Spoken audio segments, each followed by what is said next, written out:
Time to begin. Welcome to the stream. How we doing, everybody? Alright, we started it up last week, and we are going to continue on with some Prince of Persia, the Two Thrones.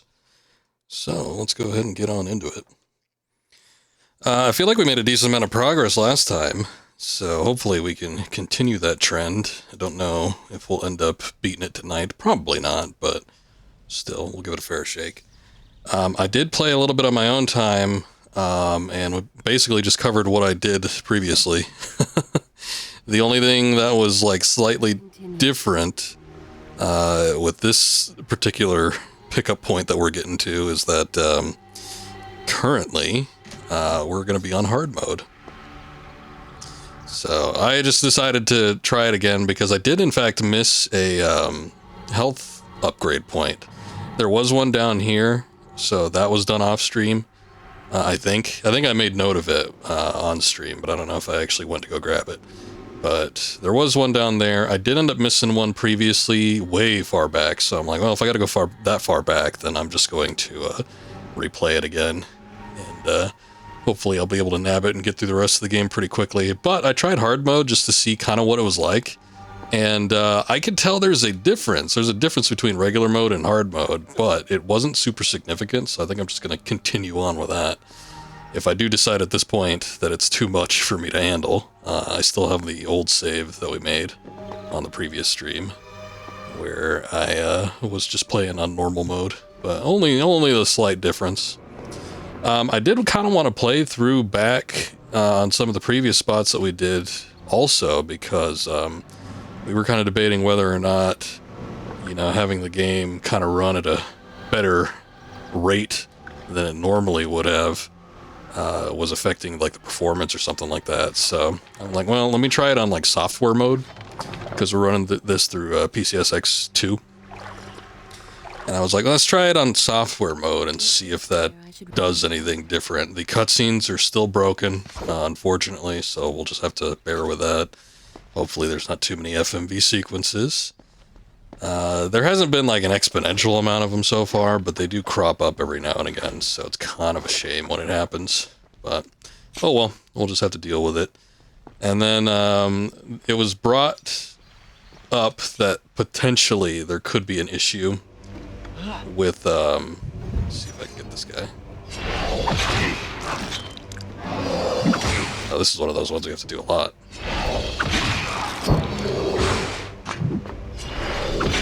Oof, my goodness. It took a minute. Took a while to get him done. It was brought to my attention that potentially there could be an issue with like physics by putting it on like a higher specification, or letting PCSX2 run at its normal rate. And as far as I could tell, the physics are unaffected. I don't actually think that there's any problems with that, so we're probably fine. What is that? Do I have a good weapon? Okay. It's fully up there. I don't think we gotta worry about it. As I've been playing through, though, I've gotten more sand. I've been a little bit more in like line with trying to grab as much as possible. So we are kind of working our way up there. We'll see, though. Taylor, thank you for the lurk. I know you're starting your stream up, or you probably already did, so probably not going to get a response back, but appreciate it. I'll see if I can do the same for you. Let's take a look here. What's even the point of the box?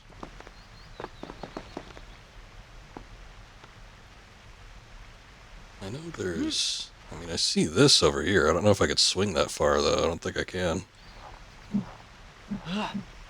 No. No, I cannot. I see there's a couple different things going on here. I think I need to close that grate up there that has the water spouting out of it, because it looks like I'll need to run across the wall and probably get to the launch pad, which actually likely takes us over here, so maybe I don't even need to worry about that. So what is this about?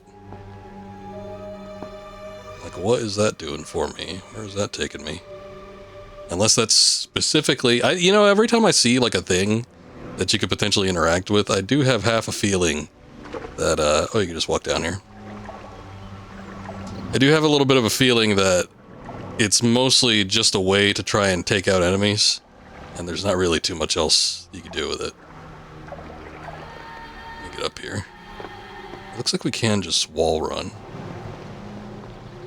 Oh, is that what you need to do? Shit, okay. Well, you gotta go pretty damn far. Oh, okay. I think I get it. I think I see what the box is for. I'm like, there's no way I can clear that little gap there and make it all the way that as much as it needs me to, so I think we need to actually have the box's leverage. There we go. Oh, careful, careful. Double tapped. I double tapped.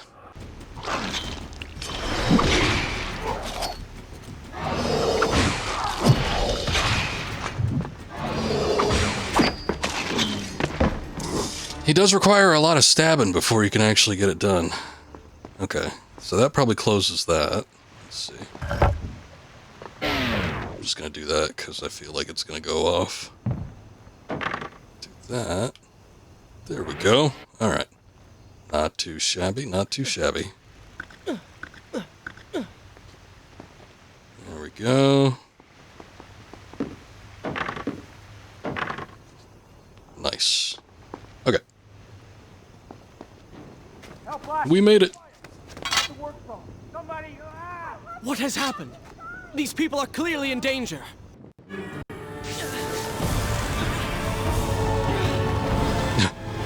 These people are clearly in danger. Let me turn evil. He doesn't have a choice, but he's gonna turn evil so he could shun them. No doubt. Require a break. I do require a break. Give me just a sec here. I'm gonna take a look at something. Just a moment. Just a moment. Alright.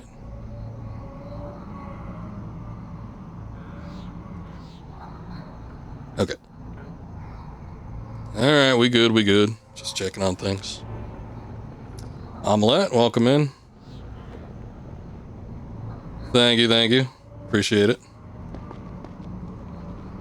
How convenient. A burning Hopefully your evening is going well, ma'am. just begging for rescue. Oh, we have a time limit here. Hold on. I mean, it sounds like a trap. Ridiculous. Oh, shit.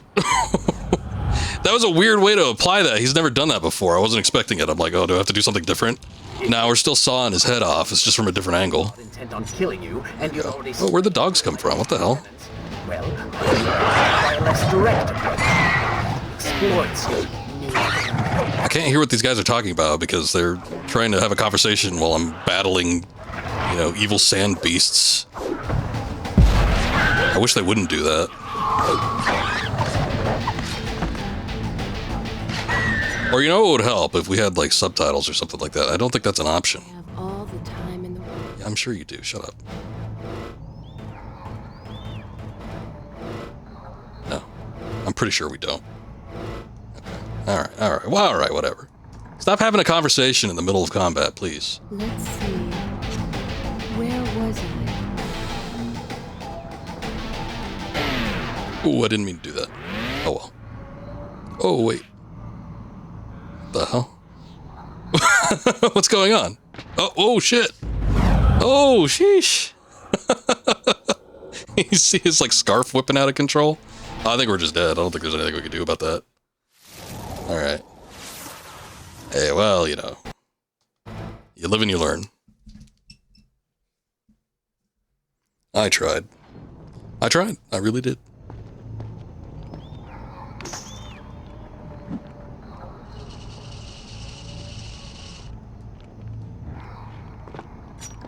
Whatever. I think those awnings or whatever those are need to come down, so I need to find a way to actually get that down before we can do anything else. Maybe with the triangular button. Oh, God damn it. Are you kidding me? How'd they do that? They pushed me off.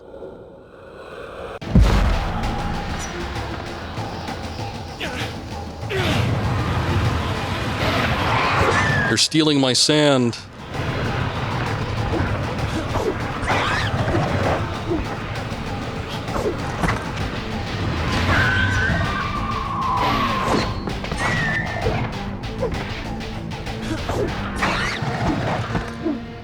Get out of here. Stop it. Okay. Break open a couple crates, because not only are we losing health right now, we're also out of sand power just entirely. No, you can't do anything with that. Can't do anything like that? No? Okay. Anything down here? Breaking that bench. Oh, there it is.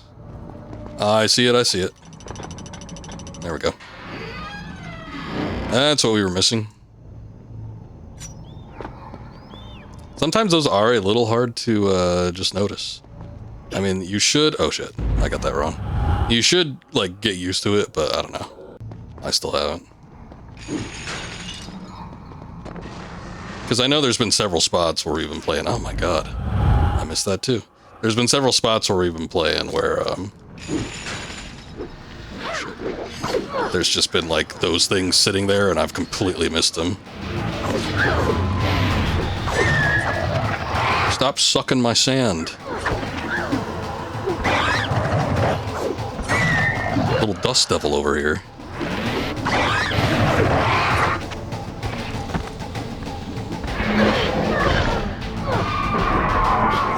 Aw, dang it. You can't kill these guys unless they're on their belly like that. Son of a bitch. Oh, I got sand. Okay, good. Good, good, good. And then as soon as they get up, you have to, like, knock them down again. They're practically immortal. We've had issues with them in the past. But they do not respond well.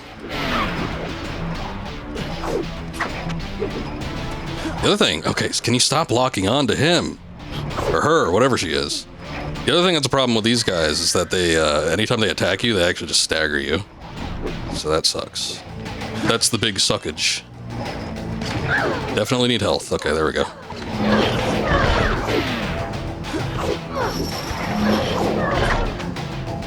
Alright.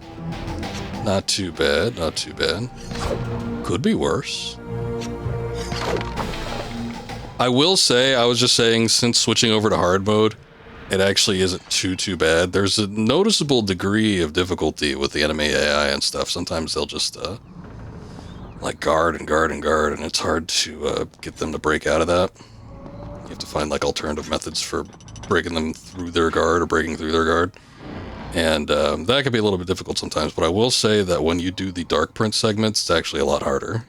That is the one part that's, like, significantly harder. I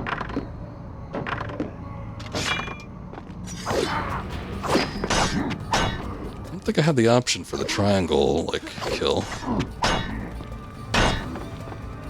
See? He even blocked the, well, what's it? The dashing attack.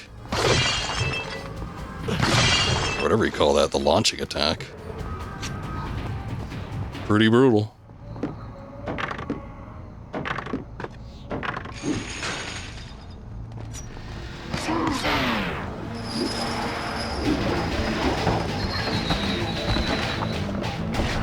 Nice. Immediately. That's what we're looking for. We need a way to knock them down quick. Oh, they're not dead. They're not dead. Shit. Knock them down quick and then just take care of them.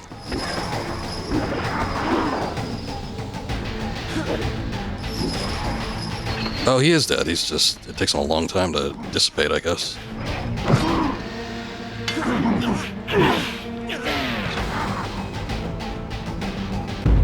That's not gonna fly.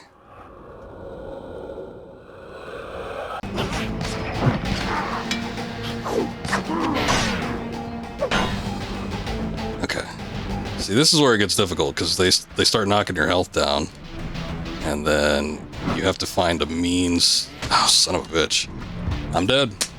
You have to find a means to get your health back up. So if you take too much damage, you're at risk of losing it just because of the natural degradation. I think maybe on hard mode it actually goes down quicker. That might be why it's so difficult with them, or so significantly, like, more of a challenge.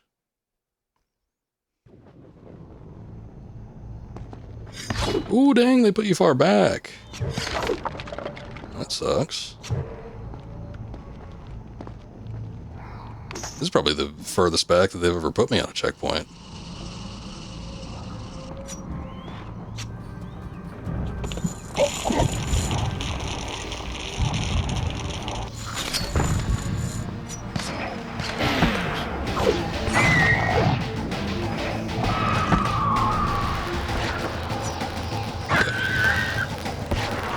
Since I know kind of more of a foolproof method for taking these guys out, though, I think I'm going to try to employ it. We might be able to get through them pretty quickly.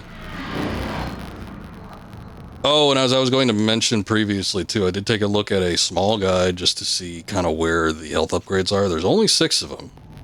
So that's actually better than the previous game. That's actually better than the previous game where there was 9 total. So we don't have to worry about it quite as much. I think I should be able to pick out where they are, too.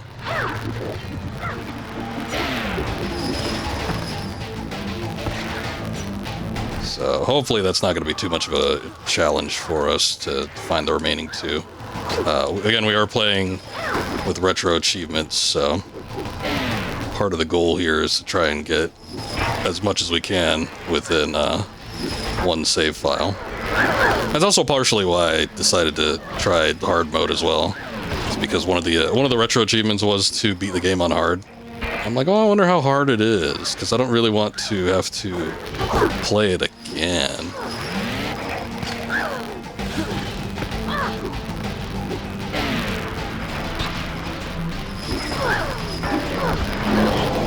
There we go. Okay.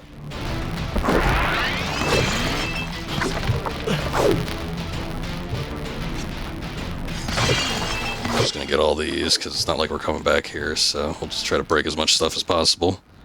Try to get as many sand points as we can. Try to fill up our health all the way. Just the works. All of it, really.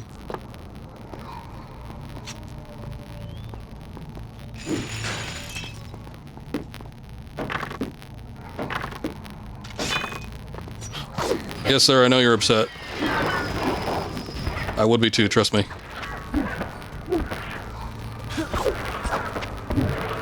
I'm attacking while he's down, but he's not doing there we go. The actual ground attack. Which, I mean, it's actually probably better that he wasn't doing it, because I could just get more hits in that way. Oh, shit. That actually felt pretty on point. Not much of a delay there.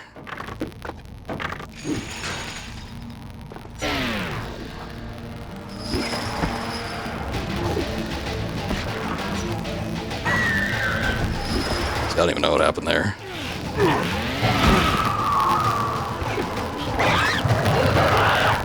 Son of a bitch.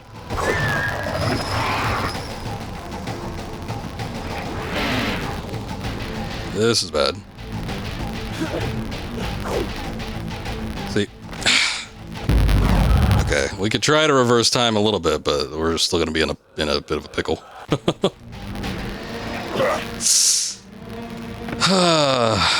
Alright.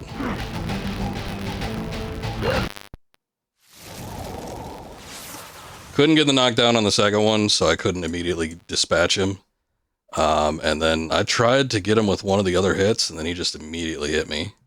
One of the sucky things about a game like this, from back in the day, is that they don't really... Like, this is why lock-on has become so standard these days, because sometimes you don't want to be locked on to a singular enemy. So the problem I'm having in those instances is I need to break open something. It's absolutely imperative that I break open something if I want to keep living.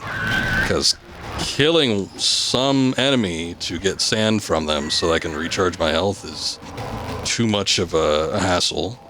It would just take too many hits. So it's like I need to break open some of the scenery, like the bench or something that's nearby, but it's really, really hard to do when your character does nothing but try to lock on to an enemy.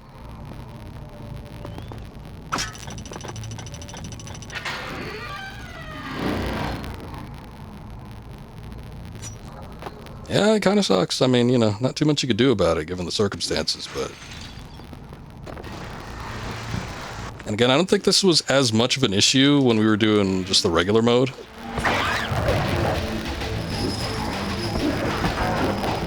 But it is a little bit more impactful doing it on hard. I guess one of your best bets is to try to do one of those maneuvers like this, where you're just kind of like attacking everywhere. But easier said than done.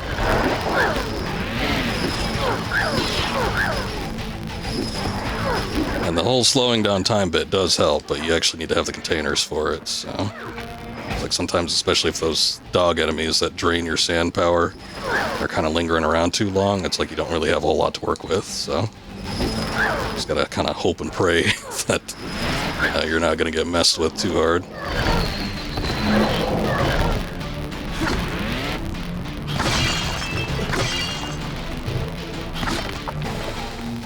Give me sand. I need as much sand as you can muster.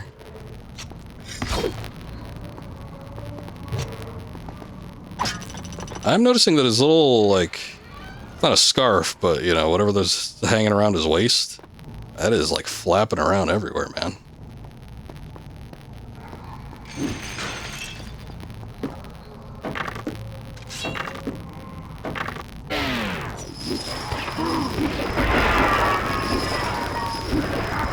Ooh, knock him down, knock him down. Oh, shit, we did it.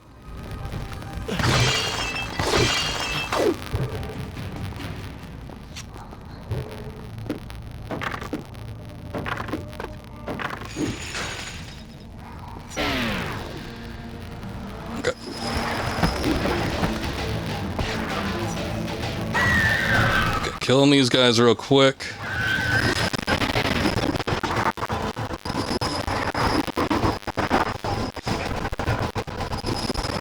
There's a move, I don't think you can do it with the Dark Prince, unfortunately. There's a move that's really handy for getting rid of guys, like, super quick, though.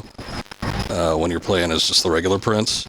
And that's, like, it's a, I think it's a 2-weapon maneuver, but you can, like, hop over an enemy, and then you can kind of flip them backwards in any direction. And that one's real good if you're like backed up against some ledges or something like that. You can just like get rid of somebody super quick.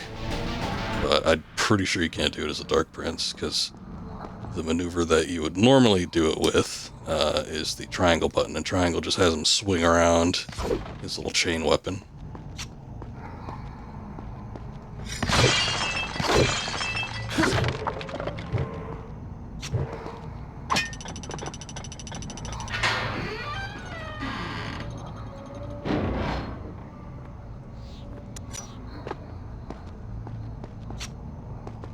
Limiting. Little bit. I mean, the good thing about the Dark Prince is that he has, like, more strength. Where am I going here?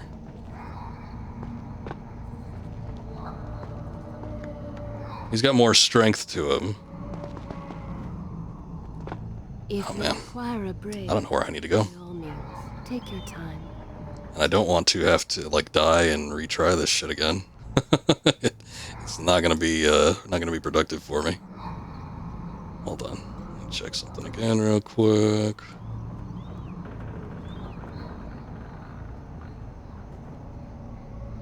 Oh shit. Hold on. I launched a program on my PC that I didn't intend to. I need to close it real quick so it doesn't affect performance.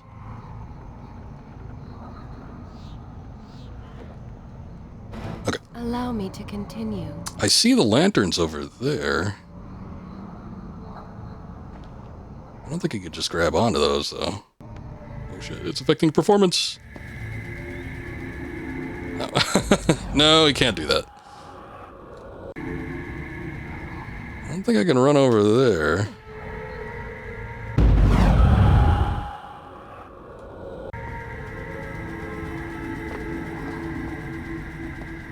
That is weird.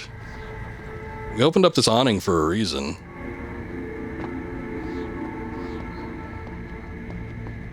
Over here, maybe? Oh, that's what it is. Well, I need to go over here, but what did I need to open the awning for? Nothing? Oh, shit. I'm gonna run out of, health. I realized it too late. One of the other challenges of playing on hard and just having your health degrade so much quicker.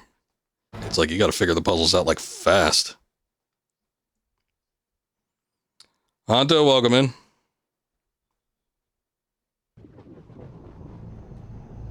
And we're back here.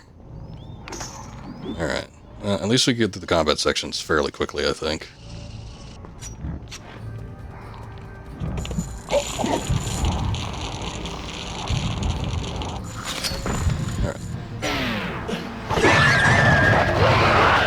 shit. That's the other thing about these guys, is they just immediately retaliate. Okay. Those. This while I'm here, and then I will go hit up the pottery.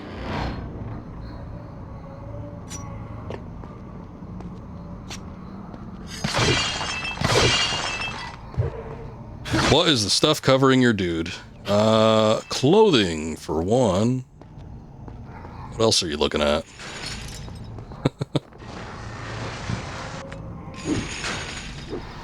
He's got some cool tribal tats. That was all the rage back in the 2000s when this game came out. I don't know if perhaps you have one yourself. I know you're rather old.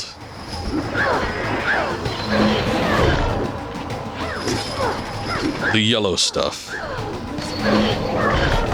That is the power of sand.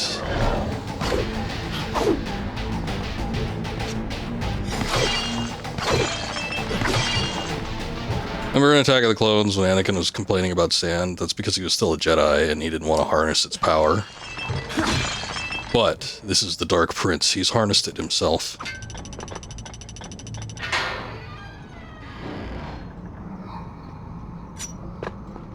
Have a tribal tattoo on your shaft. Well. My sincerest apologies, sir. What the hell? Wait. I was trying to reverse time. It wouldn't even let me do that. What even happened there? I don't even know if we'll let... Oh yeah, the fun is never ending. I don't know what that was. I want to say he clipped through the map, but I'm not even sure if that was it. I think he might have just jumped so damn hard, he just flew off. Well, maybe there was something to that, using the software mode only. I didn't notice too much of a performance issue, but I'm noticing with the Dark Prince here, his little thing is flapping around in the breeze like crazy. And then on top of that, we haven't had like issues going through the world before, but sure as hell is happening right now. I would love to not break the game, because we've already had to retry this section about a half dozen times, so, you know, the more stable I can keep it, the better. However, it's not my fault. I didn't choose this way of life.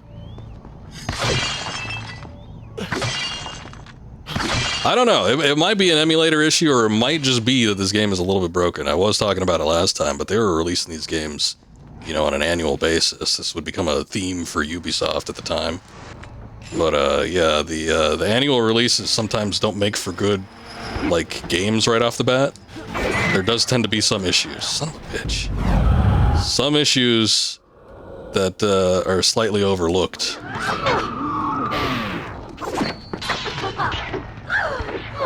What I wouldn't give for some lock-on right now, though. Good lord. Stop it. See, now he's mad at the girl. He doesn't want to attack the dog that's right underneath him, whose life he can end in an instant. There you go. Game's as stable as Shia LaBeouf. What was he up to, like, during Mardi Gras? I kept seeing headlines of him getting arrested or something. Something happened. What do you do? What old LaBeouf do?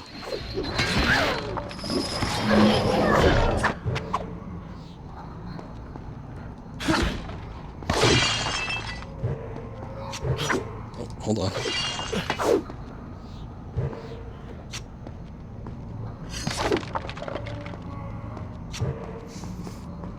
He's just having a mental breakdown. He got drunk. Okay. Well, sometimes those coincide.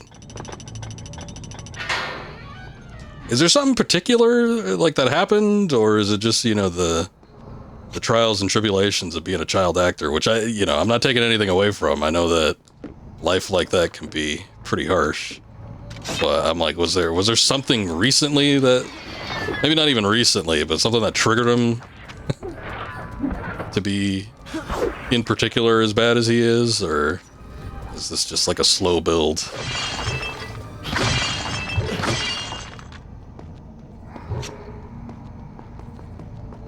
So what I had heard was recently with the Mardi Gras things, he like got shirtless and then he was stepping behind the bar and fixing people drinks, and then the bar just didn't want it to have anything to do with that, and they told him to leave, and then he refused to go. So he might have just been drunk at the time or something. I'm not too sure, but that's the gist of what I saw. I don't know if there's anything more to that. Let's see if I can collect the sand power real quick. Can you do that? Thank you. His wife divorced him last year. Alright, that can mess with the man. I know some people like to joke. They're like, oh yeah, the old ball and chain's gone, but, you know, that can affect some people to a pretty severe degree. Not everybody has a unfulfilling marriage.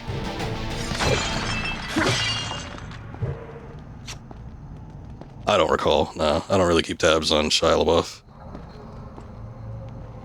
Get up there. Okay, we're gonna break this open. I don't even know if I need to have this awning up, but at least I know that I don't really need to do anything with it, so we can just kind of stay there.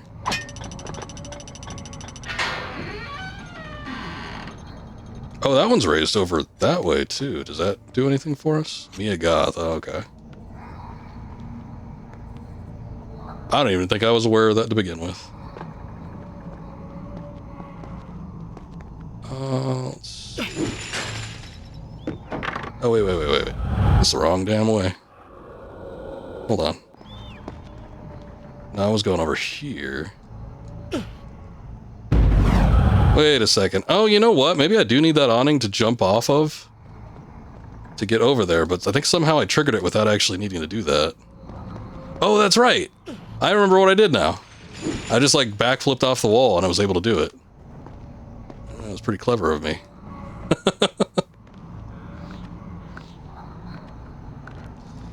Well, that's too bad. He seems like an okay guy sometimes.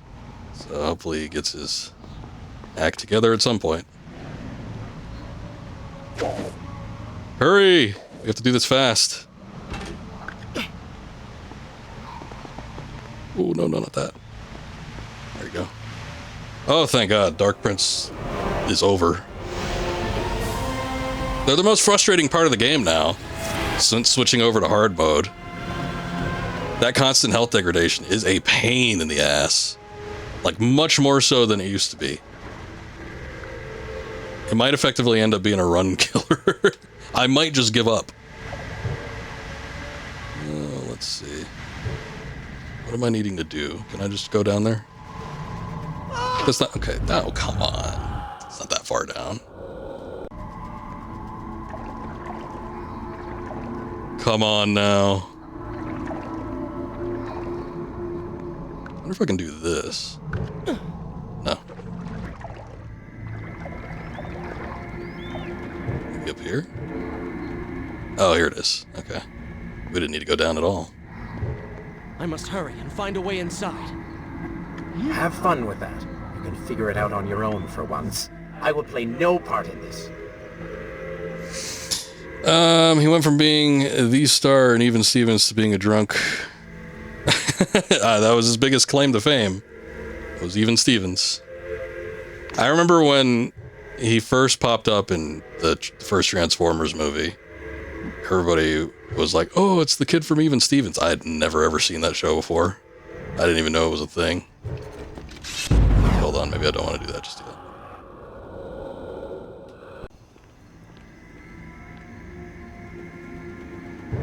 So yeah, he probably...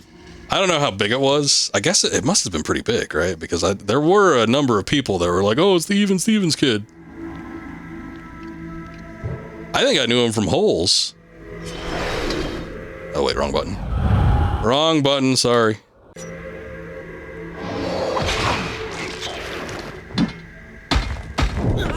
Ah, well.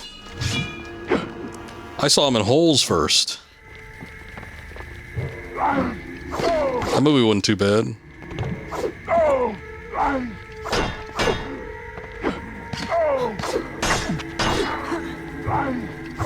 I remember reading that book in, I forget if I was in elementary school or middle school at the time when it came out, but I remember reading that book at some point. Oh, you had to do the reinforcements. Come on. And then I just kill him right now.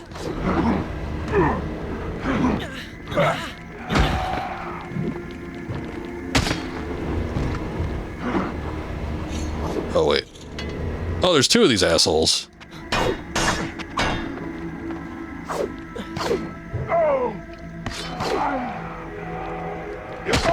Sounds like they're having some problems down there.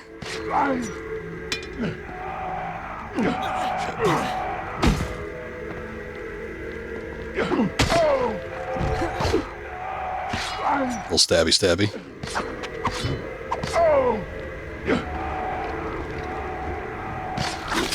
There we go. Okay. That would have thrown me for a loop had I not accidentally gone up there. I'd have been like, what the hell's going on? Why are there constant issues trying to get rid of these guys? Look how many of them there are. Remember, move towards an enemy and press X and triangle. I'd rather just do this. Oh, shit.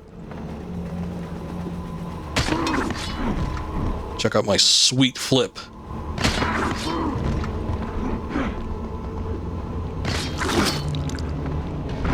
I'm gonna cheese these guys as much as possible. This section's, like, these are kind of bad because if the head honcho guy does call reinforcements, look how many of them there are. Is there 3? There might be 3. There might be 3 leader guys. This is a lot. Holy shit. Way more than I'm accustomed to. Imagine getting surrounded by 5 big burly gentlemen.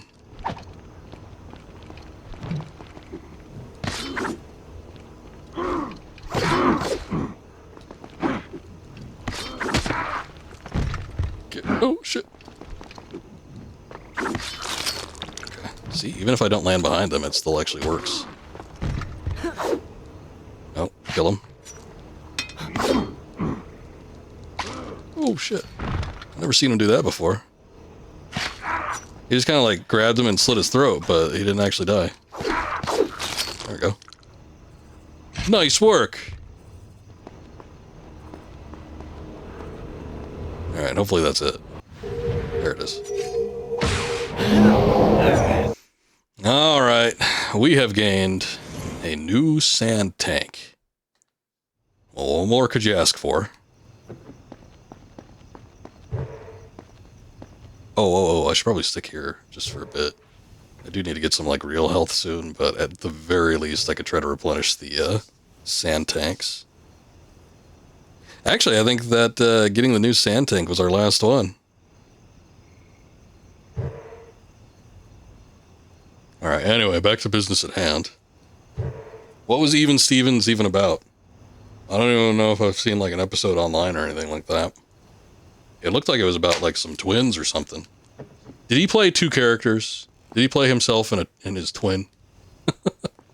Seems like one of those series. Ever since the Olsens, just like for the longest time, they always wanted to do those twin combo things. Oh, you can't jump off these?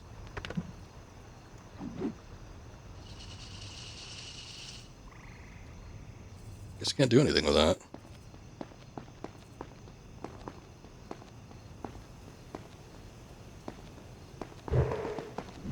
Can't get up there either. I can get up on this. Oh, maybe this is what we need to do. Let Solidus tell you. I don't know. Well, I guess we're not getting our answers. Nobody seems to know what Even Stevens is about. That's okay. I'm sure it wasn't that great anyway.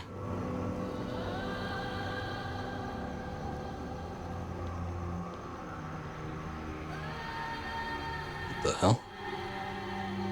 Oh, that was... Okay. Again, they set up this shit because they want you to take out some of the enemies stealthily. But it's hard to know exactly when you're going to be able to do that. I think those little jump pads are probably just so we could take out the head honcho guy that was down there. Probably it. I don't know that I see anything else, though. I'm not too sure where I need to go with this. At least we're not playing as the Dark Prince, though. We have a time limit on our hands. See all that.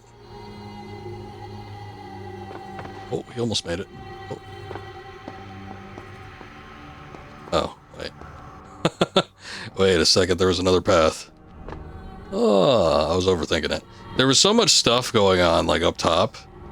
I thought, surely, there has to be something up there that we need to mess with. Apparently not. There's a lot of things going on here, though. What do they need all that for? Oh, thank God. We found a fountain. Should I continue from here? That's all right. Return?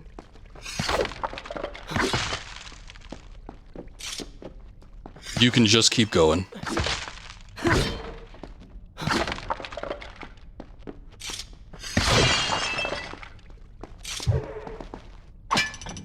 Okay. Back on track.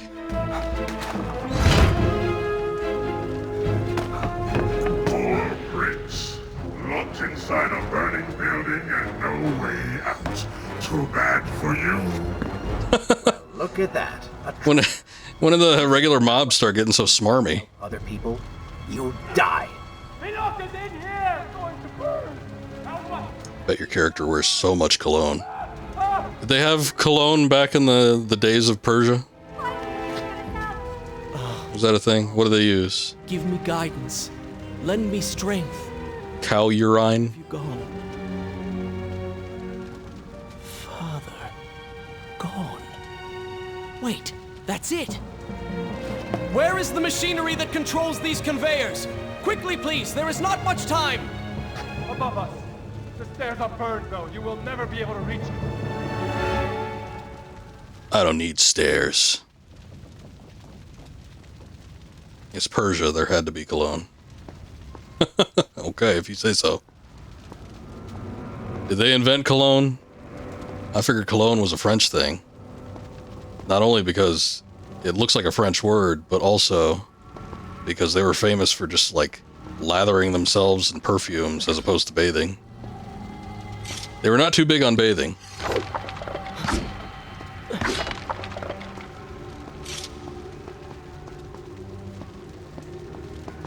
Oh, there it is. Okay. I was getting worried for a second. I'm like, I don't know where to go. Hey, we found it. It's where fuckload. Okay. Well, it's alright. Oh shit. No. I didn't know it was a swinging bar. I thought it would just be one we stand on.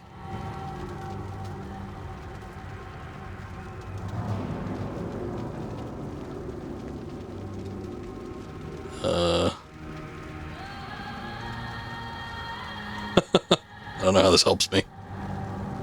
Hold on. Can I swing to that arm? No.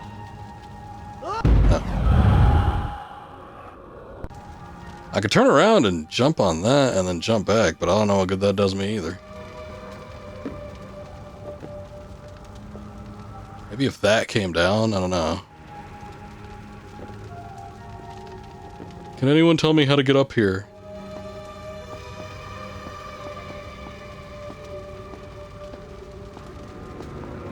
I would think we had it right with the staff.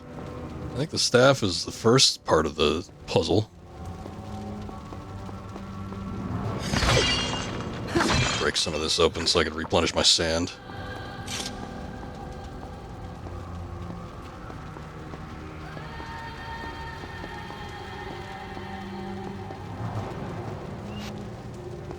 Okay.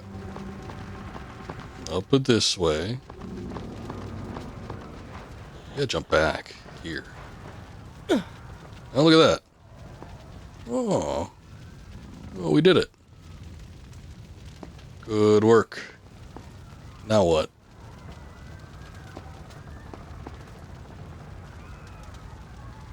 There's people screaming outside. And I see this here. I see that there.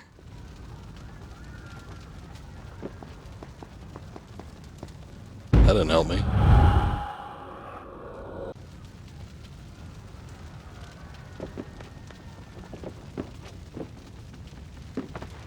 maybe I can escape. We could, okay, never mind. I was gonna say we could just leave all these people to die. I'm sure that really won't matter in the end. Oh, wait, hold on. Down here.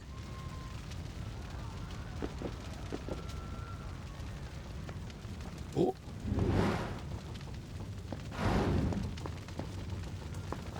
Okay. I think I'm making progress. I see that, but I don't think he could just, like, jump up there. Or can he?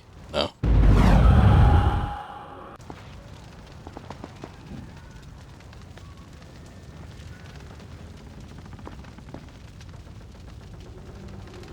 The little rope feels like a mislead.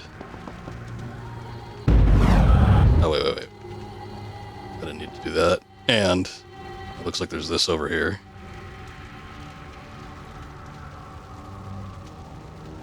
Ah, crap.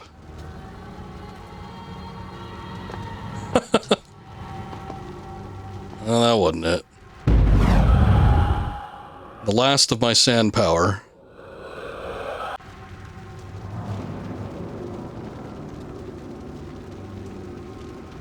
No eyeball thing? I can't change the camera angle. Oh, pfft, son of a bitch. He landed awkwardly, so...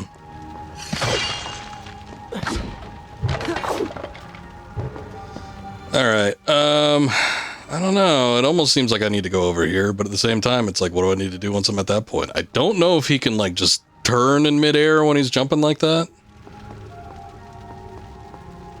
So there's a possibility. Guess we could just try it.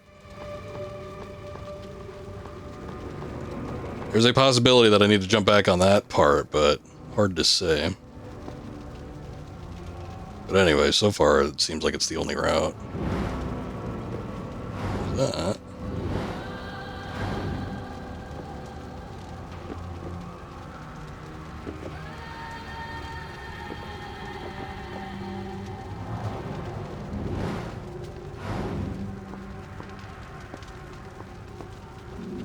Only he had super extreme jumping powers. What the hell?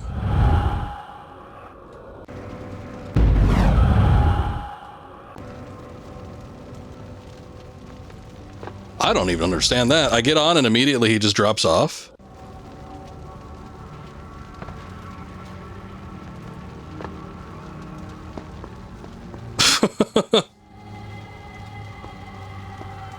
It is impressive. It's impressive how much this doesn't make any sense.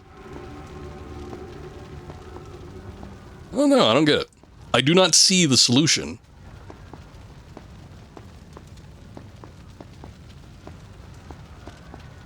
Alright, let me try to get the last of the sand abilities that we have. There's like a lot of misleads. I don't quite understand what's up with all that. Because it's like...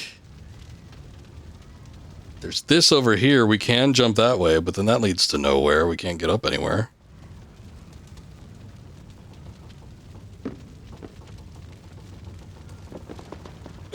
Like, I can jump to this, but this doesn't get me anywhere.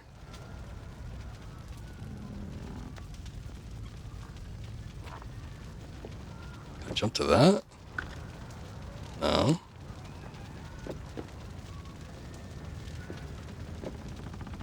It's like up that. It's like, I see things I can get to, but you can't get to them from, like, places that are actually accessible. I'm just gonna die. I'm gonna die, and then we can jump back in here, and maybe they could, like, there's something, there's something in the cutscene.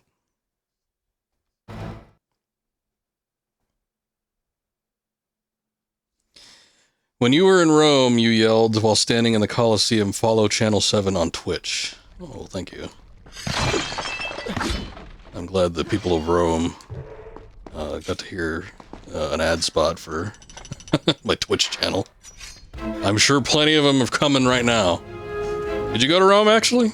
I think I heard that you were going on some kind of vacation or something. I didn't know it was over there. No way out. Too bad for you. Nice. Well, look at that. A trap. Do you see now what happens when you try to help other people? You die. We're also locked into this. I can't skip these cutscenes. Help us! Please help us! But I'm going to listen just in case he says something specific. Father, give me guidance. Lend me strength. Where have you gone? Guide me. Father, gone. Wait, that's it.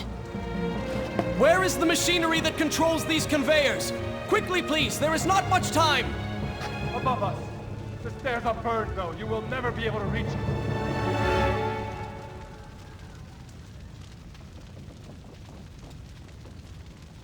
It's okay. Who, the prince? You don't like the prince? Stupid face and voice. You don't like Yuri Lowenthal? Look, he's doing it. Oh, never mind. I was like, the back spacing is like really, really tight, but I might just be able to jump up there by going back and forth.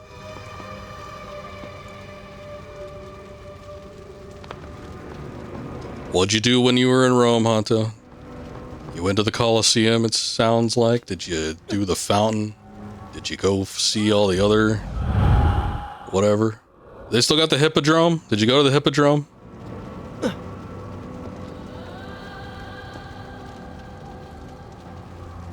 I'd rather go to the Hippodrome than the Colosseum. They had better games there.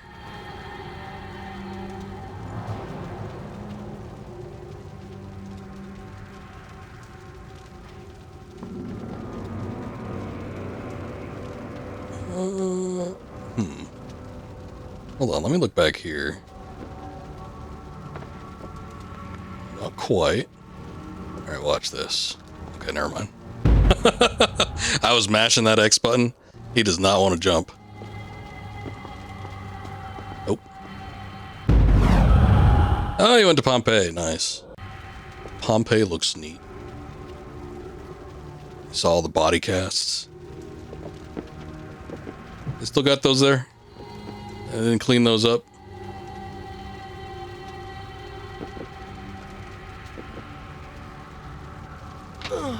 Oh. I wonder if there's something up there.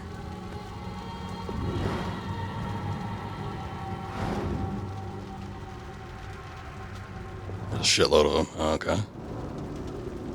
Well, good to know that the people of Pompeii are still doing their part. Oh, maybe I see it. Over here. I've been looking for like a wall I can hop between. Finally, I see it. Even have one of a dog. It's pretty crazy. What kind of dog was it? What do they have in Pompeii days? Pomeranians?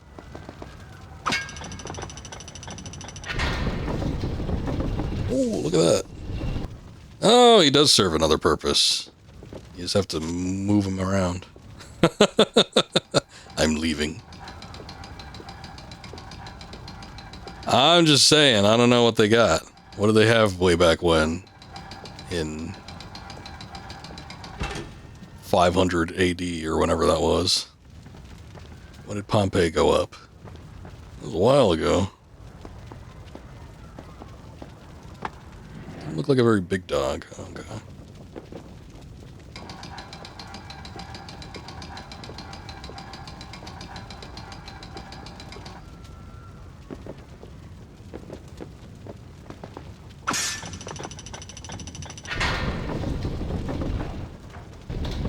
Oh. Shit. I preemptively turned it in the wrong direction.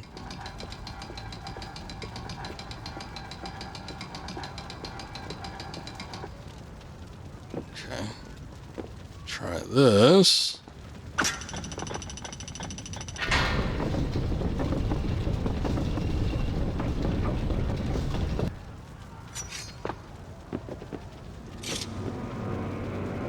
Okay, so we turned it around. What does that accomplish? We can get over there.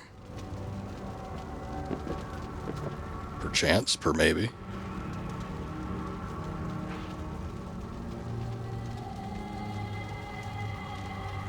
I don't know what this does for us. I don't think this does anything.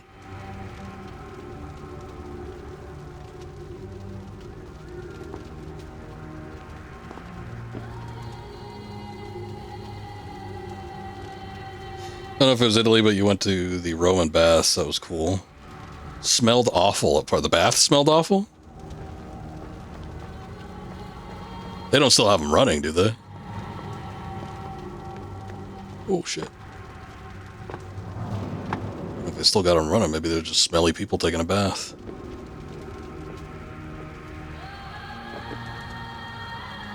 I wonder if I need to turn it again.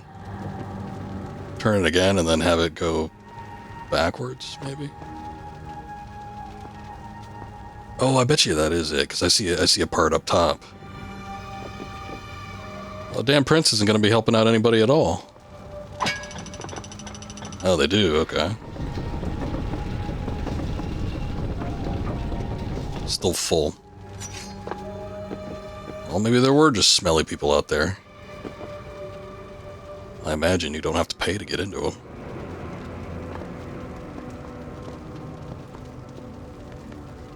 Anyone can come in and squat down and take a leisurely bath.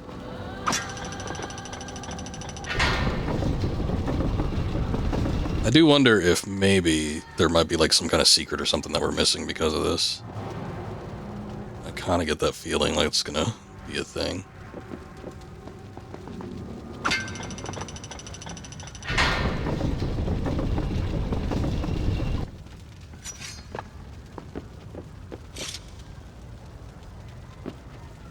Don't know if it's gonna make it past that. Ah, bitch. I don't think it necessarily needs to do that. I feel like, how do we get it through, though? I don't think we can, at this point. I think it should just, like, plow through the, scaffolding. To take your pants off and hop in there. I feel like that would have gotten you kicked out. I mean, you know what they say, Hato, when in Rome. Would they really have? I think they would have let you get away with it. Wait a sec. Okay, hold on. Let me turn it one more time then. Oh, never mind.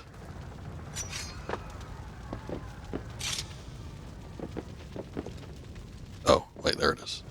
I was like, oh no, the ladder got busted.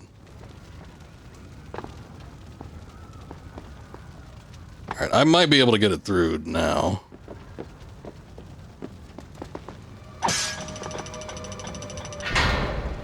Apparently a particular location back then was sacred to the Romans because people hardly got sick while bathing due to the fact that the water was a lot hotter, which killed the bacteria. Oh, okay.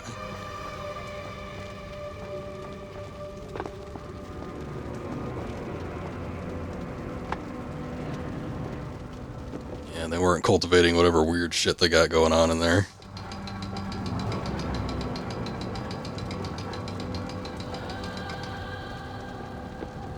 All those waterborne illnesses.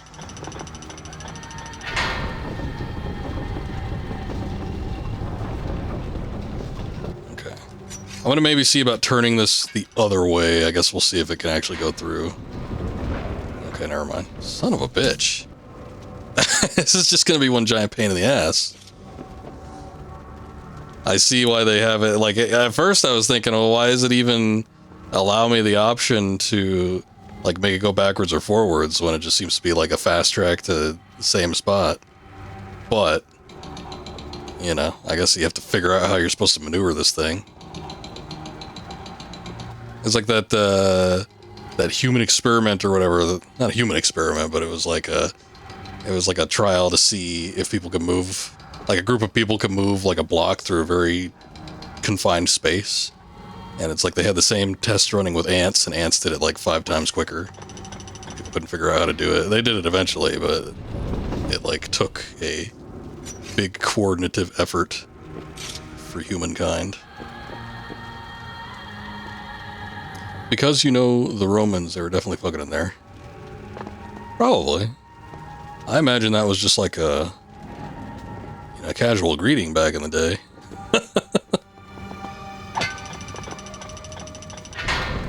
A quick bend over, perhaps.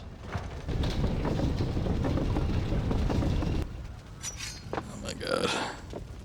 I don't know if I should roll it. Just so I can stay on this side, I'm going to see if I can rotate it in the other direction twice as much. Instead of going back, moving it further back, and then coming back around and then rotating it. So we'll just see if we can rotate it this way. Oh my gosh! So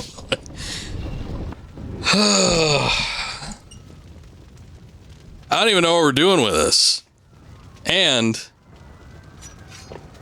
it kind of does, a little bit. These people, I mean, if this was done in real time, these people would have burned to death by now. I would have burned to death by now. Fire's been raging. Okay, hold on. Move it back one more time. Let's see if we can rotate it. I guess maybe it needs to be... like, okay, I kind of see the issue. Because there are like these rafters up there, and the damn torch, you know, that thing has to stay on. It can't just come down. We might actually need to use that to get out of here. But, like, the torch has got nowhere to go. So it's like you have to maneuver it around. Just to make sure it gets all the way back. Dream place to visit.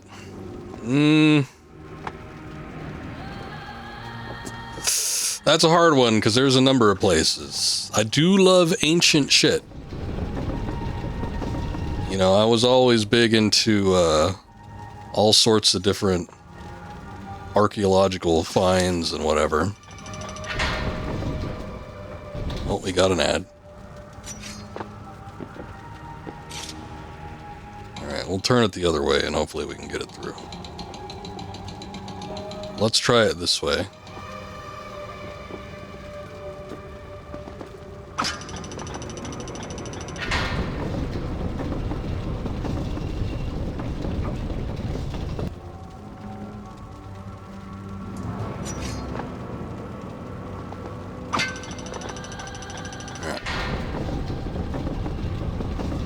I wonder if I can slide in through there, because I don't know if that's like on level with it or not. Let me see. It does look like it's on level with it. I think I need to rotate it again, though. I think we just need to have it back where it was, and then we could like move it forward. Oh no, maybe that does go underneath. I don't know. Oh, wait, hold on. Yeah, I think it does, Son of a bitch. I was saying it's a hard thing to determine. I love like ancient civilizations, ancient architecture. I probably would get a kick out of something like Rome. I'd probably get a kick out of something like Greece, though. Like a lot of the ancient temples and stuff that were in Athens. I think I'd like to see stuff that's like in Egypt. It's just like, you know, going to that part of the world is it's a little bit dubious. Not Greece, I don't think. I don't know, maybe it is. I don't know what Greece is like these days. But yeah, some stuff like that. There's probably some things in like Japan that I would probably get a kick out of seeing.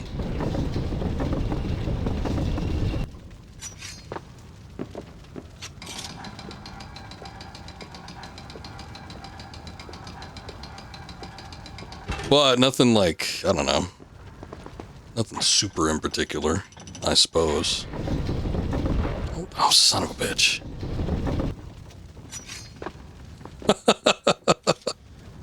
It looked like it could slide under there. I swear to God, when we moved it that one time, it seemed like it was just about to go. Okay, hold on.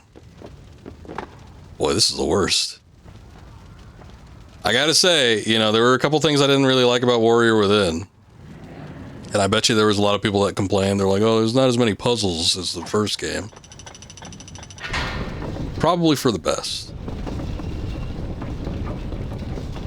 Okay, here's the thing. I think it needs to be facing this way because the torch needs to go under there. So the torch needs to be there. And then we have to be able to move it back. Grab on, please.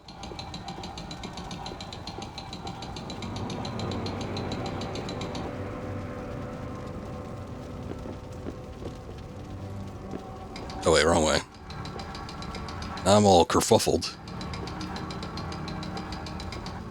And then I think once we move it to that point, then we could have to turn it again so it could fit under the other set. See how it is, like right there? So we gotta pass the first thing. And then now I think we need to rotate it again so that it fits through here. Well, let's see what we can do.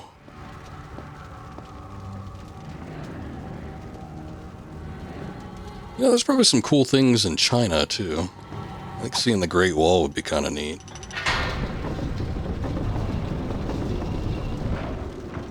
Oh. Well, you can't turn it that way, I guess.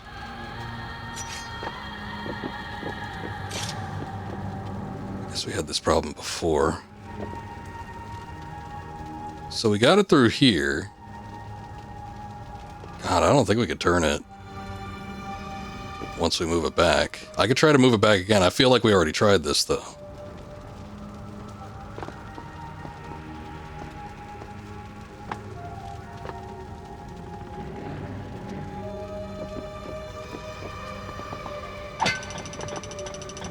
Alright. Move back here.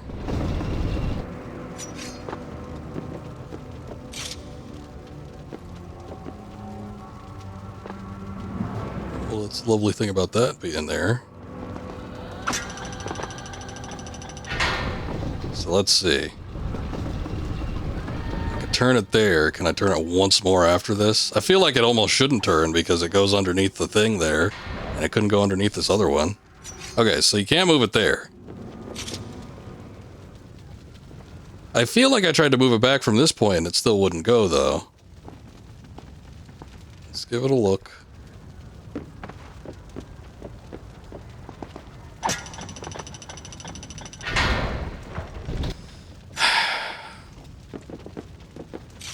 So do I have to turn it at that point and then move it backwards and then turn it again? Is that a possibility? And he went twice. We're giving it a big wind up.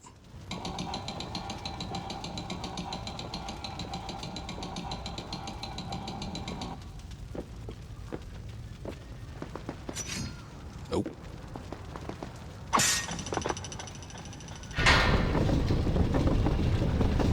Okay. Move it back.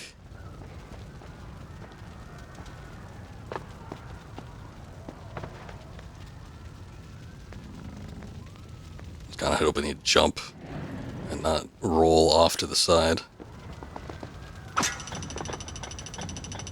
Okay. Oh, he's doing it. He's doing it. I think we got it. Bye, Cracky.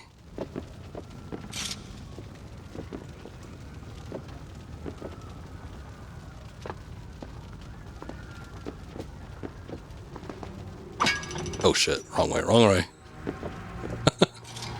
We've come this far, I don't want to mess it up now. Okay. That's set up.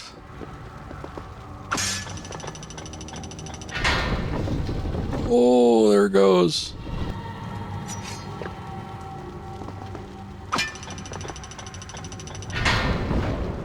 Oh, wait. This is such a pain in the ass. This by far has been the worst segment of this game.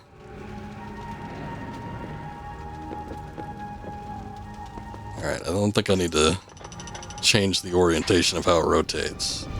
Okay, so there we go. There's that.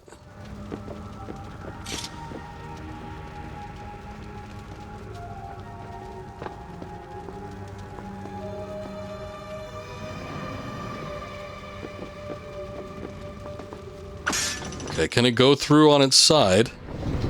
Is that doable? Thank God.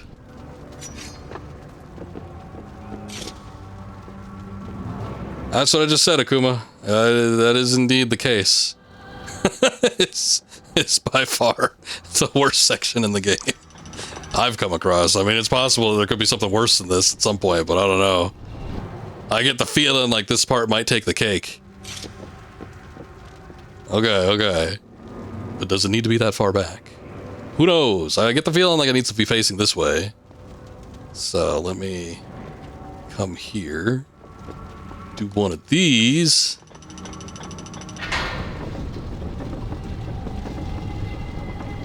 There we go. It was a trial just to figure out how to get up here, but then like actually the part like doing this shit has just been nuts. Okay, so now that we have it, like what now?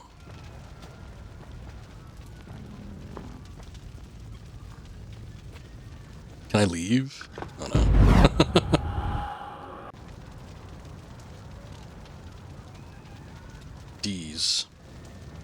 These nuts. I don't see what it is I'm actually trying to do.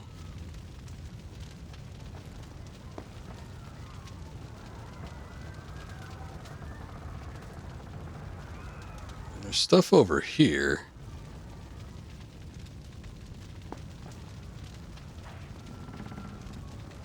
Oh, maybe it is just to try to get out the windows. Maybe I need to turn it in this direction.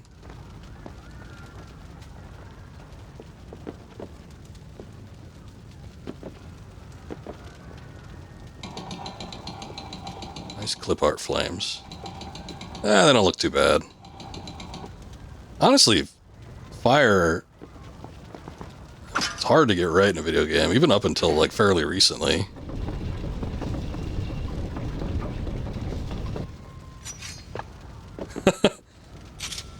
Oh, you mean all those people screaming in agony? I could try. I don't know that they'll listen, though. I don't know why there's that thing up there.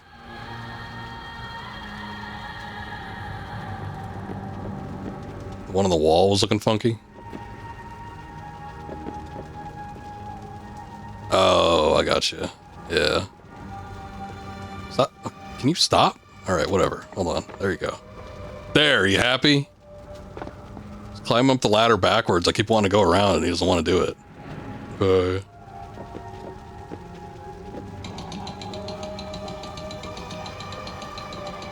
I'm wondering if we maybe need to go out the windows despite the fact that there's like this big thing on the outside. I don't know. I don't really know what the goal is. I thought we were also trying to help like the people get out, but I don't think that's a goal either. I don't think he cares. Okay, so now now we have it lined up kind of with the window.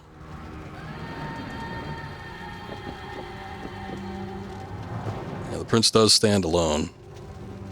Oh shit. Yeah, he does not jump diagonally. Yeah.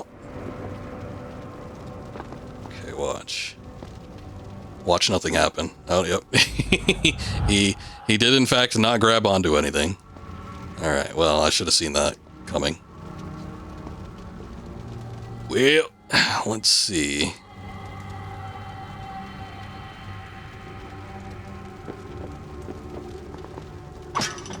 I don't know what the game wants me to do.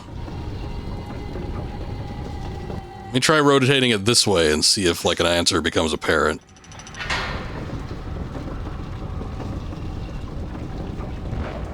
Oh.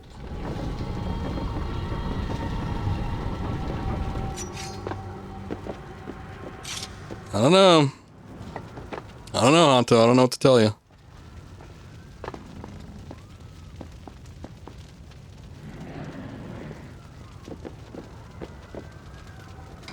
Let's move it the other way.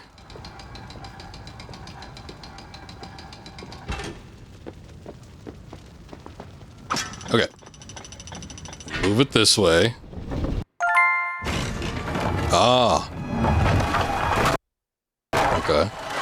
Of course, we have to have an FMV for this. So it has to be in extremely low-grade quality and broken up.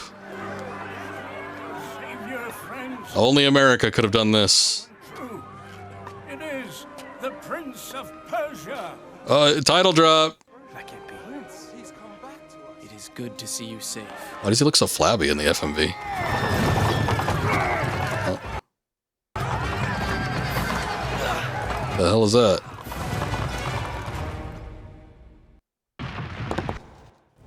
Shall I continue my story from Yeah, I guess. Boy, that sucked. fine place? That whole puzzle was really, really bad. I don't know. I guess in retrospect, like once I like saw what you needed to do, because I wasn't even sure what the problem was when it was getting stuck on shit. So it's like at some point I'm like, okay, I kind of get it, but Hero business a little too far. You've already saved the citizens. who cares about a guy in a chariot? What did he even do? Nothing, from what I could tell. Gave him water. He's not dehydrated. He's the Sand Prince. He's the Prince of Sand.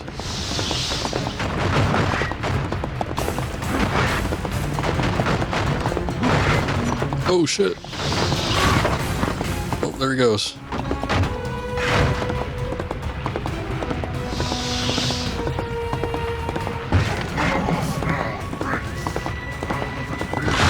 Oh.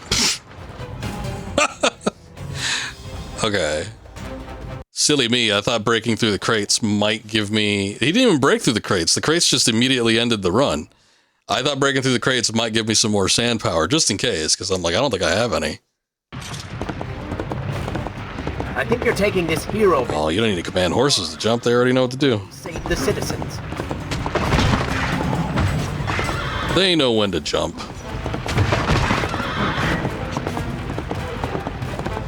You know what they say, horses got a mind of their own.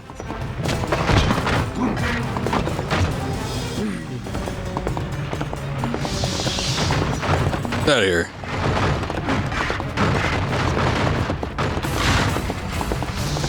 I'll tell you.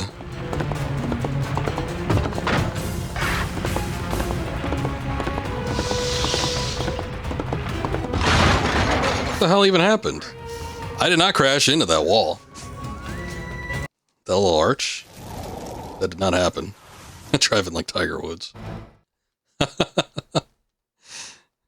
See, I saw a headline about that too, but I never read the articles, so I don't know what exactly happened. What was he doing? He was driving around like a load of kids or something? Citizens. What's that guy doing back there? Hanging on for damn dear life.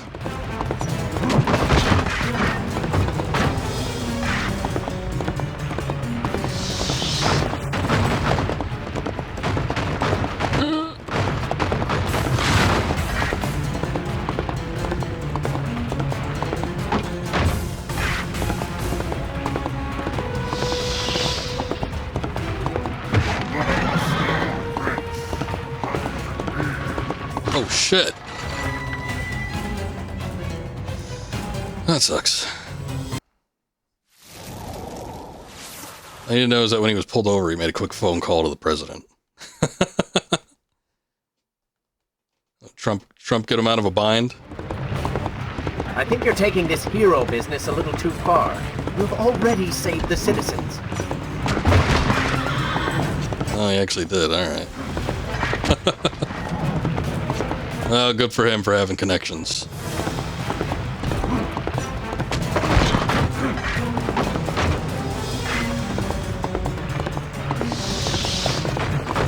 Out of here.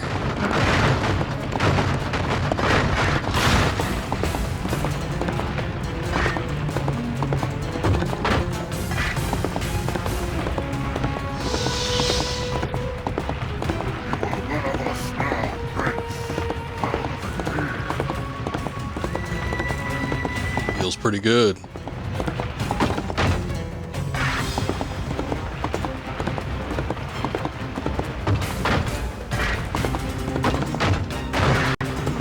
Hold on, I'll read that in a second. There's untold amounts of bullshit that happen with these chariot sequences, so I want to make sure I get it. Let's see. I can crash through a door, but when it comes to like a little wooden barrel, that's a no-go. What the hell? guy just ran out of a door into a wall. Oh. Nice little barricade he set up there. It's like he's trying to slow down the chariot. He's like, I'll jump in front of it.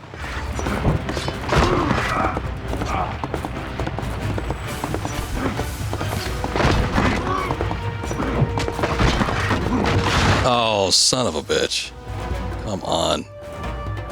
Apparently he was looking at his radio, not paying attention, while also drunk, which led him to flipping his car. Oh, okay. Getting a presidential pardon for a DUI is kind of badass.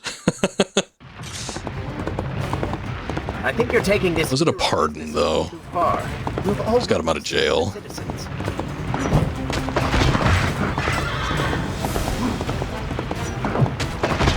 No checkpoints when it comes to the chariot section either, so you gotta do all this in one go.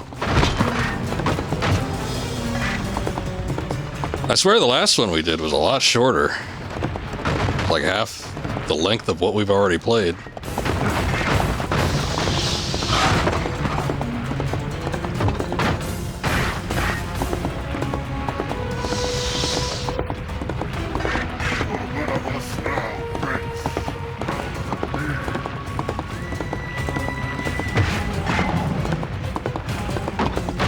Here we go.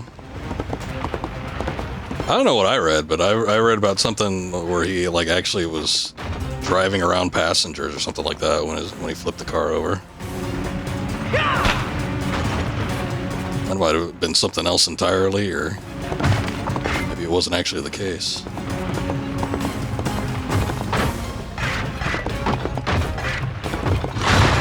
Okay, there goes that guy.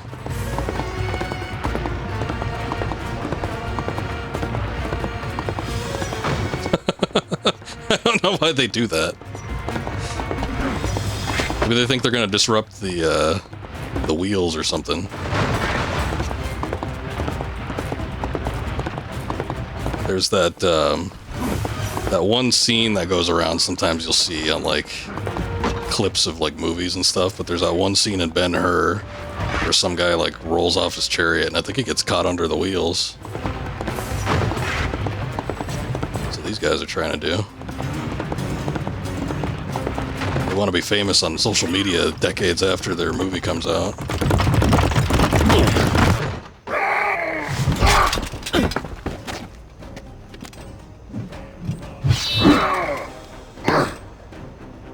Who the hell are you? All right, I will admit, I was not expecting that.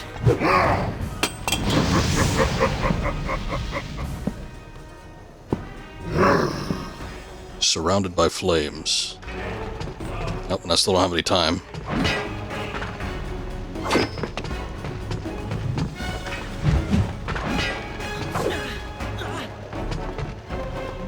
Can't flip over these guys either.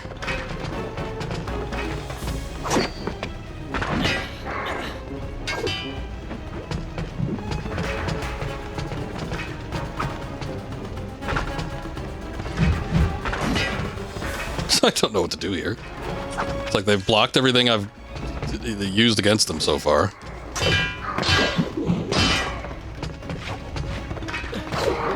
Okay, that guy got his axe stuck. So we can hit him there. I ran out of health though. No health and no rewind.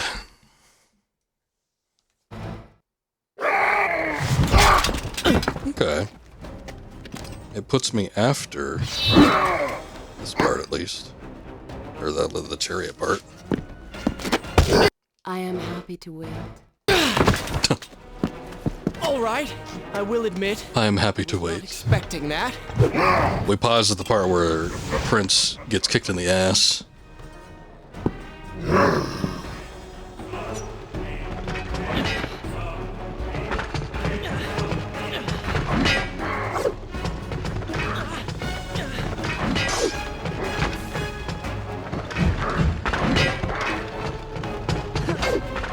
Yeah, Yuri Lowenthal's back, and they got some no-name for the Dark Prince. It kind of sucks. I was like, a perfect opportunity to get Robert Atkin Downs. That way you have both the guys that played the Prince the same game.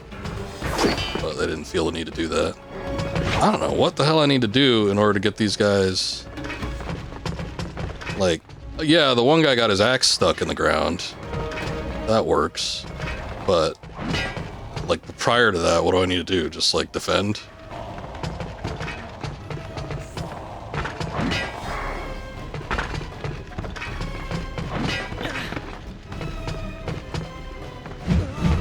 I'm dead.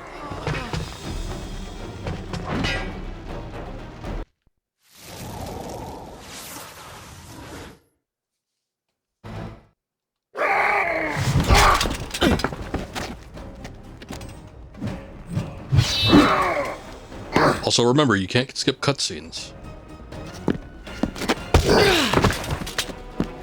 All right, I will admit, I was not expecting that.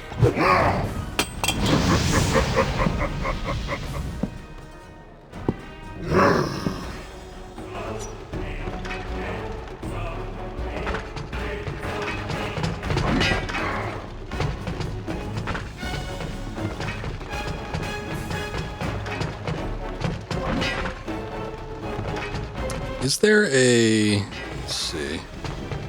I wonder if there's like a specific spot where he maybe got his axe caught.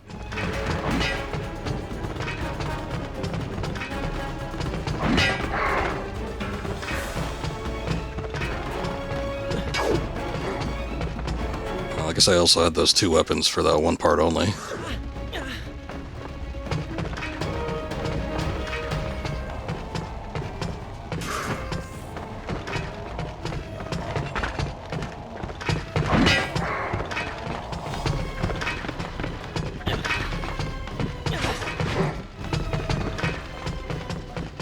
Honto on a 3-stream streak, thank you, sir. 4 points to use. Well, hopefully you use them wisely.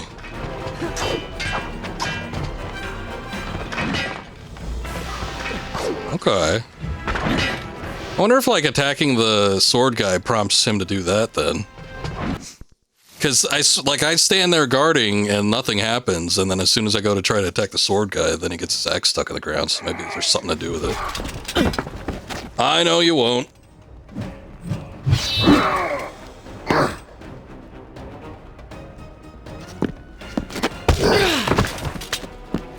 All right, I will admit, I was not expecting that.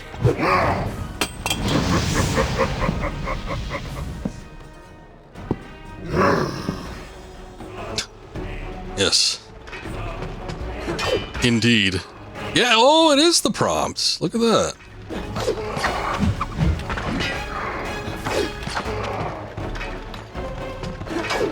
We're just like fighting around him.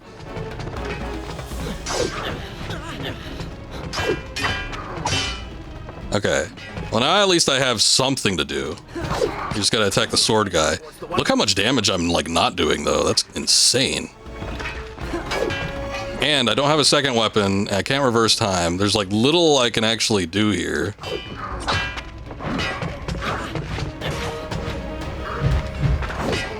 Okay, I can jump over him.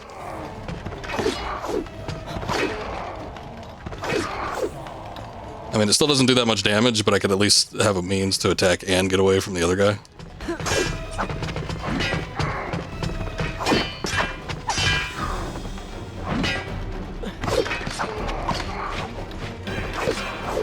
He caught me.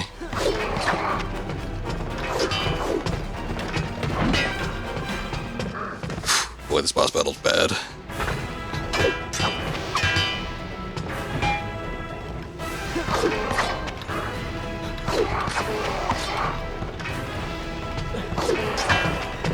I no longer think any of the boss battles in the previous game were all that hard.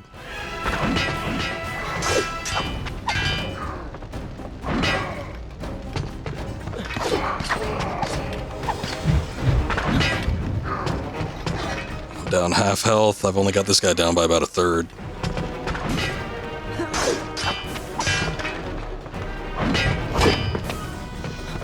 Got the Dark Princess.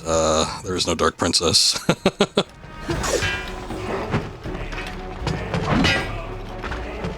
You mean Farah? She's technically dark-skinned.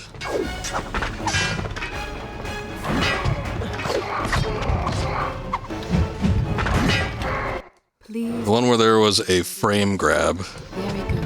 I will continue. Oh, you're talking about like some sort of in-game mechanic? I don't know what you're talking about, though. I don't know.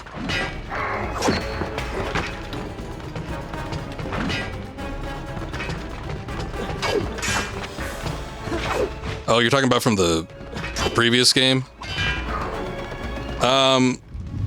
Most of them are pretty bad, but they, like... This is worse. Just trust me on that.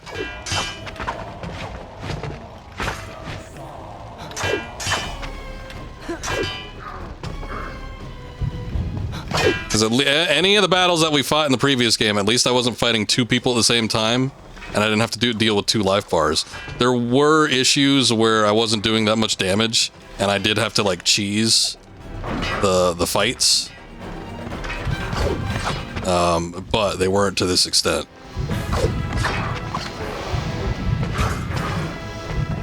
And these guys can cut through my defense. At the very least with the previous game, none of the enemies could really cut through your defense like that.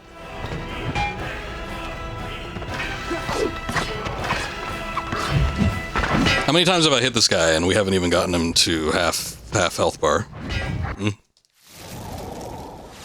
Pretty neat.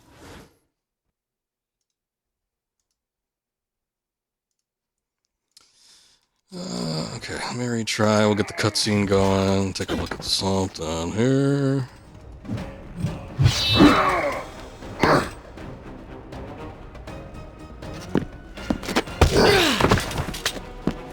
All right. I will admit, I was not expecting that.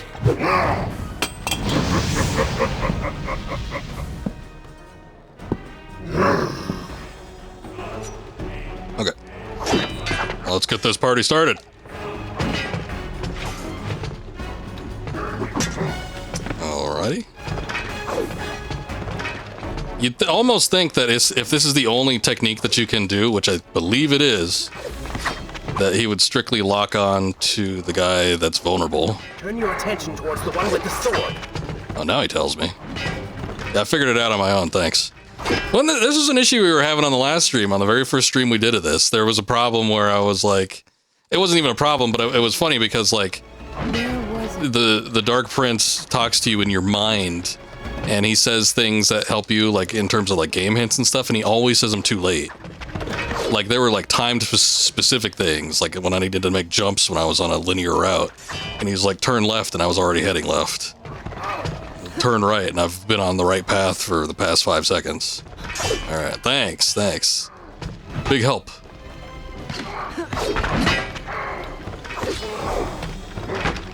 The hell?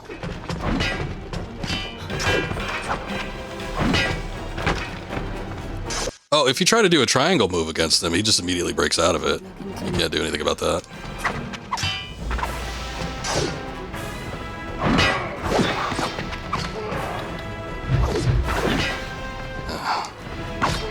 Hold on. Is there a... no, there isn't. I'm like, is there a retry button?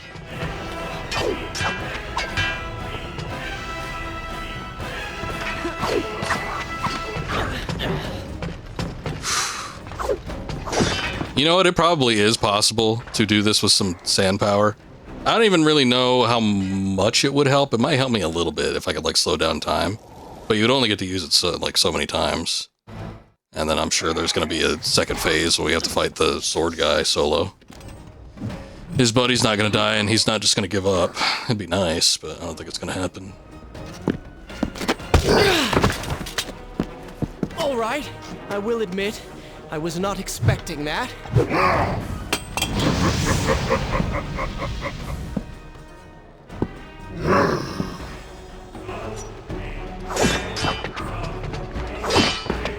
Slight possibility we get turned into the Dark Prince on the second half, but that would be kind of bad too, because we need to do it in a certain amount of time, and if there's like a gimmick to fighting him, then that would probably not end well.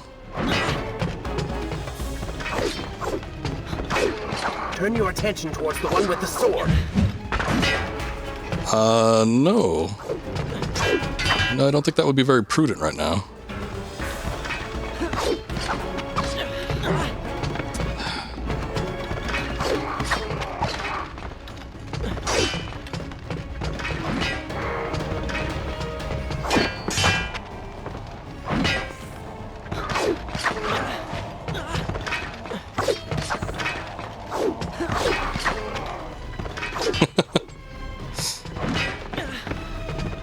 Almost like there's like some sort of input scanning or something going on, because every time I like roll or something, he like tries to roll after me. Didn't roll to the side, that's good, that's good. Oh boy.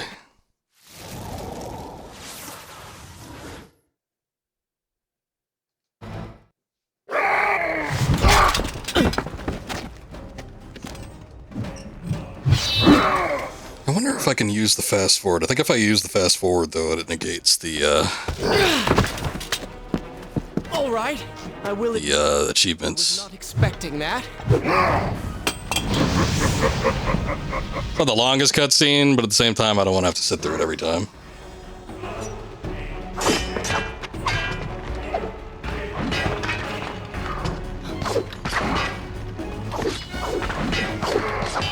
Turn your attention towards the one with the sword.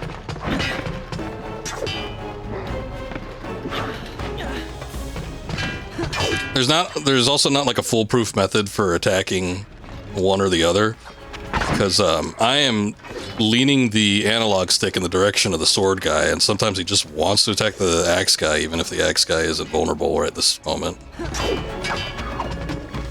So it's kind of good that they break up like that, but at the same time, it's like once they get to a certain point, it starts becoming a little bit hard to have the lock-on differentiate between the two.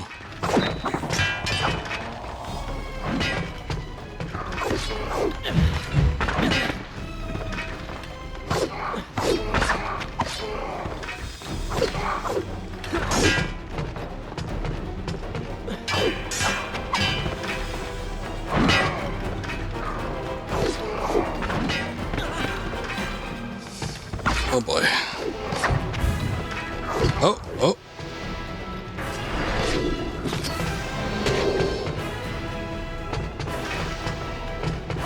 Alright, we did a little damage.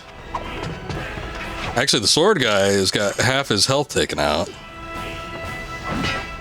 That has not popped up until just now, though.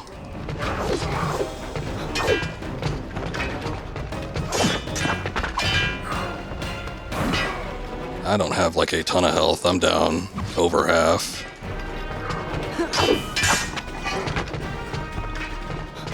Oh shit.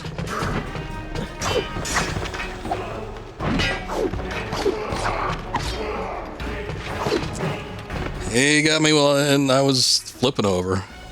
You do not get iframes for jumping over somebody.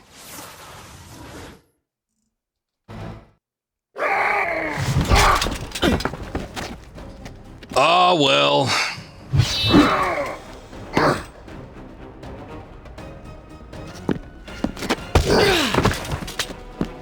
All right, I will admit. Didn't see that coming. Not expecting that.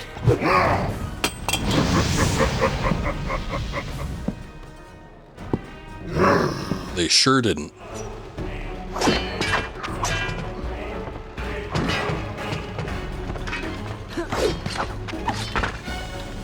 You have to get Axe Guy about halfway down, though, and then it seemed to... Because I swear I did not see the prompt flash up at any point before that. So I think you actually do need to get a chunk of his health down. And it's like, just being able to hit is a gamble, because Sword Guy could come at you with like a leaping attack or some shit. And you just have no way to guard against it.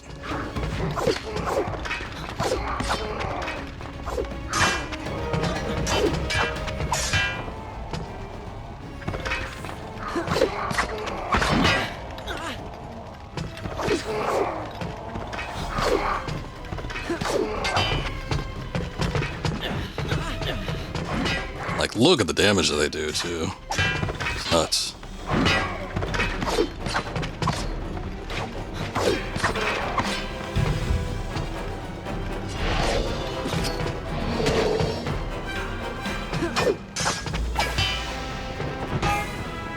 Maybe about a third of the way down.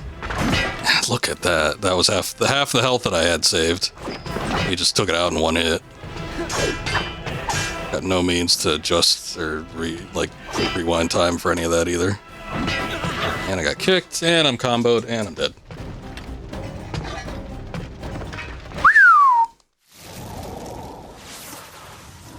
Well, we can make it to that one part, kinda. We could sort of do it to the QTE segment, QTE portion of the game.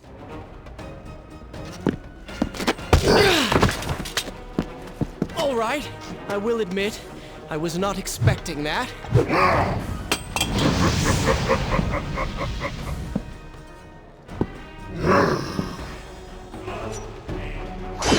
Okay. Try it again.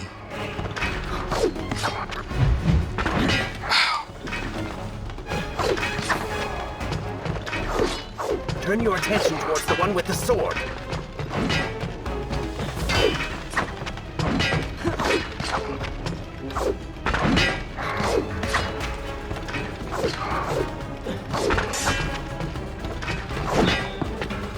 Why would you go doing a thing like that?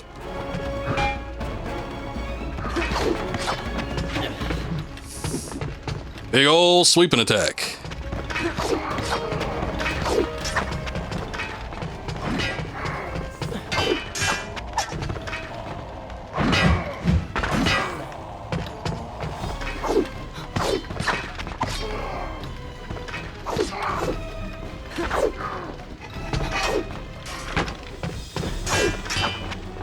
Nope. Don't do that, please. Don't need you to attack both at once.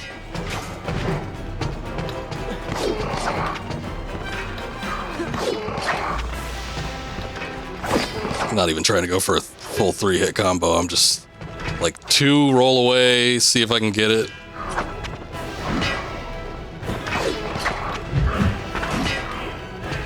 Honestly, it should be 2 and then defend though, because I'm even getting caught during the rolls.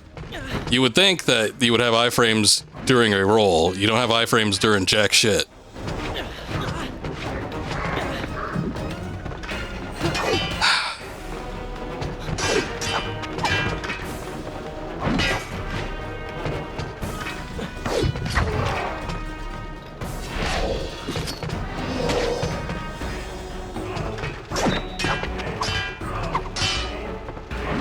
Let's go.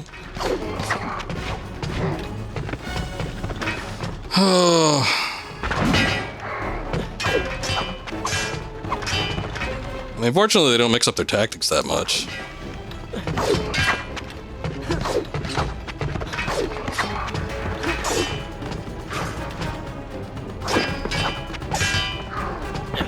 Oh, right into the fire, right into the fire.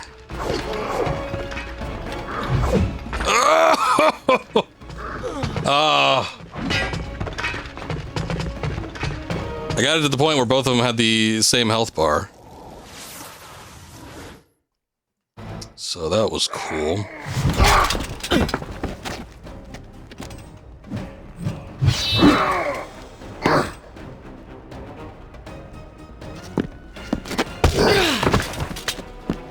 All right, I will admit, I was not expecting that. You'll get it one of these. On one of these attempts, Hanto. You'll get that exact quote.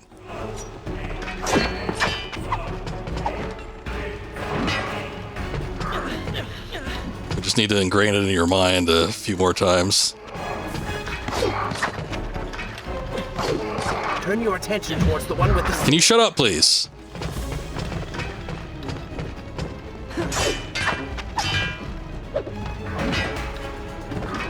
Okay, yeah. Great.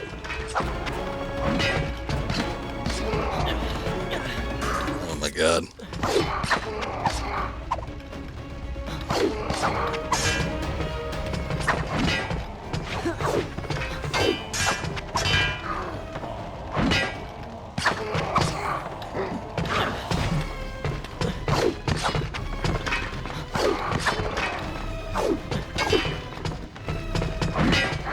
Whew, I gotta admit, lads, I don't think I've played a boss battle this bad in a long time. There have been boss battles that I've failed at for a great deal of time. I remember I played hard mode Stranger Paradise, and there was a couple boss battles in there that I worked on for maybe like an hour plus. But they felt fair. This one, just because of the nature of how the game works, I'm just gonna kill myself.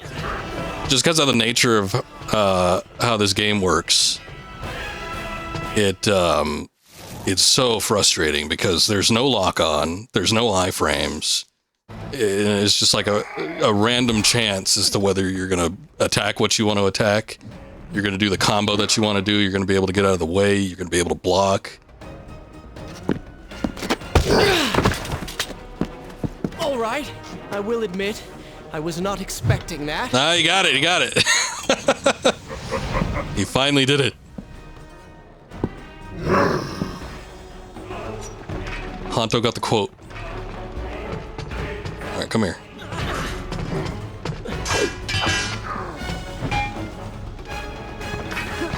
Third time's a charm.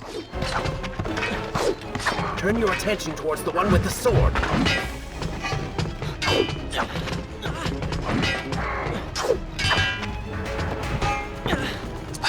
Sometimes you just roll into the fire. That's always cool.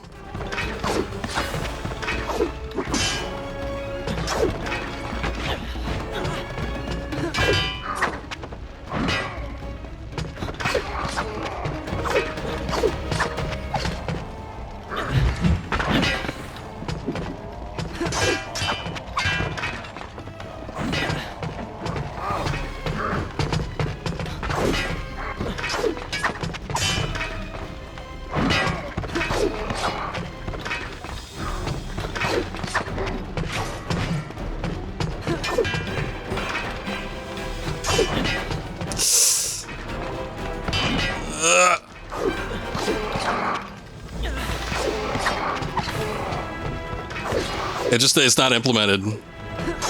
The way the game works, he just automatically locks on, I think, to his closest target.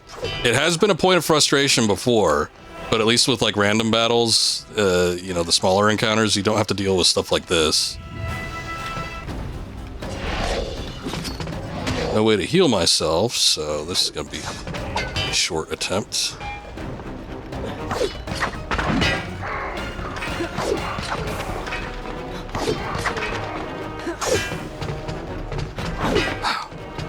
There it goes.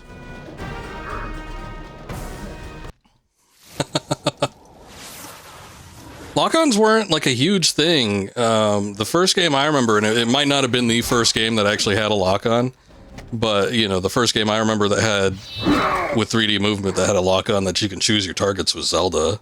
And it's like, that just did not get implemented for the longest time. All right, I will admit, I was not expecting that. I was half wondering if you'd like mess it up. You already got it the last time. You got it again. I guess you could just copy paste it.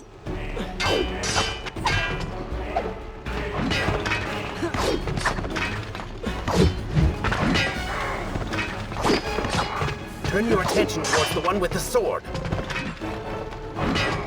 I do find that if I'm blocking, I can kind of control where he goes a little bit better when I roll. So that might be something I have to implement. But yeah, a lot of action games, I just do not remember having a lock-on up until, you know, obviously it's such a staple now because everybody copies Souls games. And it's such a staple with Dark Souls action that you just see it all the time now. But it wasn't a huge thing. Like, games almost sort of arrogantly had a auto lock-on with enemies, and it was always, you know, it could always be frustrating if you had like specific things that you were supposed to attack. Just kill me. This attempt isn't worth it. When there were specific like points or characters or things that you had to attack and go over from like one to the next, it's like it was always kind of like a gamble whether you were able to do it or not. I guess if they were like fairly competent with the game design and everything, they'd space out enemies and stuff to the point where it'd be easy to just like jump back and forth between what you wanted to hit. But it wasn't always the case. But yeah, for like anything, for melee combat, for shooting, you remember with like, you know, Tomb Raider had always worked, but Tomb Raider always had the auto lock on, and I felt like a lot of shooters at the time did that, because if you were to actually aim down sights or something, it required such fine tuning. Like, you could do it in a lot of early, like maybe 5th gen games, but it was not fun to do. I don't know what the hell happened there. He just started flipping out of control. I only hit jump once. I hit jump once and he flipped like 3 times. Turn your attention towards the one with the sword. Oh, you saw I was blocking there. I just got knocked on my ass.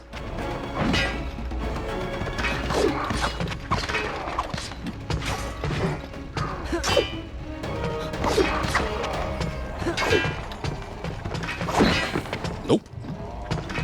Nope. Nope. Can't get up. Every time he hits me, it's a knockdown move, even if I'm guarding. I think I did about the same amount of damage as I did on the last attempt.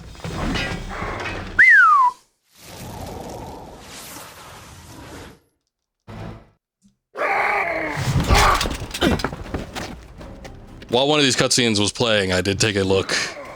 Just a quick little cheeky peek at Google. Apparently, this is what you're supposed to do, so I don't think there's any other way we can do it. We just have to do it this way.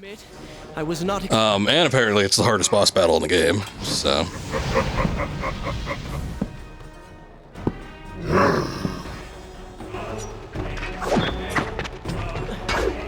At least that's what the users on GameFAQs say.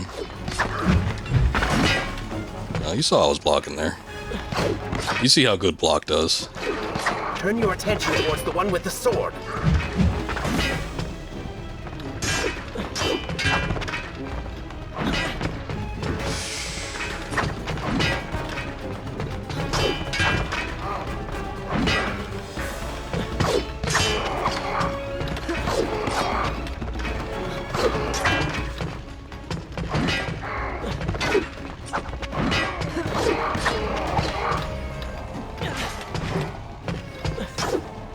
Nope.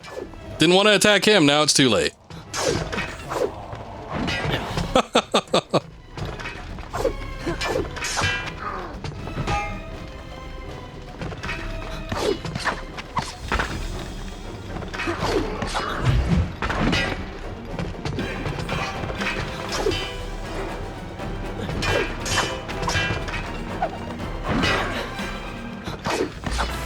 I do wonder how much easier this would be on normal. It's possible that we could be done with this a lot quicker if we weren't playing on hard mode. But, oh, you see that? He flipping around, his axe wasn't doing too hot there. Oh.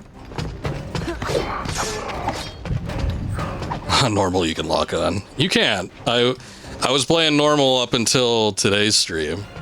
So all the last stream was done on normal. And there was no lock on.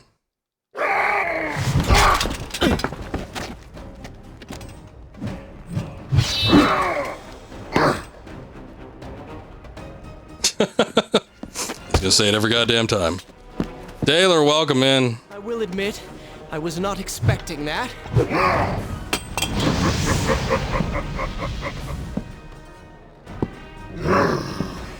We are dealing with one of the more frustrating battles.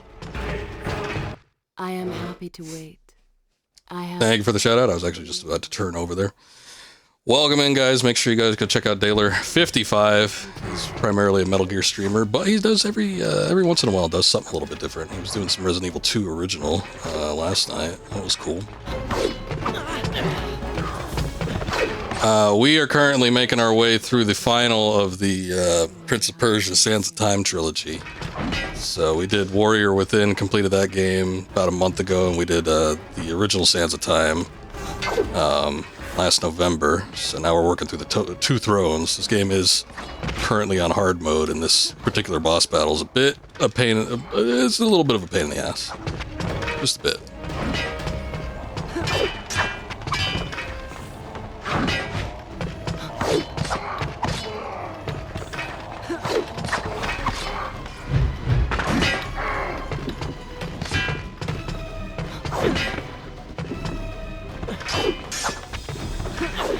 Oh, okay. He was too busy rolling around on the ground. He didn't want to enact it.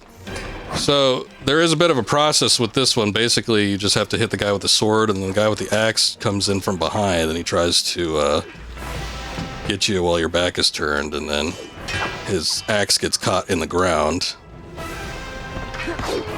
and that's your opportunity to hit him, but then the sword guy will come at you.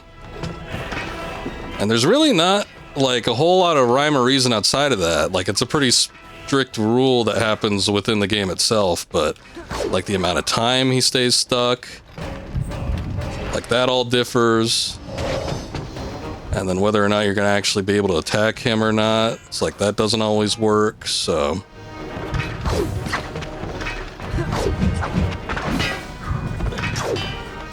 And whether or not you could block a move.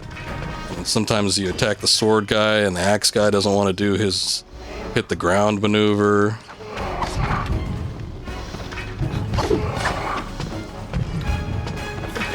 But yeah, it's a little frustrating. But anyway, thank you for the raid. I do appreciate it. Hopefully everybody had a good time watching some Guns of the Patriots. It's a fun game I've been meaning to get back to. I'm surprised Taylor's not saving it for the upcoming Volume 2 Master Collection.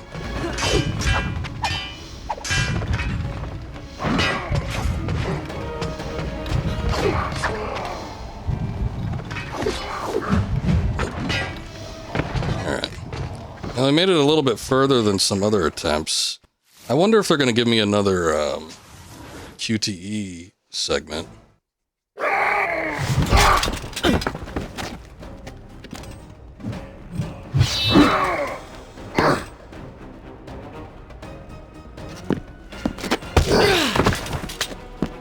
All right, I will admit, I was not expecting that.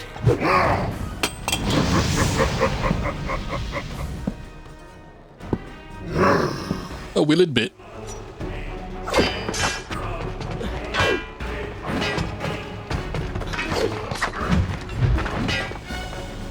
I don't know what the hell happened there.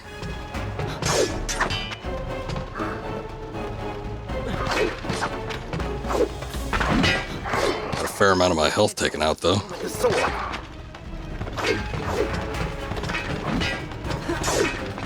Oh, also, I missed that, but thank you for the stream streak, Akuma. 65, that's the big one. That might be our highest. I bet you Solidus or Snake is probably up there. They might even be a little bit further, but, I don't think they redeem them that often. They probably don't care. They're like, he knows I'm here.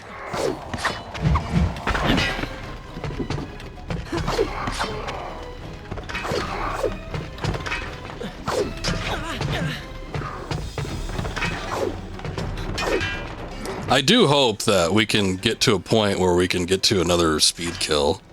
I don't know if that's actually gonna do him in for like a final time or what, but yeah, like the rest of this is nuts.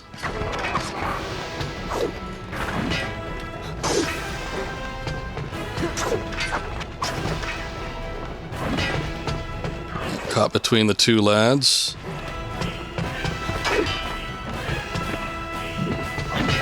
Alright. I'm dead, I'm dead.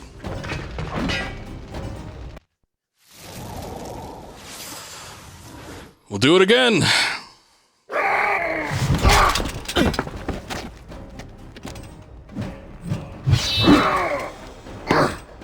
GG, not quite.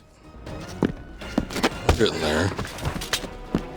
All right, I will admit, I was not expecting that.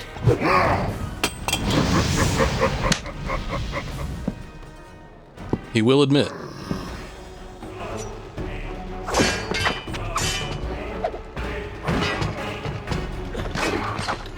I want to say that he kind of had like a moody face. What the hell was that? In the first game, but like he had like an angry scowl when it came to Warrior Within. But for whatever reason, they kept the angry scowl. And he just, I don't know, he looks out of place with Yuri Lowenthal's performance in this game. Yuri Lowenthal is playing, I feel like, a much softer Prince than even the first game.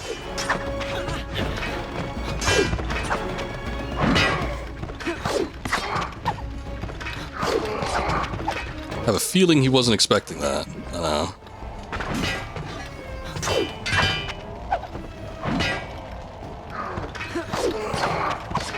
I was about to question, I wonder if we can reload a save. And like go back to a point where we can maybe collect sand in that statue puzzle thing. I mean, I'd have to do the statue puzzle again, which would be a pain in the ass, but I might at least have some sand to work with. Or I could rewind, getting like some really bad hits.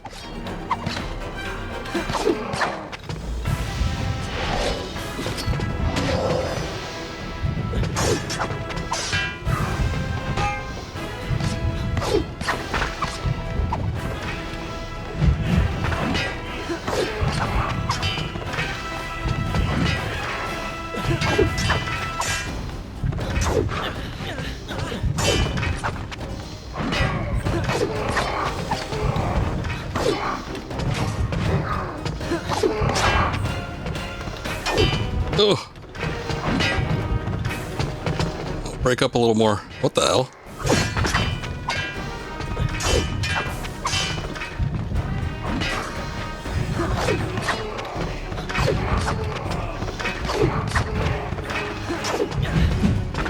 Shit. Doing pretty good.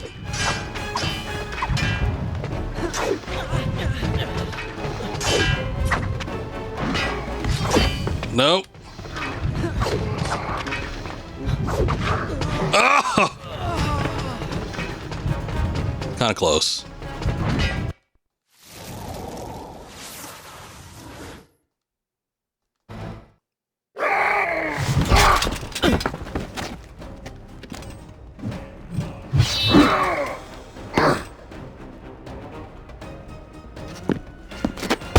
Almost there.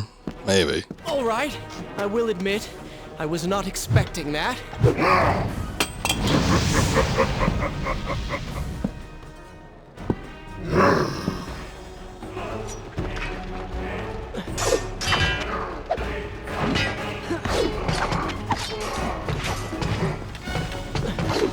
Just given the sheer amount of health that these guys have, I almost think that they're going to give me another QTE sequence. I think it's hopeful thinking. I might be being a little bit too wishful with that, but I feel like they're going to give me another one, so it's just like a matter of whittling down the health that far.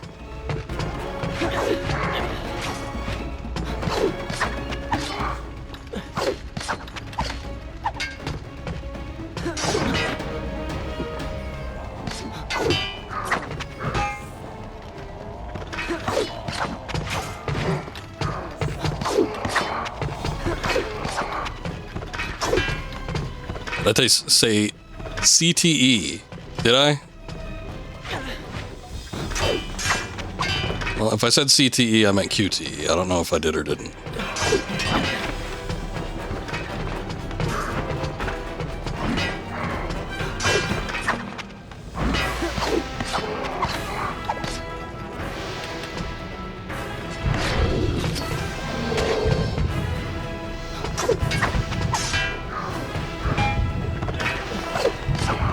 Mine's a little preoccupied making sure I don't get completely smashed here.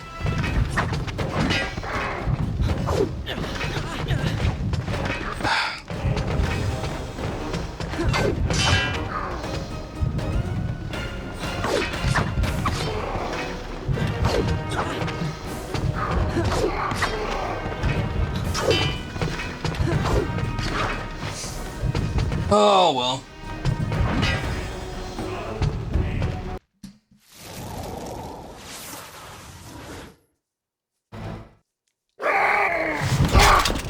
I feel like I'm close. I feel like we could do it, but yeah, it's a little bit rough. Hopefully the segments after this aren't quite as bad.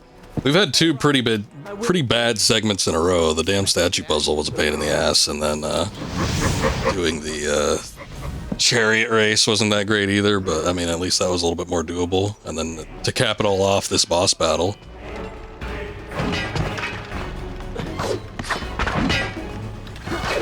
Focus your attention on the one with the sword. Turn your attention towards the one with the sword. It's turn your attention. You got that one wrong. I wasn't even attacking him, and he prompted that, or he did that unprompted.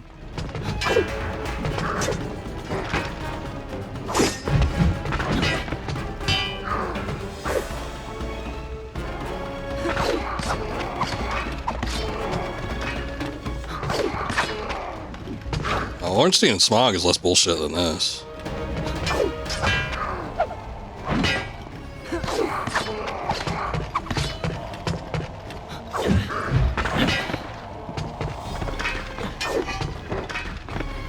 The game mechanics are fair in Dark Souls.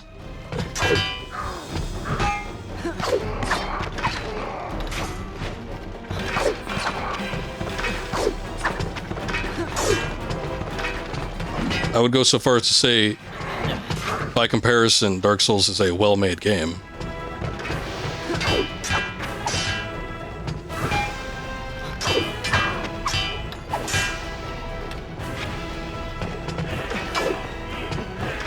Oh, okay, I thought that was pretty short. I will continue. It did. Thank you, sir. Where was it? I'm sorry to hear that. Yeah, at least you say he's doing all right though, so that's good. Yeah, I thought your stream felt a little short. I'm like, I don't think I even streamed like an hour. That seemed that seemed kind of brief. But I got you. I'll try. I'll make an attempt to have as much fun as I can with this. But thank you for the raid. It did go through. I appreciate it. We shall see if we can beat this. I was thinking of the duo boss in Devil May Cry 3. What are they? Agni and I will admit. Rocco? What was his name? I forget. Rudra. I think it was Rudra. But that one's more fair than this game too. Actually, I don't think Agni and Rudra are all that hard either. It's a little bit daunting at first when you do it because I think it's the first time you have like a dual boss like that. Maybe even in Devil May Cry history. I don't know that there was like a multi-man boss that came up before that.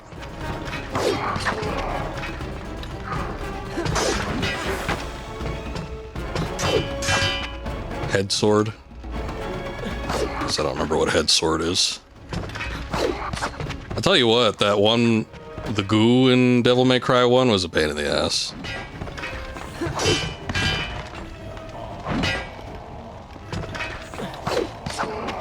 Oh, unless you mean Agni and Rudra, 'cause they did have heads on the hilts of the swords. I had already figured out their names. I don't need a nickname for them. I could call them Red Sword, Blue Sword.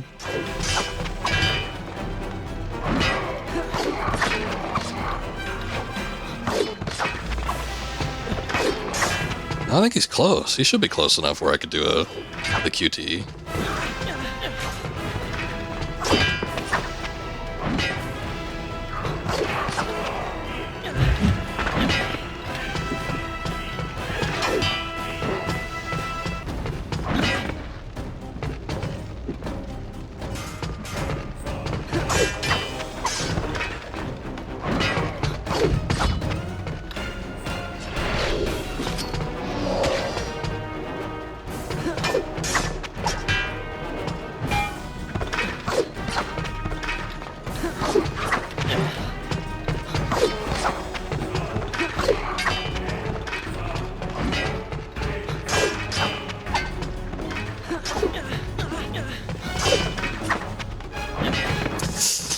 Yep, that happens sometimes too. That sucks.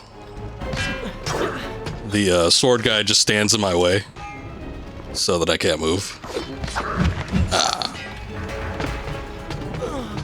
Well, I got past the first segment, which I don't think we did the last time either, so we're sort of going back and forth. My health was pretty high for, I think, the whole first part of that. But I took a bad hit when the sword guy blocked me. I think that happens, like it's hard to say. There's things I'm doing between each attempt to kind of like adjust it, where I'm finding something works better than others. So I'm finding that like just holding guard and then sidestepping actually works a lot better than like trying to roll or anything like that. And it keeps me pretty tight in there where I can immediately start hitting the guy that gets his axe stuck. But there are certain things that I don't really have a solution to right now. Turn your attention towards the one with the sword. There's a bit of a problem when they both kind of clump up together like that. Because then we run into issues again where like the sword guy will block me. Or, you know, I'll end up getting hit by the axe guy. Unprompted.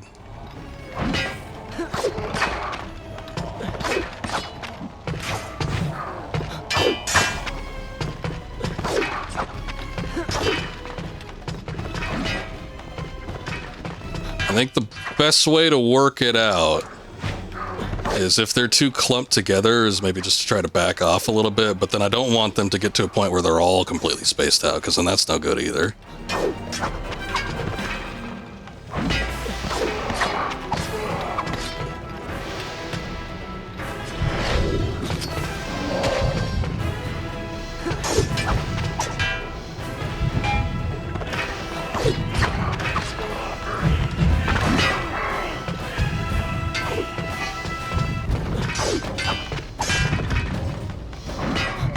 Sometimes when they get too spaced out like that, this guy will start doing weird shit, like rolling around on the ground.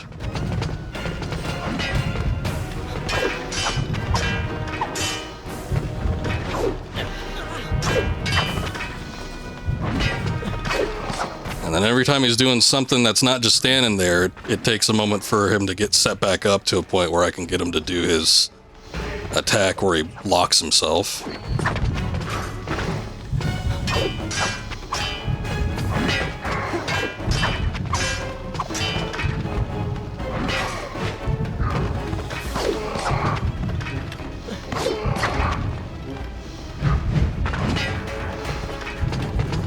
Gotta break him up a little bit.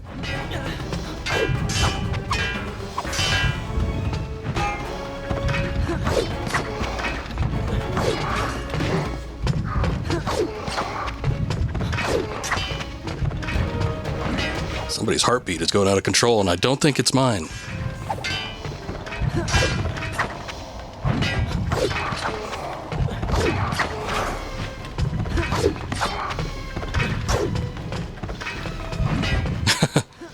Oh, it's Honto's. Honto's on the edge of his seat. He doesn't want to type in the lines again. Shit. It's the first time we've actually messed that up. Oh, no. Oh, I think we might have been close. God damn it. I got wombo comboed. That was a situation, again, where they were just in a position... Because I usually rotate to the right. I feel like it's safer than rotating to the left.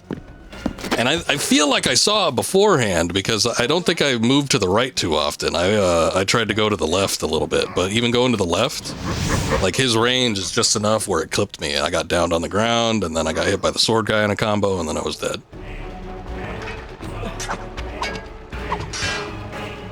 You gotta admit, he was not expecting that. Oh man, we got hit first thing.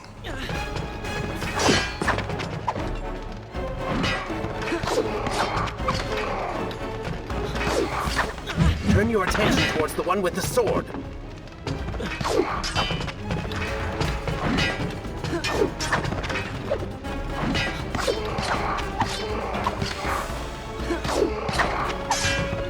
That was a good one.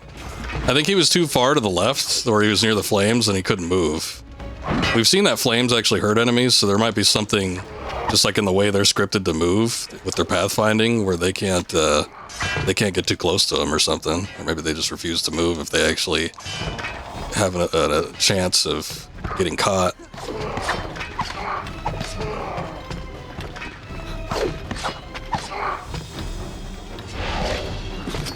I think it's the quickest we've ever gotten to the QTE.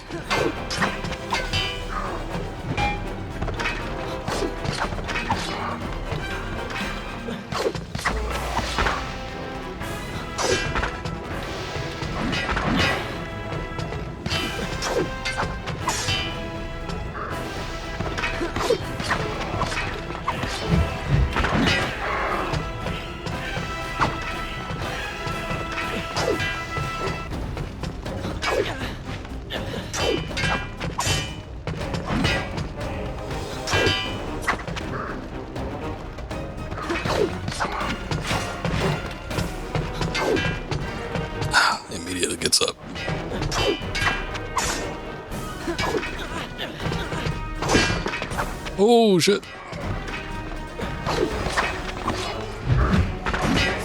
Knocked on my ass. Ah, shit. Oh boy, oh boy, oh boy. I think we can get it. I feel like I did really good that one time.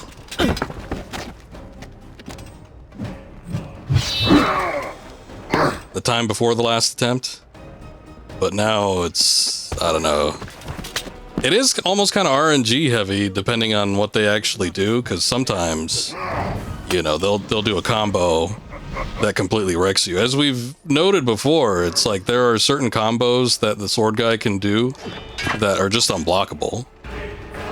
And, you know, you can't really do too much about that. Turn your attention towards the one with the sword.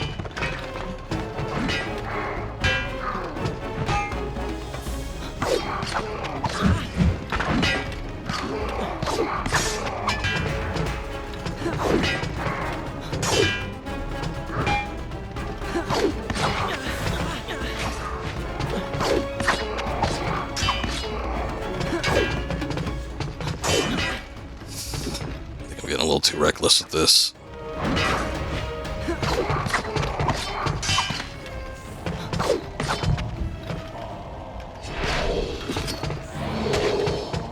I feel like I'm getting to that part quicker though. That he just like pushed me out of the way. That was weird.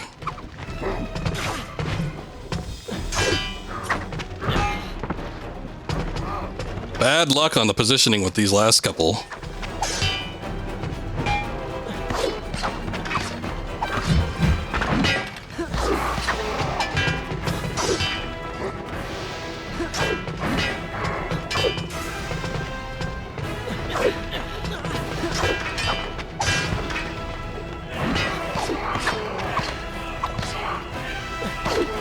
Sometimes we get him caught in that position like that. Maybe it wasn't even the fire. There's just like for some reason, if he's completely on his left-hand side, he can't counter it. He can't do anything about that.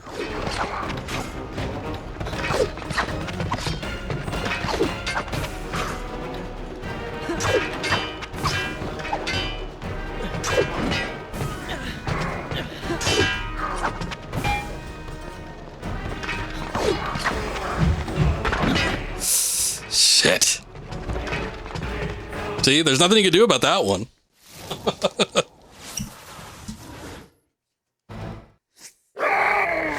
And again, for anyone that wasn't here, there are no iframes when you're rolling or anything like that. When you're jumping and you're rolling, if there are, they're super, super finite. But it's practically to the point where you are not invincible if you're trying to do some kind of maneuver. I will admit. So it's like, you know, you could maybe, if you could see it in time, you could potentially like roll out of the way, but you know, you'd have to almost have a sort of precognition. I suppose with the sand powers, and if you had the ability to reverse time during the segment, that might make it a little bit easier. But I don't know, we had the whole chariot segment, and there's no way to replenish any of your like sand tanks during that. And I don't know if you just start the level without any. It seems a little harsh.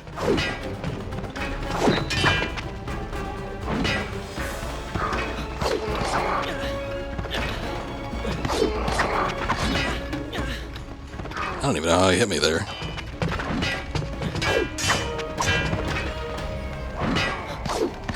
Now look, perfectly on the left-hand side. This is the point where he can't actually do anything. I don't know how, like, we can consistently get it like that, if at all possible, but if, like, there was a way to do it, that'd be, like, the thing.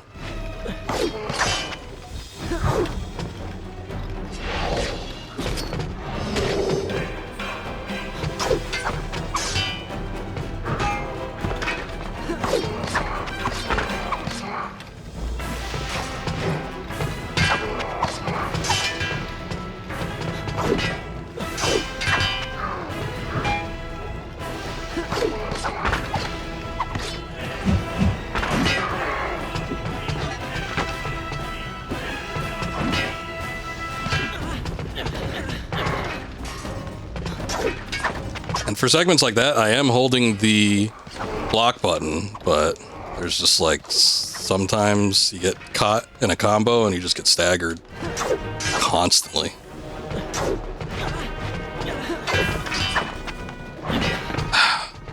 Nowhere to go with that one.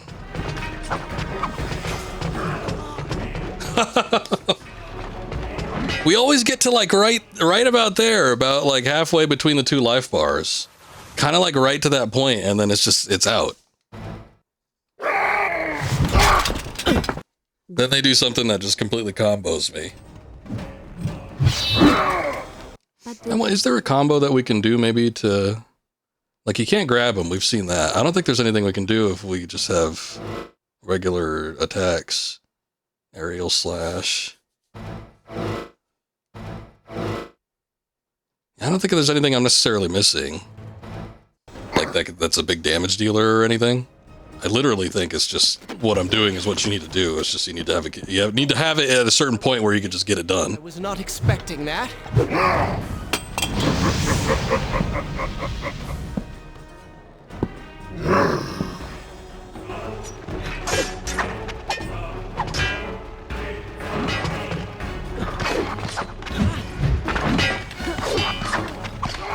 Turn your attention towards the one with the sword.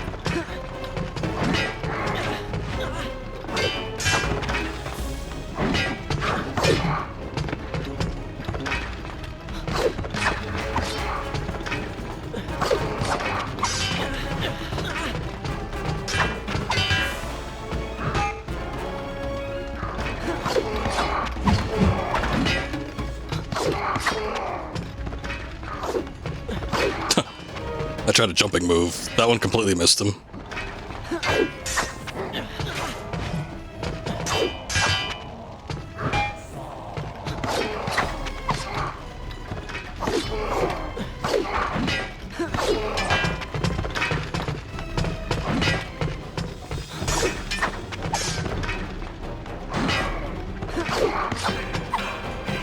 Okay. QTE time.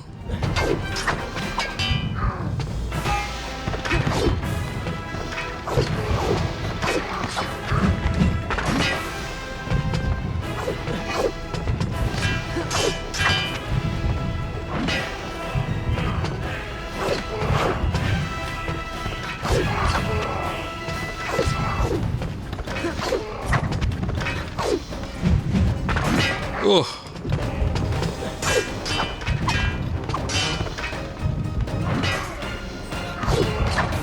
I was starting to wonder if like the heartbeat sounds maybe meant that I could do another QTE, but like there is like a white flash that happens when you're supposed to be able to do that, and that hasn't happened yet. Of course.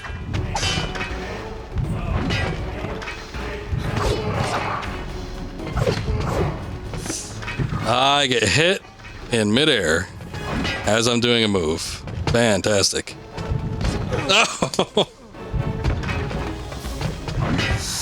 Oh.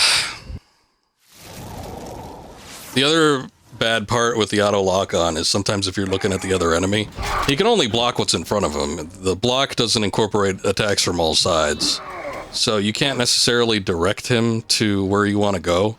I feel if you're constantly pushing in a direction of an enemy, he'll eventually turn his attention over there. Because I think how it works is just whatever enemies he's closest to. But it takes a second to like get from one to the other. It's not a constant thing. It would probably be even worse if he was just constantly turning his attention to whatever was closest, because he'd constantly be just like hitting between two enemies at once.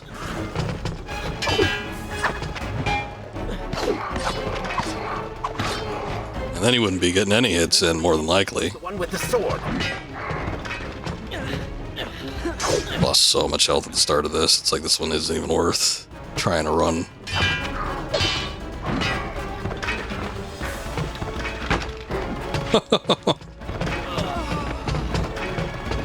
Alright. That might be our worst attempt. Maybe outside of the first one. That one was pretty bad.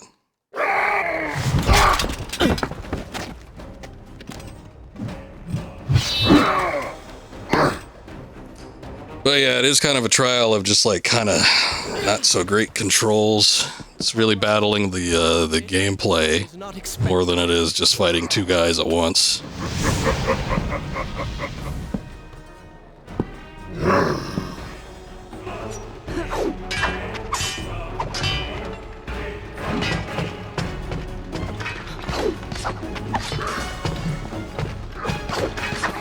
Turn your attention towards the one with the sword.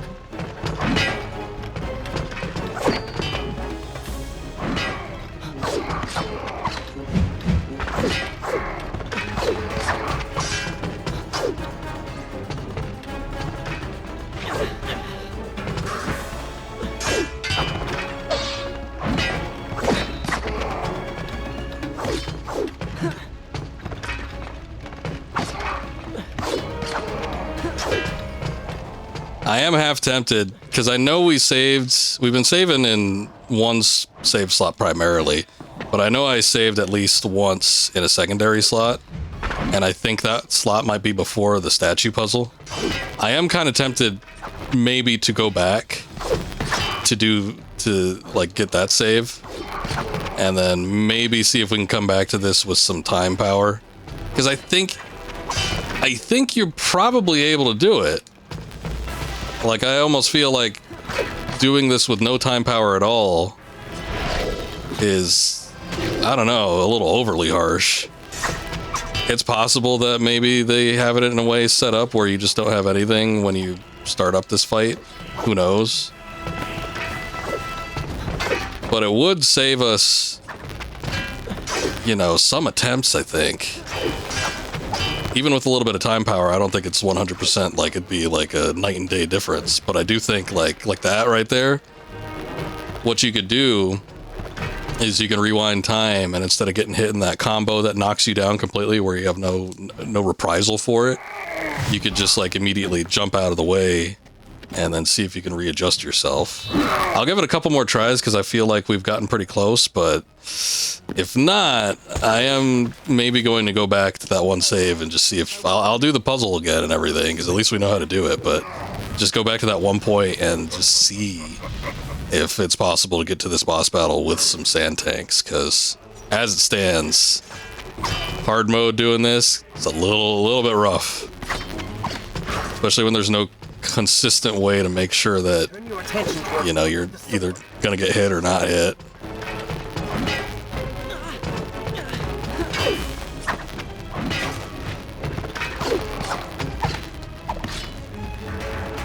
Game with no damn iframes and no consistent block, no lock on, and they expect me to do a fight where you've got like two guys that can absolutely brutalize you.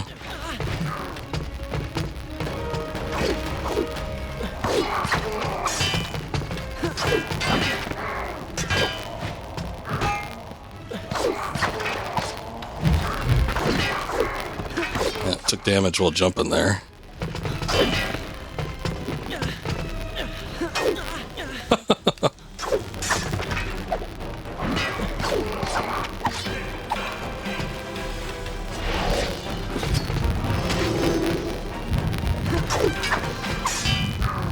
It'd be nice if you got a little health back. I don't know how they'd explain it, because as it stands, the only way you can gain health back as the regular prince is by drinking water, but like, I don't know, if you had like a little swig or something.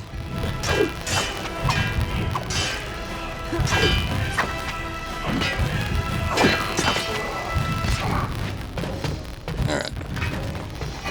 Yeah, I could tell when my health was getting pretty damn far down there that it wasn't gonna work. Okay. I will try one more time, and then I'm gonna take a look at the save and see if we can roll back. At the very least, if we roll back a save, we can like make like we're making some progress, though, because I can at least get through what we've already done Was not quicker. expecting that.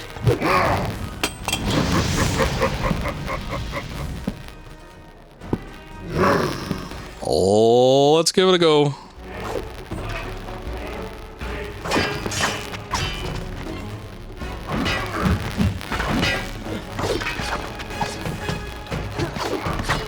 Turn your attention towards the one with the sword.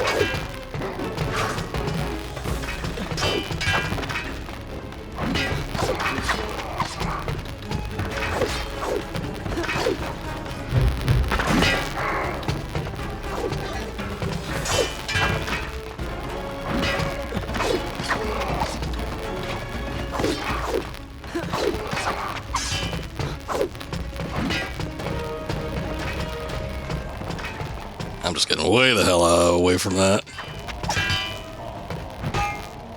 It's like we had them so muddled up. There's no way I would have been able to get past any of them.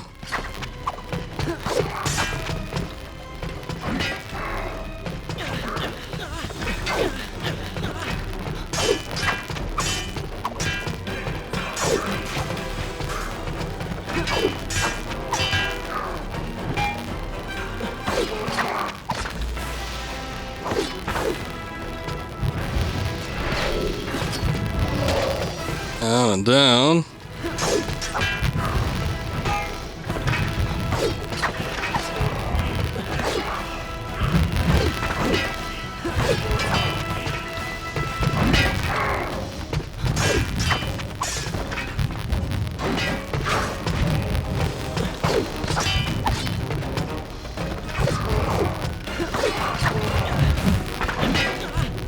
Oh, great. Not only did it get me knocked on my ass, but I got completely knocked into the fire, too.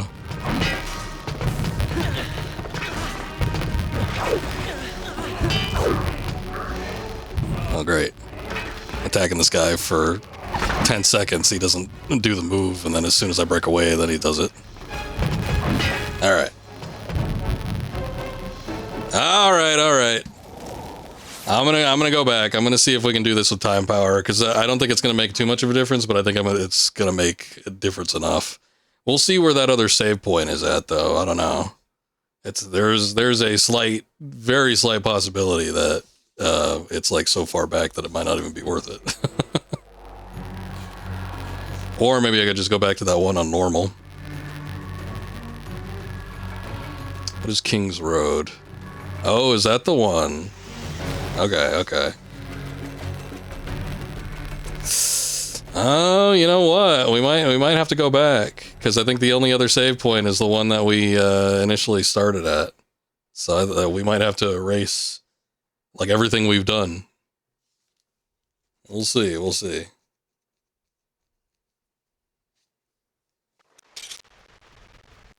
Oh yeah. The only one that I didn't do was the canal. So that was a bit of a flub.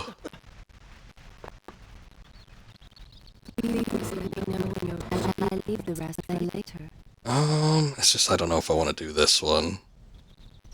Actually, I'm not too sure. It should save, like, it should take the place of, I don't know.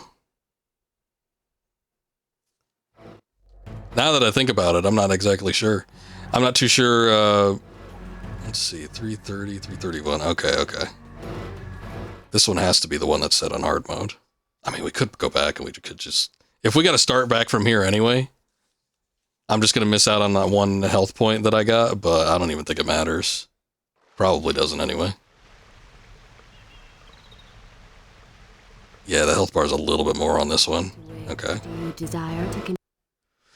Phew! Decisions. I think I'm gonna go back. Maybe we'll do normal. This boss battle just is a little bit too bullshitty. I think it probably would be better if I had the sand power too. If I just had like some sand tanks full. But it's like, do I want to chance it and then get all the way back there and then have the same issue? Or if I go all that way and then it was pointless because they just don't give you any sand power to begin with. It could be that by the time you start the boss battle, they just take it away from you. Like that fight's intended to be done that way. I'm not sure. So, I don't know. We'll try it with this and we'll see what we can do. It's a shame, but that is the way it's looking like we're going to need to do it. Oh well.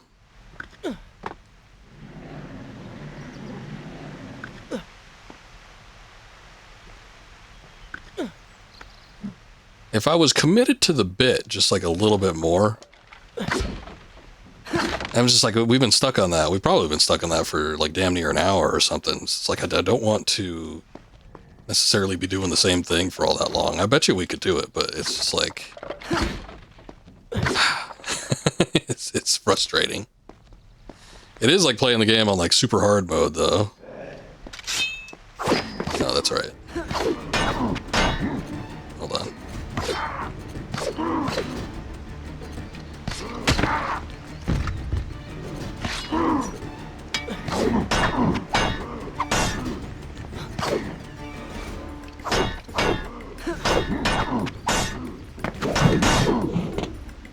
I forgot this guy was over here.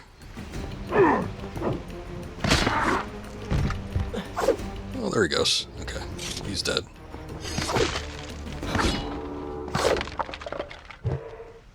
There's a couple points where you might be able to do it like slightly better, just on account of maybe being able to take advantage of some spots where we could sneak up on a couple guys. Get rid of that, take that. A little jump here. Well, that just completely knocked him down.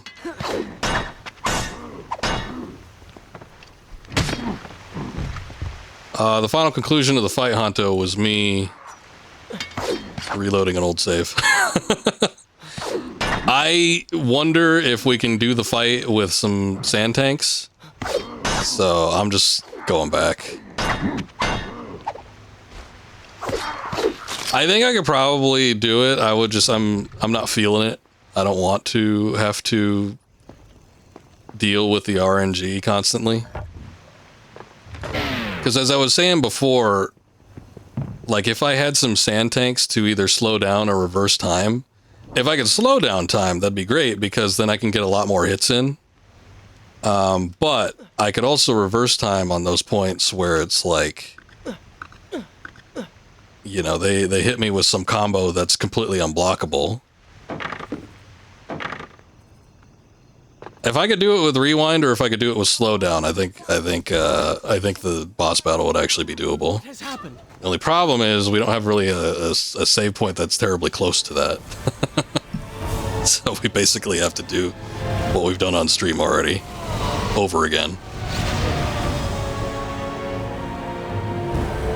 I was saving in multiple save slots, but the problem was I wasn't really saving a lot often. How convenient. A burning building filled with helpless citizens just begging for rest. So we gotta do this part, but at the very least we should be able to do it quicker. I mean, it sounds like a trap. Ridiculous. Is it? If I was an enraged sand god intent on killing you, and you'd already slain 2 of my best lieutenants, well, I'd be in for a far less direct approach. Exploit. I will say, it is a damn shame, and maybe a fault of the game design, that they do not disclose to you that you're going to be in a position where you're going to be in some kind of boss battle. Because, again, prior to the sequence where you have to fight the 2 bosses, it's like there's the whole puzzle sequence with rotating the statue and doing all that jazz. And then you have the chariot thing. And it's like during all of that, it's like you don't know what it's necessarily going to be leading up to. It could potentially just be, you know, something relatively mundane. Or it could just be like the biggest ass-kicking boss in the game. It's like there's no disclosure as to what's going to happen.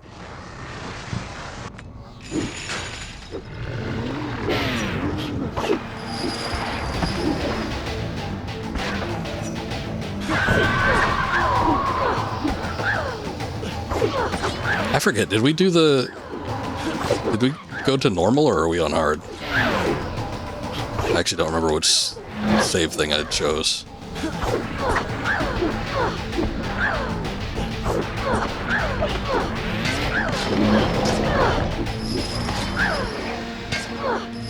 Guess we'll figure it out in a second.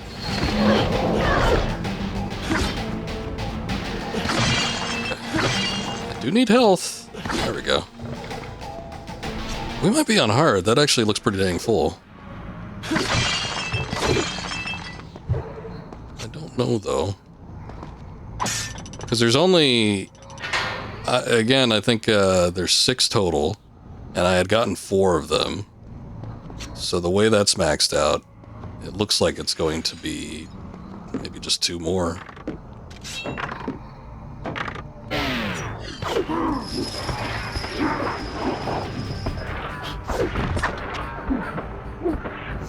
Alright, kick his ass in slow motion. Oh, down he goes. Okay. Get all that. Jump over here, go there. Jump there, do a little swing.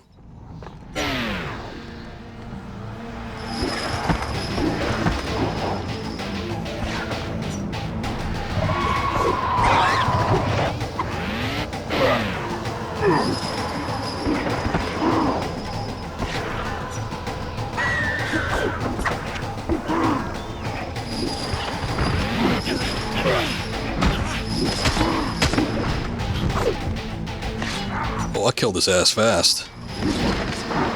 No, maybe he's still alive. Okay, well. Good enough.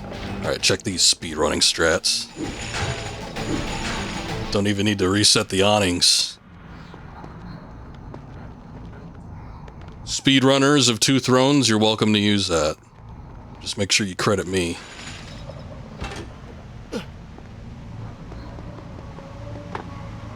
I'm just kidding. If there are any speedrunners in this game, I'm sure they figured that out. They probably found some kind of glitch that takes them completely beyond this part.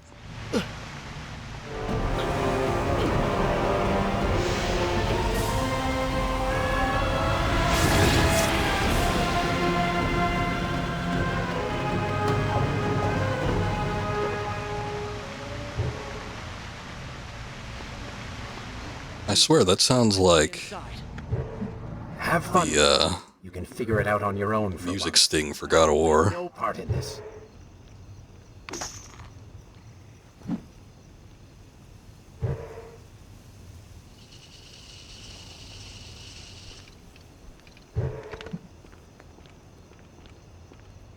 There are these chains. I don't think we could jump from here, though.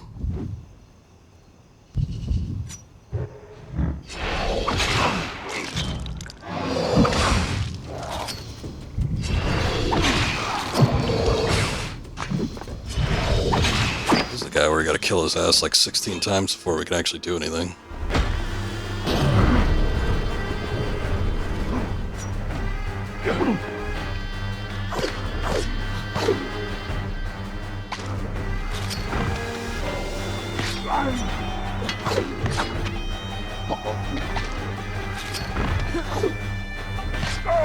I've seen that grab move out a couple times. I didn't even know that was a thing previously.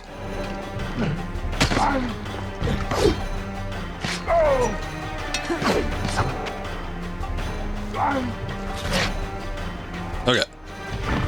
Down he goes. Get that, so I get a second weapon. Remember.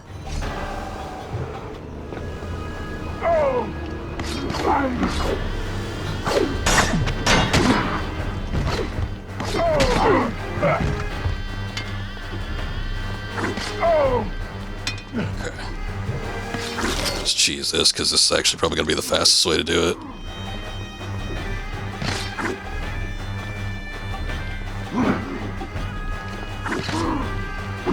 I bet you I could get it in a way where I could actually get 3 guys.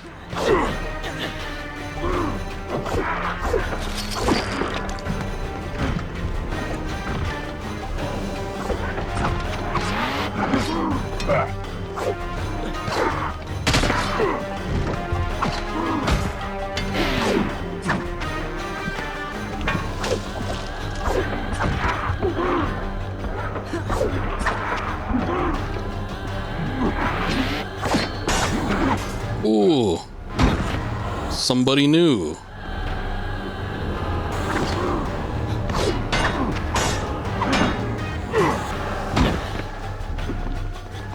Even these guys have an attack that just knocks you on your ass. I kind of hate that. I don't know, like, there were ways to break out of a combo like that in the previous games. Even in the first one, there was,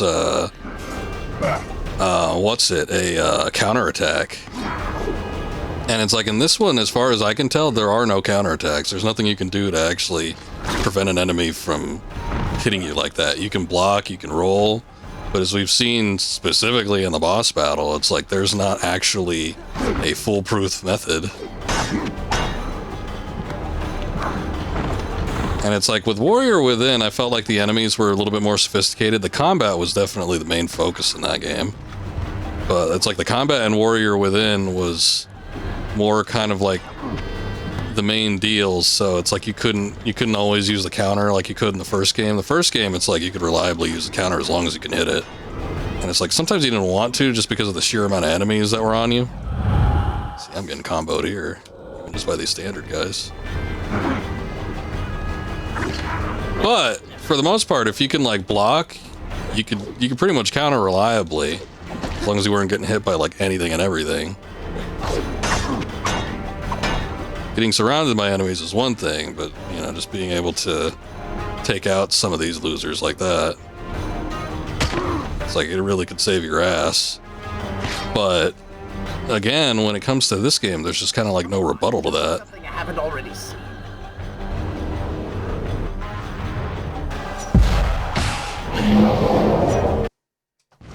All you can really do is just block, and then after you're finished blocking, it's like it's up to the enemy as to whether or not you're gonna actually be able to continue on, because it's like they could do a combo that just completely obliterates you, or you could be in a position where, you know, you might be able to hit them back a couple times, but it's not like super reliable or anything. I forget if there was a health thing right before this. Is there? Oh yeah, there is. It's like there damn well better be. Need some sand tank stuff too. Drink, please. Drink. Should I continue? I will continue my story from here next time. I'm gonna save in a completely brand new slot. Yeah, let's just do a new one. I really do wish there was a save after this, though.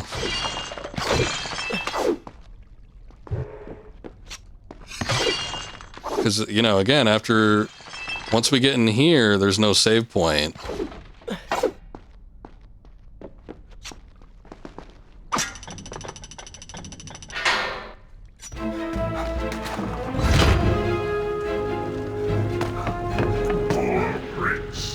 Locked inside a burning building and no way out. Too bad for you. Well, look at that. Trapped. He's so You sassy. see now what happens. Too when bad fight for you. people? You die. Enoch is in here! It's going to burn! Help us! Please, help us! Ah! Ah! Over here! Over here! Father, give me guidance. Lend me strength. Where have you gone?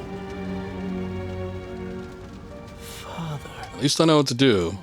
Hey, what's up, Jubei? Wait. 7 stream streak. Thank you, sir. I appreciate it. Where's the machinery that controls these conveyors? Yeah, I mean, we just blitzed through that first part, no problem.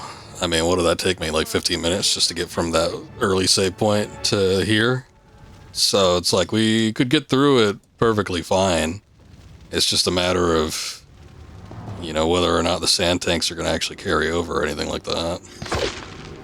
Because then if they don't, and then I got to do the battle anyway, it's like, oh god. It's going to be such a pain in the ass. Because then I could reload the other save, but I think we'd have to start at the chariot thing. They don't start you off, like, right with the, the boss battle.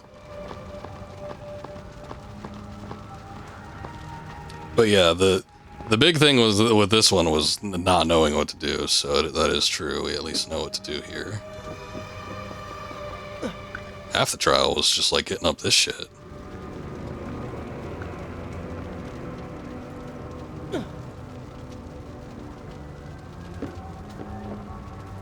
Okay, do I have to turn it at this point? I don't think so. How's it going, Jubei? I hope everything's doing all right.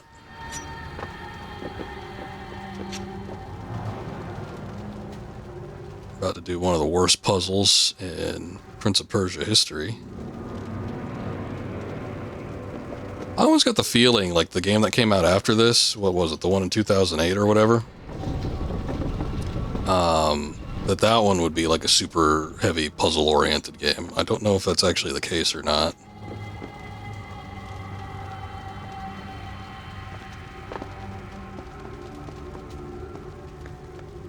Got some internet issues. That's not good.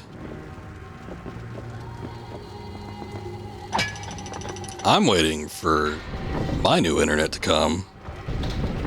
Oh shit, we have to turn it all the way back. God damn it.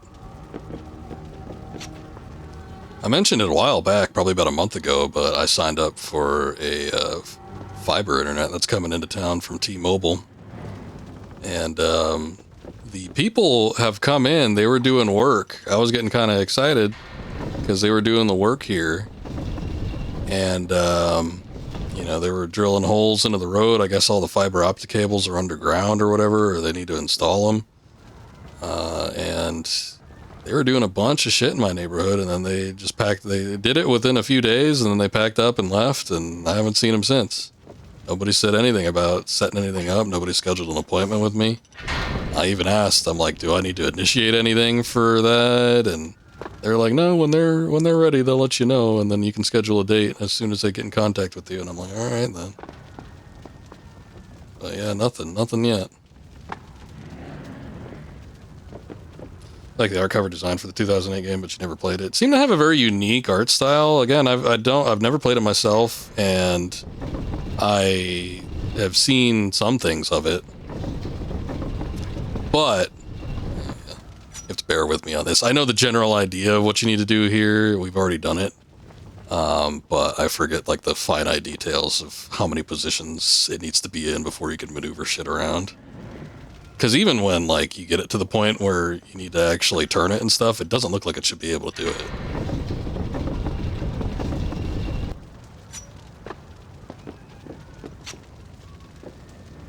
But yeah, there's been, while I've been playing these games, just like this entire trilogy, there's been so many people that have come in saying that the 2008 game is pretty good. I noticed when I was looking it up at one point, it actually had a subtitle, but I don't know what it is. I'm like, oh, it's actually got like another name outside of just like Prince of Persia 2008. But everyone just calls it the 2008 game because I guess, I don't know, it's probably one of those situations where the subtitle only applied in like certain territories or something like that. I'm not 100% certain, but it doesn't look like it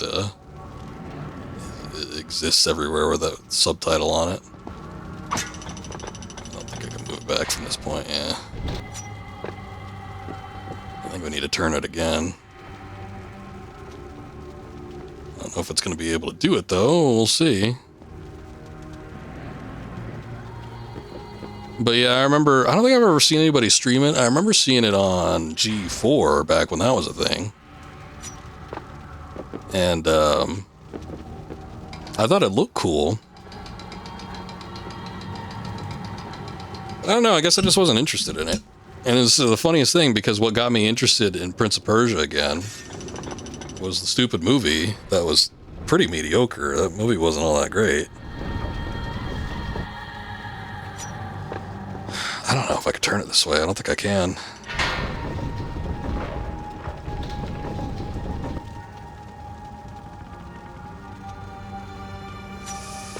Okay, now I actually forget now.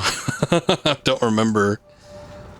Did I have to start turning it like at a certain point back here? I don't recall. Oh shit. There goes the sand tank. Okay, just stick with the ladders. Can't move it back. Can't turn it. I guess we've got to move it forward and turn it back there, but like we can't move it too far because if you move it too far, then it's not going to be able to turn the other way that we need to get it in. So, I don't know. Something stupid.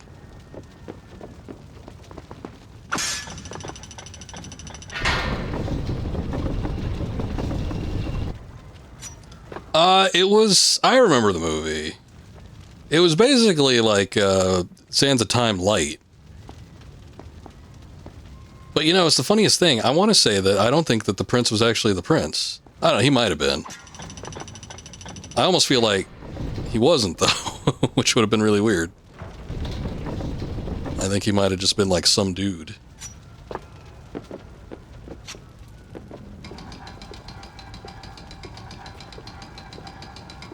Maybe he became the Prince of Persia because he was so adept with the dagger of time. Well, what the hell then?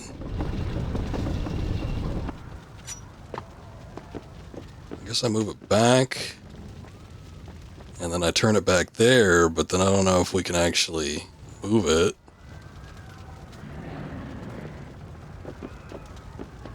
We just did this too. I mean, it's been a couple hours, but it's like, you've already been through this mess. Now I gotta like refigure it out again.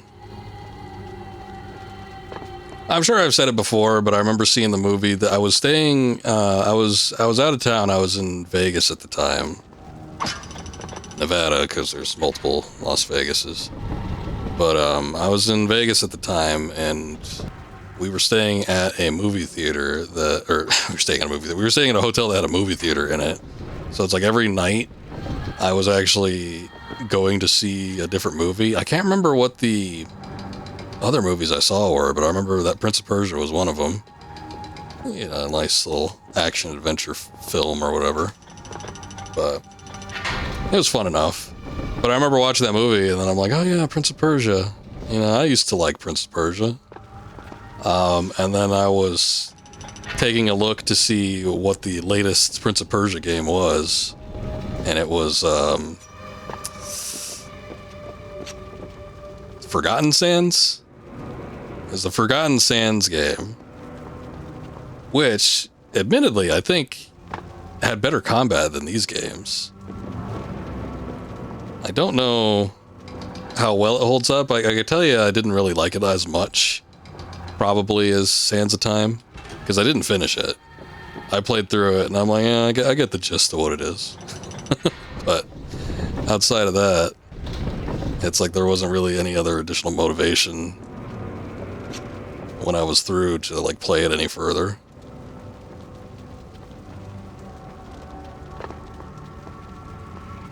I don't know, I got this all screwed up.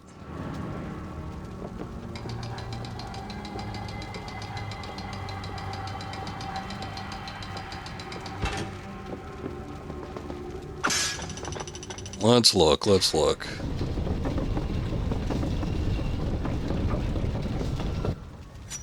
See, I feel like we tried this already, though.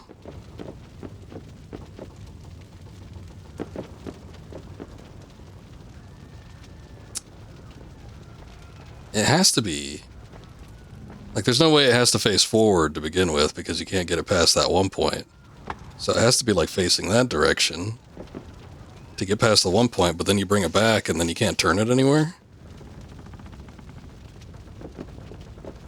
Did I play the 2002 mobile game, Prince of Persia Harem Adventures? No. Harem Adventures. That sounds like, that sounds like entering some kind of VN territory.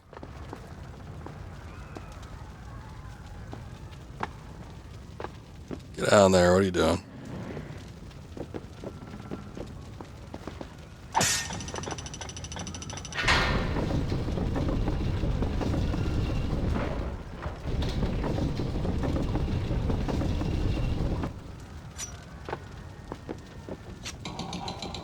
I don't think we could turn it the other way either. I feel like I already tried this. But it's like we bring it back here, because it needs to be facing backwards, I'm pretty sure. All the pre-smartphone games. I did not play too many pre-smartphone games. I know there was a few out there. Everybody remembers some stuff, even if it's just based on the advertising, like the Elder Scrolls one. What was it? It had to have been Oblivion. It was the Oblivion mobile phone game, because they had some kind of like tie-in with like Pizza Hut or something like that. Everybody remembers the ad for that one. And then people say good things, you know, including people that I know personally, about Doom Mobile and Metal Gear Solid Mobile. I didn't have any myself. I don't think I had a phone that could run anything like even halfway decent for a long time. I had a friend that had just like a little flip phone, and he'd get things on there every once in a while. I remember he had Street Fighter like Alpha 3 or something like that. It looked rough. But he played that for a little bit. He said he saw Metal Gear on there, and he said from the previews it looked like it was like the MSX games. But I've looked for evidence of that, of like that game's existence or the existence of that, and I've never been able to find it. So I don't know what the hell he saw. Played the Harry Potter 6 one.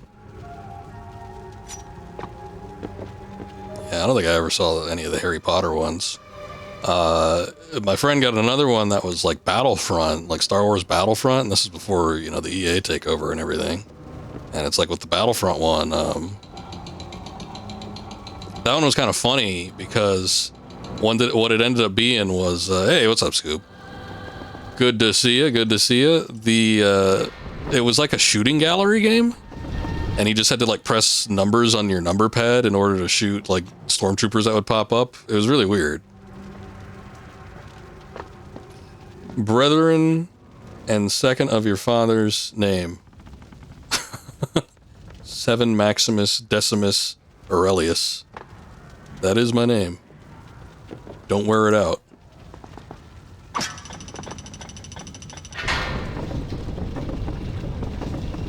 Oh, that's what it was.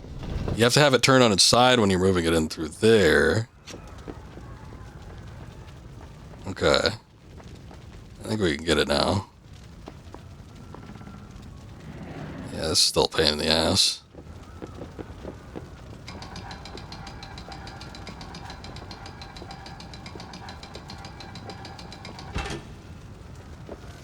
But yeah, I don't think I installed a game until like super late. I want to say one of the first ones I did was that Fire Emblem. Remember when Nintendo came out with that Fire Emblem game for mobile? And it was kind of like a gacha game, sort of. But it still had like a hint of Fire Emblem in it.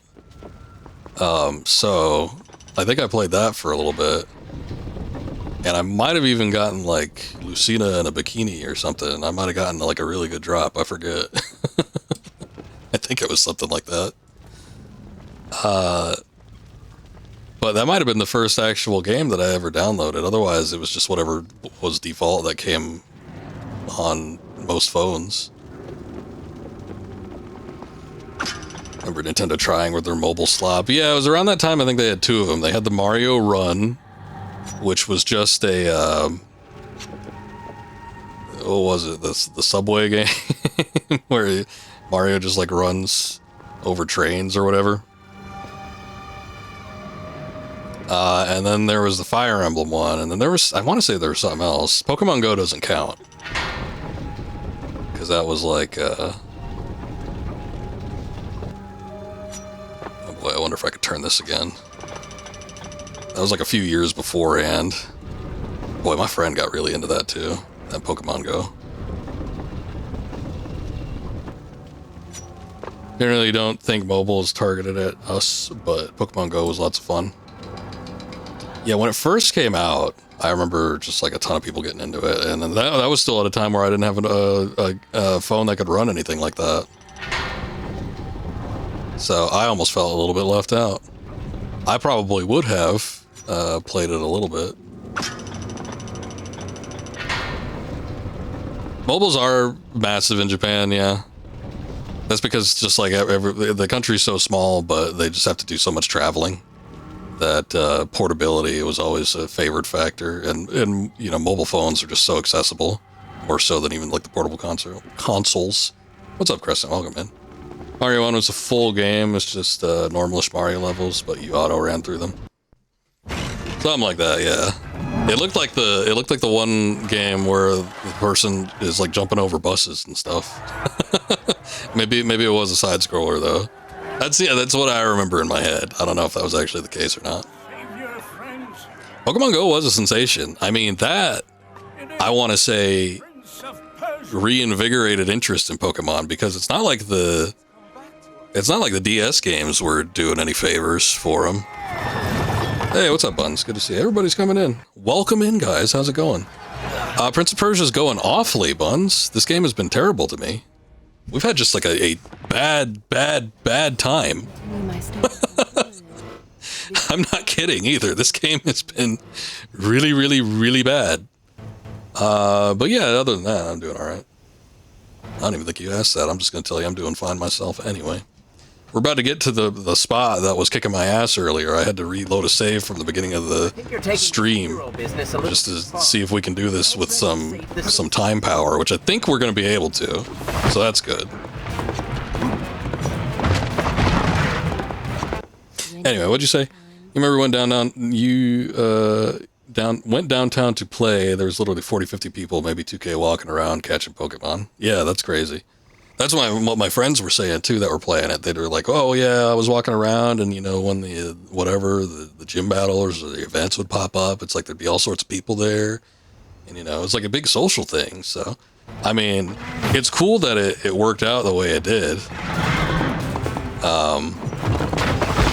You know, it's not nearly as, I think it's still around, but it's not nearly as big as it was. But yeah, that reinvigorated interest in Pokemon by like a huge degree.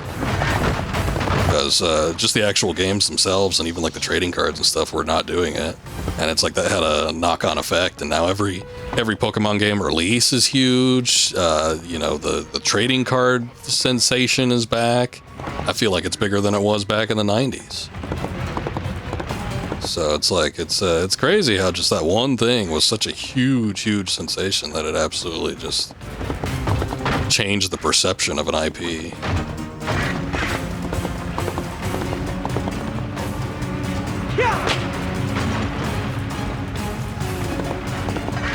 Scalpers are cringe, love watching vids dissing them. Oh shit. I thought I was locked into a little cutscene there for a second. My bad. I'm just gonna reload it. We're gonna redo it. I don't want to use any of my time power because I'm saving it all for the boss battle. Way back when there was only flip phones, and even before flip phones, basically since phones gained a screen. Tell me when you... Oh, that's in response to the mobile games are massive in Japan. Yeah, they've always been big just because, again, they're just like such a country that travels so much. There's so much like downtime having to travel from point A to point B or wherever they might be going that it's like put a little game on a phone or whatever, something to do instead of just, you know, sitting around with your dick in your hand.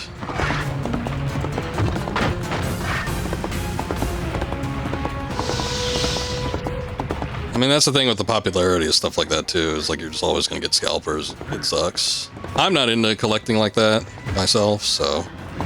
But, you know, I've seen so many people just get so hype about new releases and stuff. It's kind of crazy. Because it's like seeing it now, because, like, you know, I'm sure most of you guys were around in the 90s, but Pokemon was so huge when... Not when even the games came out, it was a little bit after the games released, but it's like when it just became like this huge thing. And it was like everything was big. It was the games, it was the anime, it was the cards, it was just like every single aspect of Pokemon was such a huge factor. And it's like, seeing it these days, it's like, it's almost as if it never had like a down period.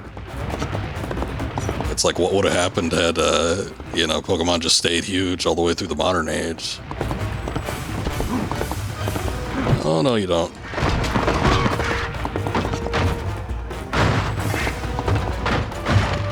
Oh, shit.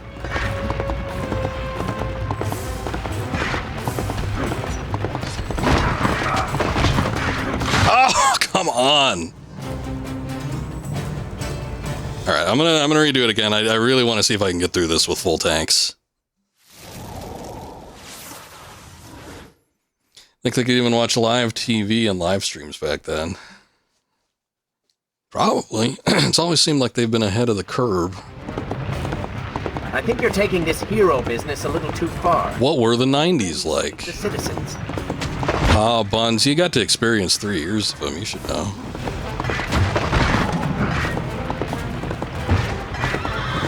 You were there for a little bit.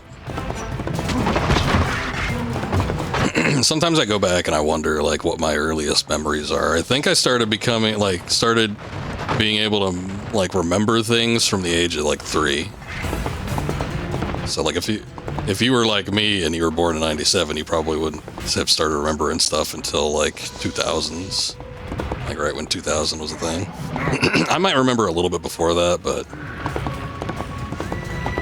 I definitely don't remember those first years in Hawaii. Any and all of my memories are when we moved to the mainland. It was a glorious 3 years, let me tell you that.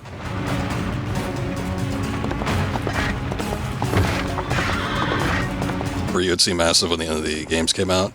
Yeah, I mean, the games had been out for like a year or two, but like, I didn't start hearing about it. Like, it became super massive, but I didn't start hearing about it until maybe about a year after the games had come out. And then when the anime had come out, that's when it was like super big.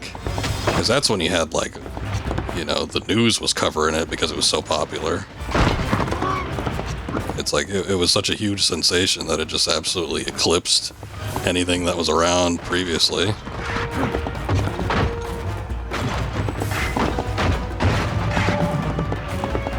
Banana Man? What the hell's Banana Man?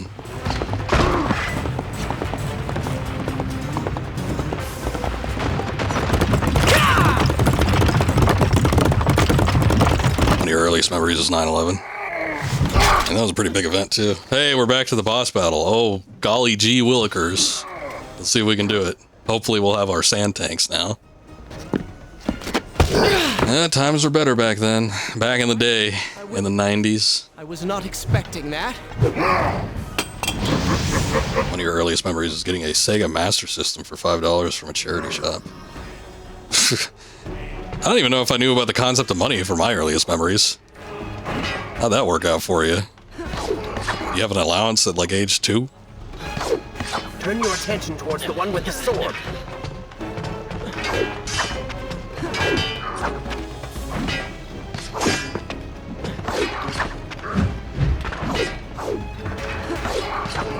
Oh, it's more than just the one. We gotta beat both of them. Zero, but your mom got it for you. Okay.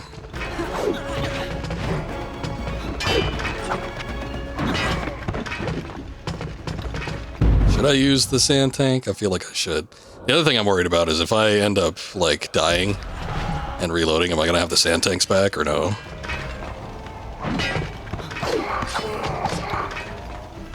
Got 2 hands. I got 2 hands. I only got 2 weapons, though.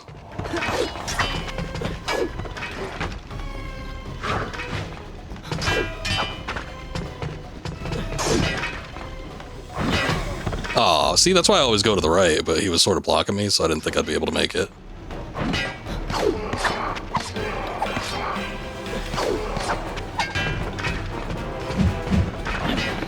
Probably where you learned about money, but you've been poor ever since. Well, aren't we all? One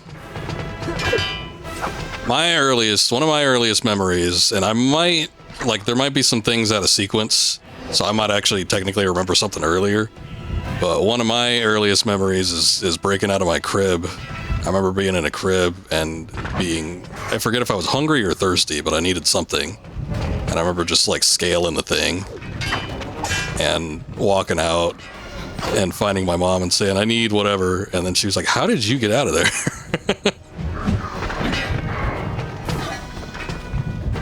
But that might be one of my earliest ones.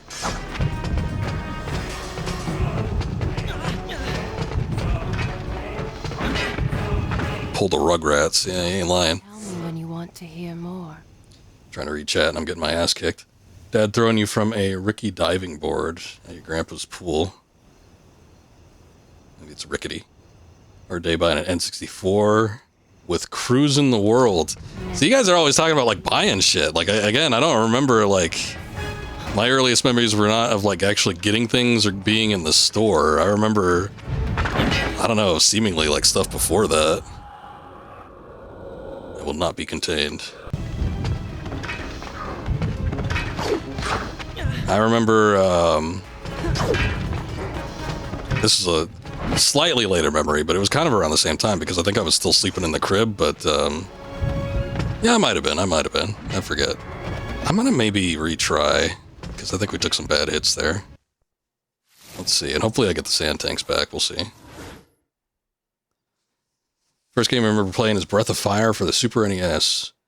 Good times, good times. Had zero clue what you were doing in the slightest. Yeah, Breath of Fire. I would say any RPG is probably a little bit rough for a young child to play. The first video game I remember playing was either on the DOS computer we had as a family, or it was at an arcade. I don't remember which, though. I didn't experience console games until much later. The first, I mean, I might have played a console game at like a store, because if you remember, like back in the Walmarts and Targets and stuff, they had like the displays set up where you could play stuff like that, so I might have touched one of those.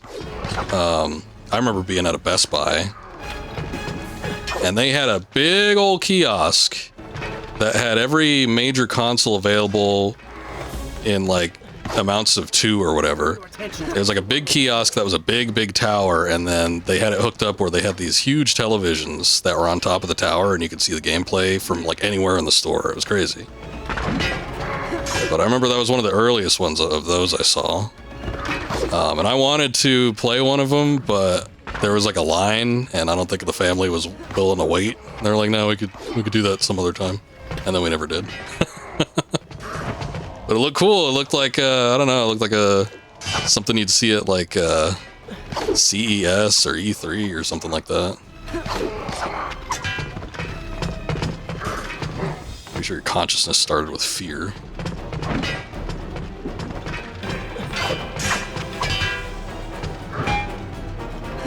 I want to say that the one I mentioned was maybe my earliest out of the crib, but I don't know.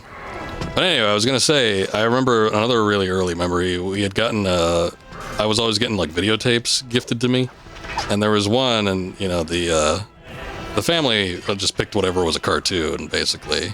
That was, you know, that was all I needed. It was just like some kind of cartoon. But we had gotten this one from this like anime, and it was like Koala Bear Adventures or something like that. There were 2 koala themed animes back in either the 80s or early 90s, because Australia had gifted koala bears to the Japanese zoo somewhere, and it got people like super obsessed with them. So they made these like anime series out of them. But I had a videotape with one of them, and in one of the episodes, one of the koalas had an egg that they found somewhere, and it like hatched into like a turtle or something like that. So I really wanted an egg, because I wanted like a little turtle to take care of. What the hell was that? What was that? And then they kept, like, I remember my mom was like, no, you can't have an egg. I can't give you an egg. And then I remember finally, I think she gave me an egg, and I had it while I was asleep, and I just like crushed it in my hand while I was sleeping, or I rolled over in it, and I just remember waking up and there just being like egg everywhere. All right, I will admit. So it wasn't great. Also, your first game was either Alex Kidd or Sonic the Hedgehog, the Master System version. Oh yeah, that would have been a little bit on the rougher side. Reflexes have always been good. Earliest memory was dodging that coat hanger 5 months prior to your birth. Come on. He was a wriggly one. They couldn't quite snag him. Please. Your dad thought it would be fun to let you learn menus and reading. Worked out eventually because bedtime story when you were older became him playing Golden Sun. Oh, and read everything until you fell asleep. I mean, that's kind of fun, I guess. You can't, I don't know if you could actually like see what's going on though, but maybe it didn't matter. Maybe he embellished. Like if there was discussion going on, let's say Isaac turned furiously with rage towards whoever, Garrett, the other guy. Actually, they were friends. I don't know why he'd be angry at them, but you know, whatever.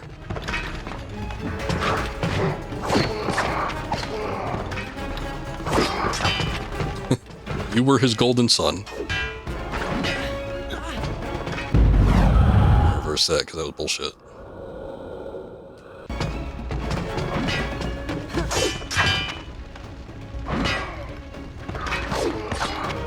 Oh, so you got to see him.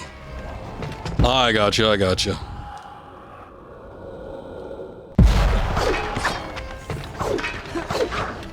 Blinky Bill, was that the name of the koala that they gifted? I don't know. There was something about a koala. I remember reading up on it. There was something in like Japan's history where they were gifted a koala by the Australians, and It ended up being such a huge sensation in the entire country that there was a bit of a koala craze going on, which led to the aforementioned anime, Koala Bear Adventures. There was another one too. I never saw that one, so I don't know what it was.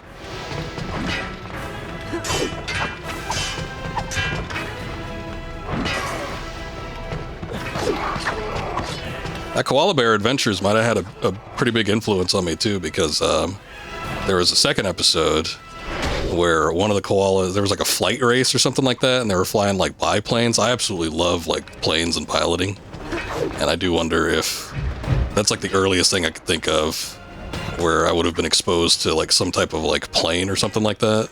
So I do wonder if that was where the influence came from. They made him look real cool though. That anime wasn't too bad. It wasn't like super cheapo or anything. It was pretty slick. I've gone back and I've looked at episodes since then that people have uploaded online. Like, it's not a bad looking show.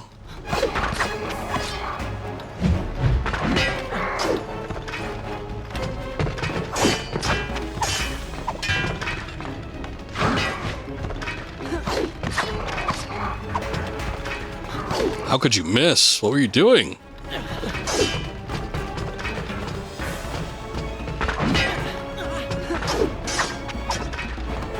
No!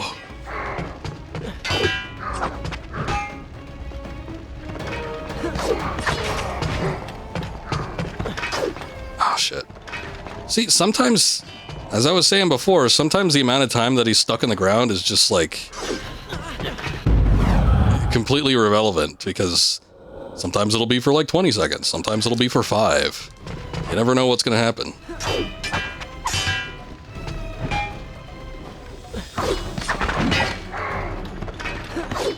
Oh, shit.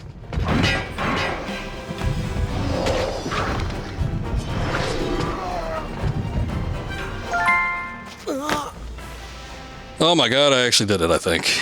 Maybe.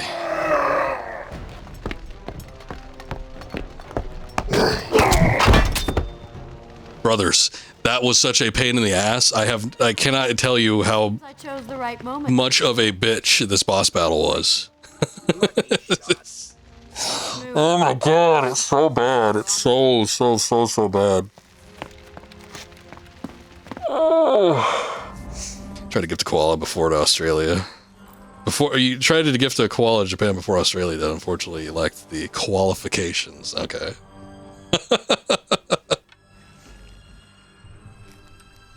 It was bad. It was bad. I've already gone into great detail as I was playing it, why it was as bad as it was, but holy shit. I have not played a boss battle that bad in years.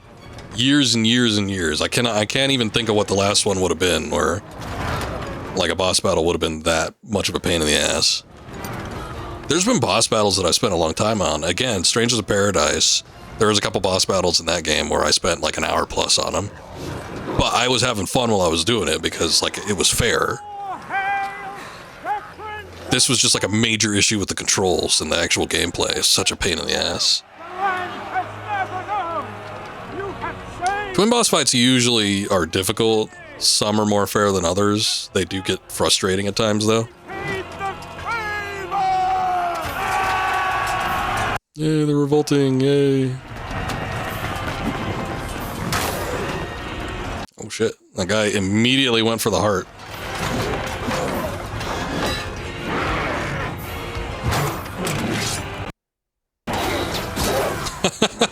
I think I was talking about that like right before you came in, Scoop. It's hard to watch this game after the movie because everyone knows Jake Gyllenhaal is the only true Prince of Persia. Cannot kill these creatures. But we can slow them. Go, Prince. Find the Vizier and finish him, so that this nightmare might finally end. I think they were heavily influenced by Lord of the Rings during this point. There's a lot of shots that remind me of like Two Towers. Well, we are playing the Two Thrones after all.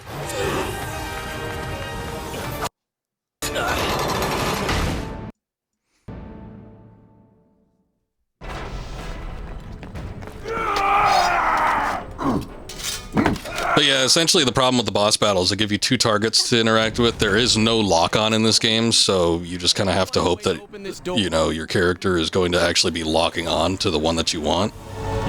Generally speaking, you will lock on to the closest enemy, but there's a bit of a grace period, and or sometimes when the other enemy sort of just like gets in your way, he can like just turn his back and, you know, start focusing on something else. So it's like, it's a gamble. And then the first time around, I had no sand power whatsoever, so I actually didn't have any means to, you know, rewind time, or I was going to, I thought like speeding up time would actually be pretty good too, but we never actually tried that.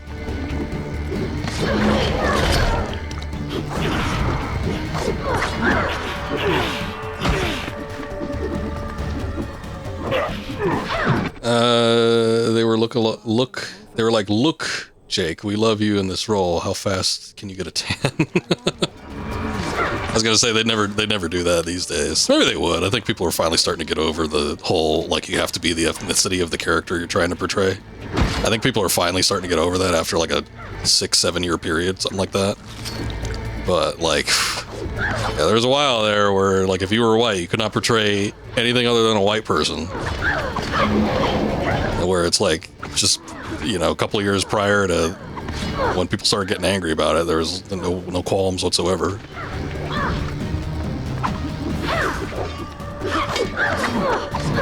Can you actually say that Persian people still exist, though, when there's no Persia? Yeah, there are people that live where Persia used to be.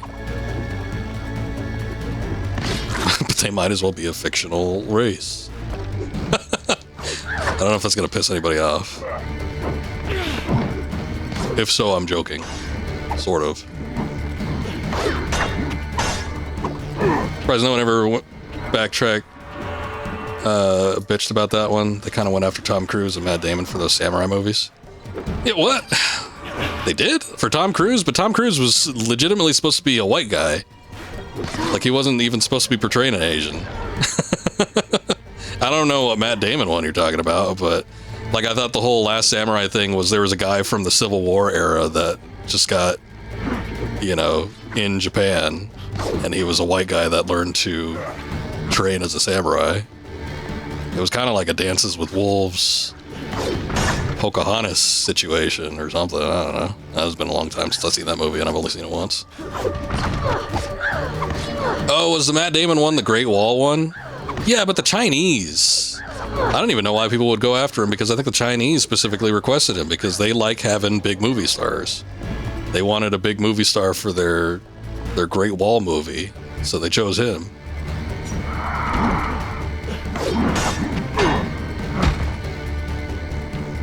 No one's playing the Prince of Iran these days. That's a damn shame, too. Okay. Slow down, gentlemen. What the hell's going on here?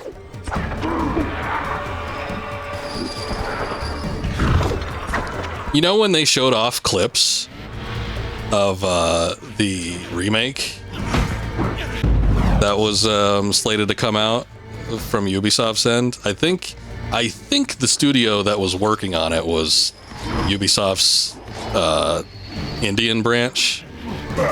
But from what I saw from the couple screenshots that they had, they made everyone just look Indian. I don't know if that was because it was made by the Indian studio, or they just thought, India's close enough.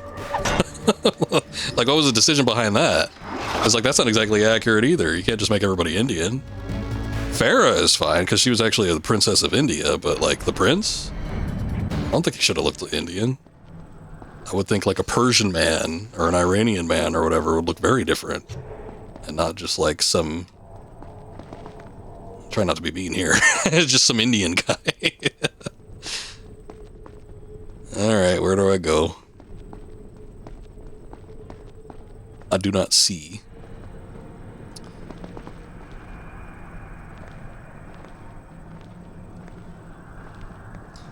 They say the Tom Cruise character drew criticism for a white savior complex and Western meddling. Aw. By that you mean Google. Well, when has Google ever been wrong? I'm sure if there actually was any criticism towards it, probably would have been fairly accurate. That had to have been like post whatever though, right? I remember a few years ago, I don't even know who played him in the original instance, but you know the movie Short Circuit about, you know, Johnny Five, the robot, the military robot. Apparently I feel I shall lose myself entirely. in the movie, the guy that made the Johnny Five robots was like an Indian guy, but he was played by some white guy. And there was like, it's probably that same guy that gets mad about everything, but there was like some Indian guy that was like, I'm here to confront the actor who played an Indian man as a white man and ask him, why did he do that? And I don't know how it turned out, but it just seemed like one of those accusatory things, just like trying to stir shit. People never hate on old Keanu Reeves. He got away with the Ronin one. Keanu is a weeb IRL. Yeah, but what ethnicity is Keanu? He looks kind of Asian. I don't know if he is though. He doesn't look white to me. People only ever complain if somebody's white. They never complain if they're like some other ethnicity playing something they're not. But to see one up close, is there not a similar device in Azad? No. This lift will bring us to the throne room. Let's ask Mr. Speedster. They're practically the same person. They're close enough. I will try and return it to life. I do hope to visit Azad someday. I always think that's an odd question to be asked, though, because I've had people ask me that before too.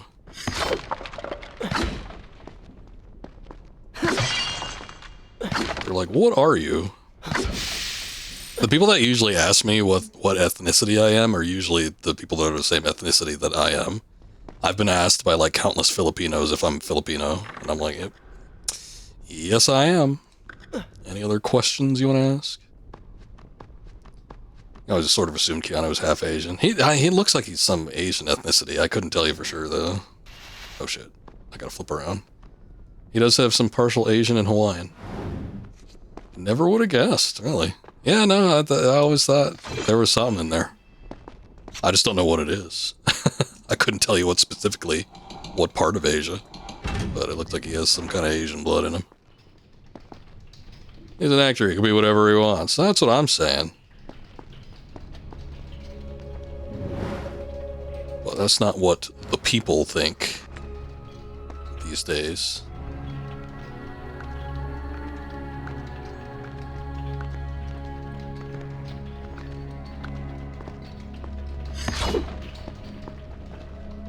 No. There you go.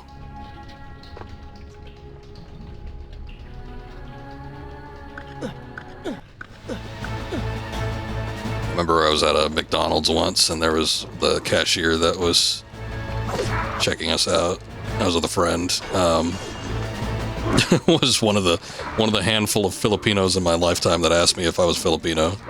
And my friend just thought it was the oddest question. He's like, what if someone just like walked up to me and asked, are you white?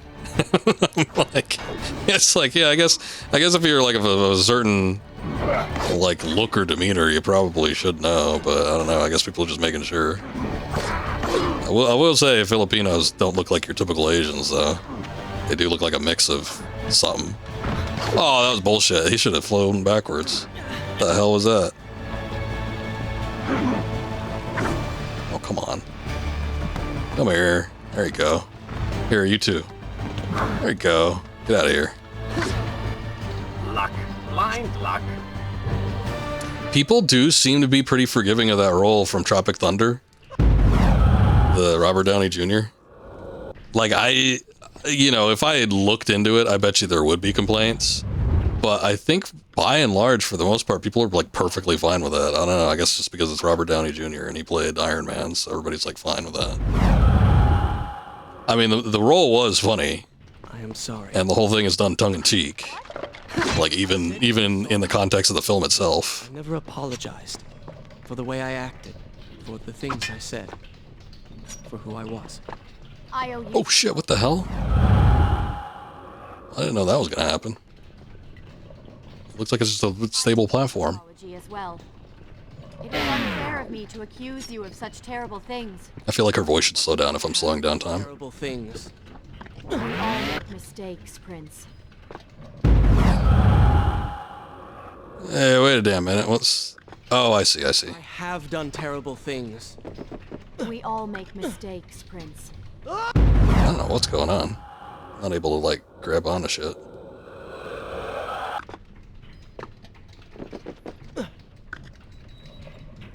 I don't know what's going on. He's not... He's not, like, jumping when he should be.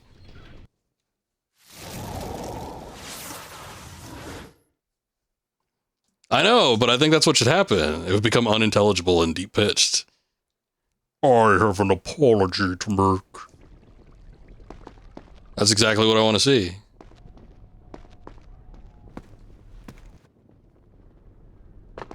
The joke that he had to have surgery to become a black guy was really funny. So what kind of process did he go through? Like, what was the surgery? I forget. I don't even remember. But yeah, that is like you would think of just like some paint or something. Can't do the blackface. That's too non-committal. I remember Kirstie Alley. I watched Third Rock from the Sun. Also, one of my favorite movies is her debut role. Star Trek II, The Wrath of Khan. That was the first, I think it was the first thing she ever acted in. Maybe. I don't know. She might have done. I don't know what counts these days. It's like there's a school play or some shit counts, because I swear to God, some people use that as like a credit. But anyway, if you see the staff roll for that movie, they, like at the beginning of it, they say like introducing or like with the debut of or whatever. So that usually indicates that that's the actor's first role. I see, I didn't watch too much Cheers, but I've seen her from other stuff.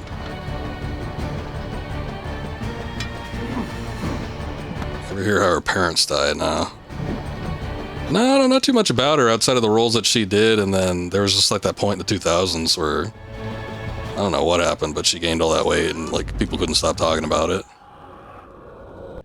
I mean, she was, I don't want to say she was like a sex symbol or anything like that, but you know, a lot of people, you know, would have considered her as like, you know, one of the hottest actresses that was performing at the time in like the maybe the late 90s or maybe even just like the 90s period.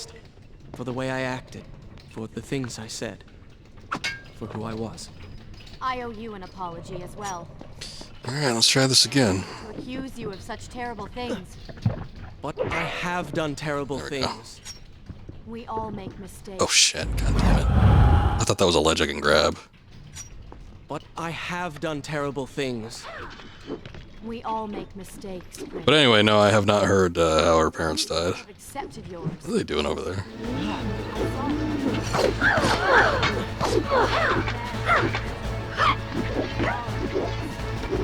You're killing me.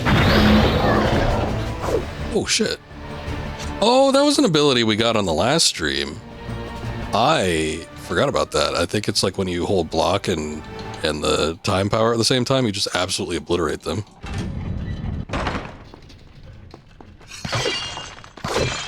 Tell the story of how her parents died. They had a car crash on the way to a costume party dressed as their version of the Odd Couple. Her dad dressed as a Klansman, and her mom was in blackface as a black lady. Well, I mean, there might be worse ways to go. Maybe. That's pretty bad, though.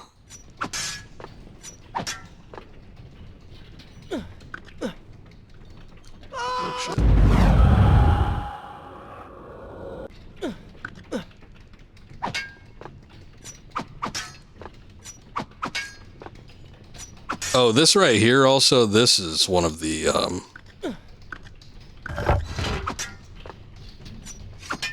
health, bonuses. Oh, shit. I didn't think that would actually be timed. I often thought if there was an afterlife, you don't even have to be awesome or weird.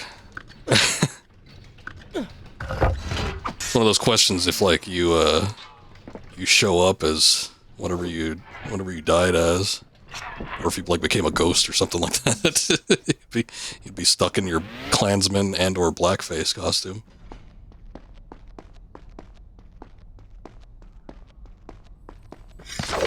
I always told your buddies you never change in the car because as soon as you do, you'll crash with your pants off and end up dead on top of you.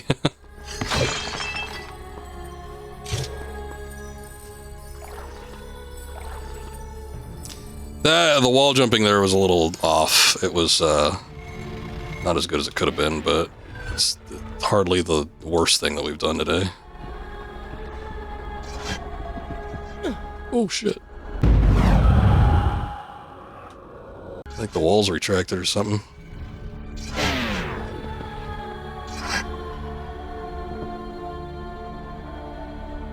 What the hell? Oh. Wait, either they're off or... Oh, you gotta jump right as soon as it's going in. Oh, that sucks. Remember, a comedian was saying how people wanted James Bond to be played by a black guy. It was a very stupid idea because it didn't make any sense for a spy in Europe to be the most standout race in the sea of 99% white people. I mean, they got a point to a degree, but I think nowadays, considering how racially mixed things are, like in London and stuff, particularly, there might be something to that. Oh, son of a bitch. So overt, it's covert. That was a line from the Guy Ritchie Sherlock Holmes. Needs to blend in.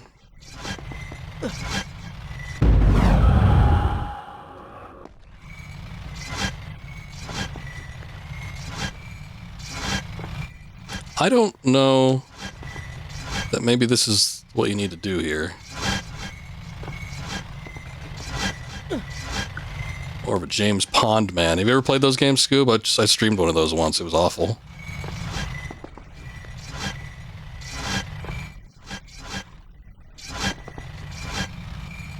I didn't either. And I was like 20 when I streamed it or whatever. It's not like I was a child. I didn't play it as a kid. No, they're not great.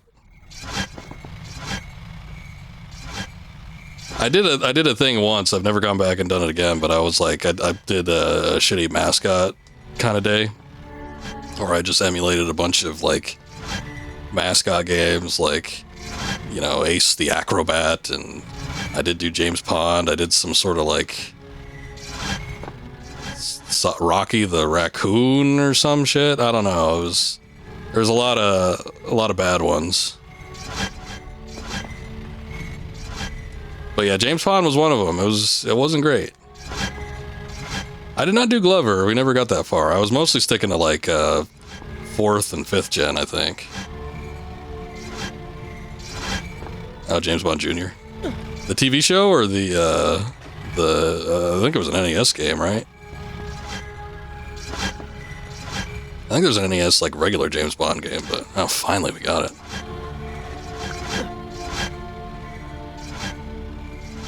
Oh my lord! Never played the game. Yeah, the show I never saw. I didn't grow up with that. That was around the same time like Godzuki and stuff was out, right? Oh good, now I don't have any sand power.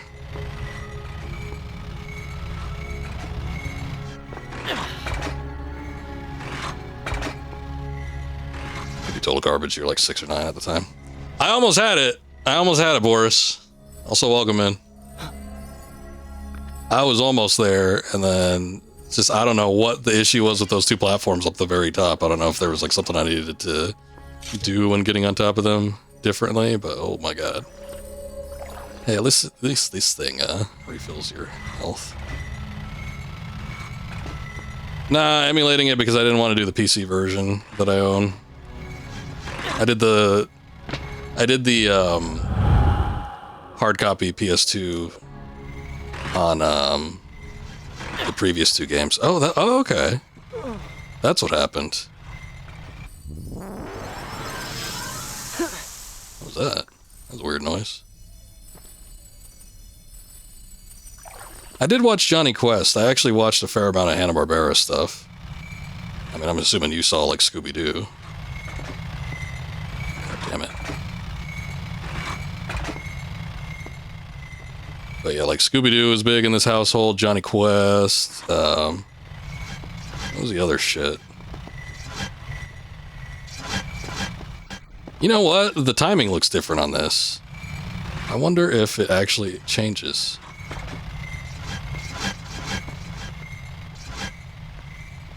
Scooby-Doo, whatever do you mean, sir? Says drunk Scoob.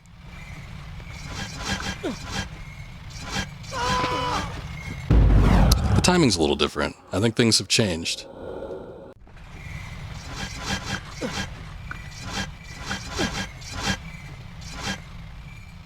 Jump! Okay.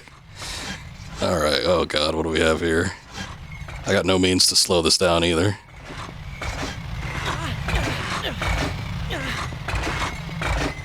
Oh. What a pain in the ass that was.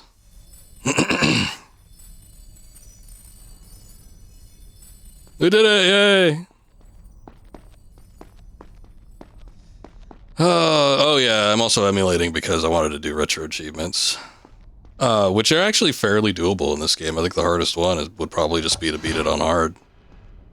I don't even know if there's anything else in there that was like super egregious. You don't even need to collect like all the treasure chests or anything like that. Used to fight your sister for the TV to watch cartoons in the 90s. She wanted to watch Ricky Lake. Oh lord. You wanted to watch some Johnny Quest or Speed Racer. Man, in the 90s they had Speed Racer going on? I never saw any of that. Finished Tomb Raider Legend recently, and it reminded you of Prince of Persia a lot. 2006 was a good year. Boy, I hated Legend. Sorry, I don't mean to offend. I really don't like that game, though. Yeah, no, these Prince of Persia games are fairly fun. We've dealt with some pretty awful sequences, I think in this stream in particular, but prior to that, I was having a good time.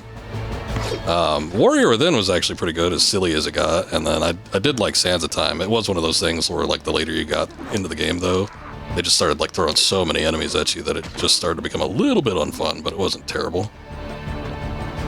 Legend I had a really bad time with because, I was doing the PC version of it, I think. Because I wanted to play it on the original Xbox, and for whatever reason, the game would just like crash and burn once it got to a certain point, or maybe it didn't even launch, I forget, but we couldn't get it going. So I did the PC version, and the PC version was absolutely broken, especially during the vehicle segments. Holy shit. The enemies had so much health in the vehicle segments that it was damn near impossible to actually get it done. Still, I managed to do it. I did go back and I didn't play it on stream, but I did go back and check it out on the HD edition on PS3, and it was so much easier to get through. I'm like, okay, they must have fixed something, or that, or the PC version was just shit. I don't know which one it was.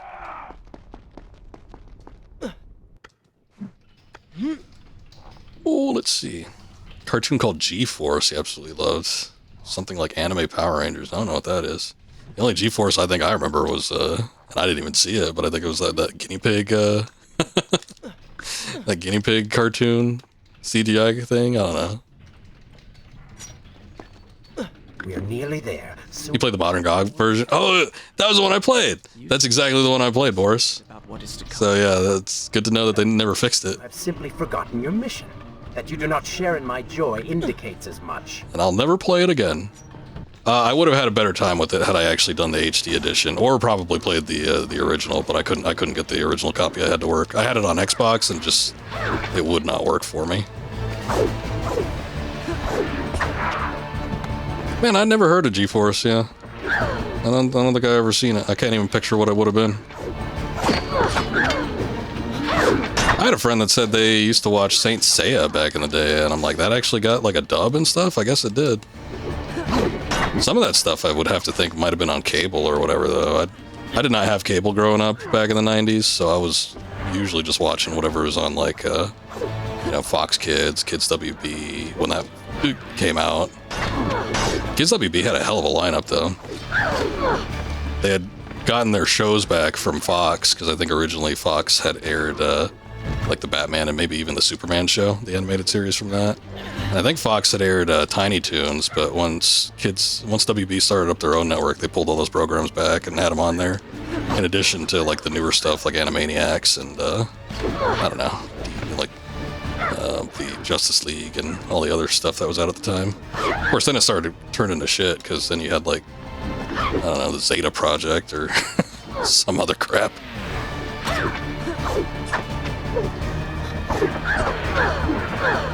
The 2000s were so much movie games or cartoon games. It was all pretty mediocre. Kinda. I mean, games are starting to get a little bit more,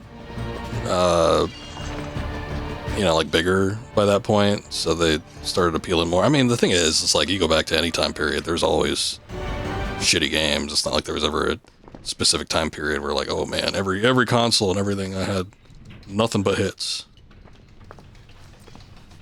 Because I think back to, you know, my first console that I owned was a Super NES, and like every time I went to the Blockbuster or Hastings to rent something, it was like a 50-50 gamble as whether I was going to get a piece of shit or not. What is the point of this? Must every conversation we have be so I serious? actually rented that Cool Spot game. Does anybody remember that? Does anybody even remember what Cool Spot was a mascot for? Then, what is your favorite food? The pomegranate, of course. I do not like pomegranates. What is wrong with you? They are messy, impossible to eat with dignity. So much work. Oh, Scoop remembers it. 7-Up. Yes, sir. Is it not the effort that makes them that much sweeter? I think You played that game too. Well, I sympathize with you. Yeah, 2000s was peak PS2. That was, in the 2000s, you had 6th gen. Part of the It's like the earliest, maybe might have been like, instruments of life. Dreamcast came out, what, in like 99 or something like that? Maybe 2000, but you had all the other stuff, Xbox, PS2, GameCube, the remaining years for the Dreamcast. So it's like all that 6th gen stuff. I would say 5th and 6th gen are probably my favorite generations for gaming. There's just like so much I like there. And it's like there was such a big variety too. 6th gen might be technically a little bit better because you were getting to the point where like games were a little bit more sophisticated, and it's like not everything. Because a lot of the problem with like 5th gen stuff is like everything had to be a platformer.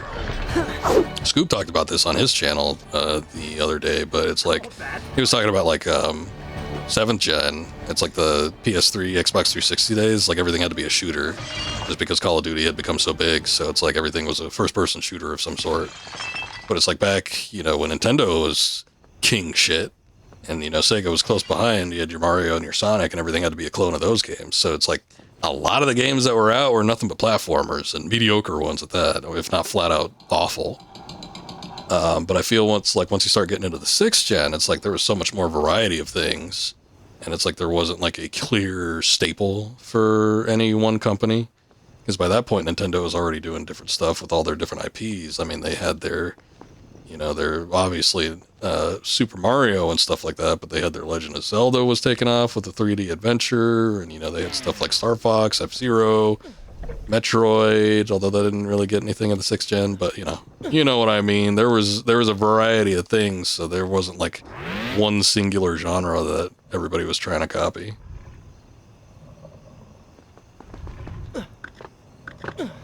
Oh shit. Guess I gotta pause time there, or slow down time. Nowadays, there's no such thing as games based on popular cartoons, which were created by almost unknown dudes for a request. I mean, I've seen a video game for Bluey, but it's like at the same time, it's like what popular cartoons are there? Oh, this is weird. Hold on. I actually think it... Oh, no, wait, no. I see what it is. It wasn't wall running at all. Oh, I missed it. It was covered in shrubbery. It's hard not to see. But it's like, yeah, definitely when it came around to like 6th gen stuff, it's like stuff, there wasn't I mean, there were plenty of like one thing or something, but you know, there were still plenty of like 3D platformers and plenty of shooters and stuff, but there was still more variety. What is... Wait until they stop moving before you attack them.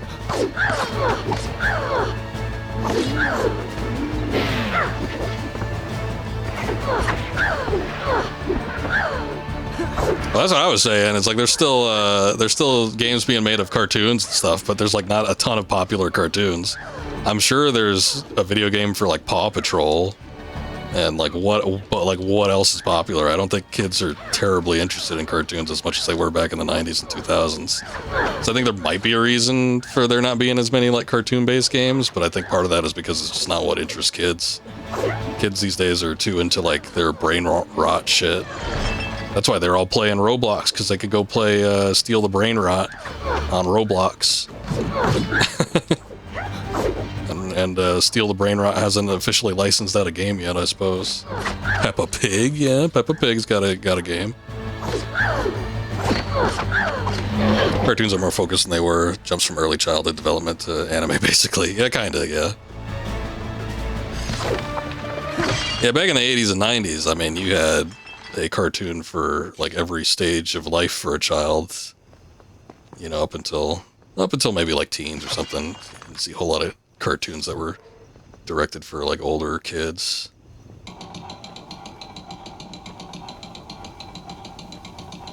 You know what Bluey is? Bluey is a cartoon dog. I think it's a girl. I don't know. I don't remember.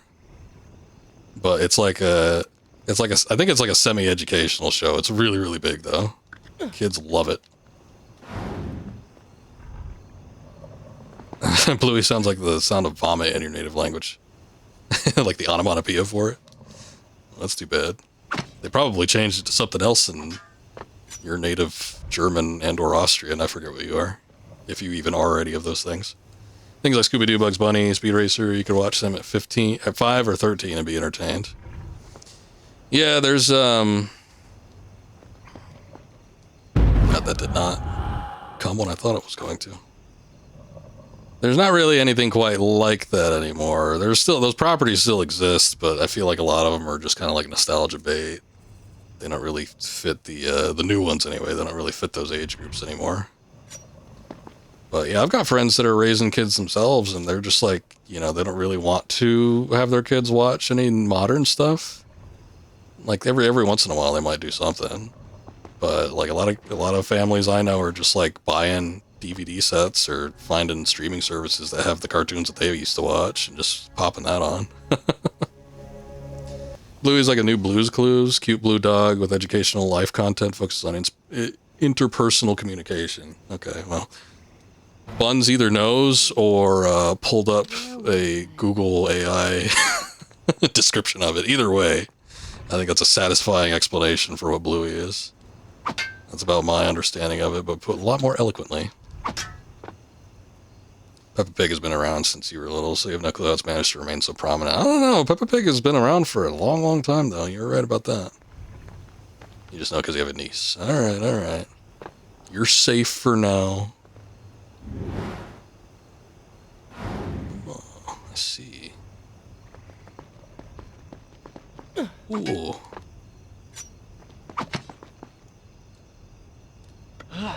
Ooh. Had to watch a lot of Peppa Pig. It actually isn't bad isn't as bad as some childhood cartoons.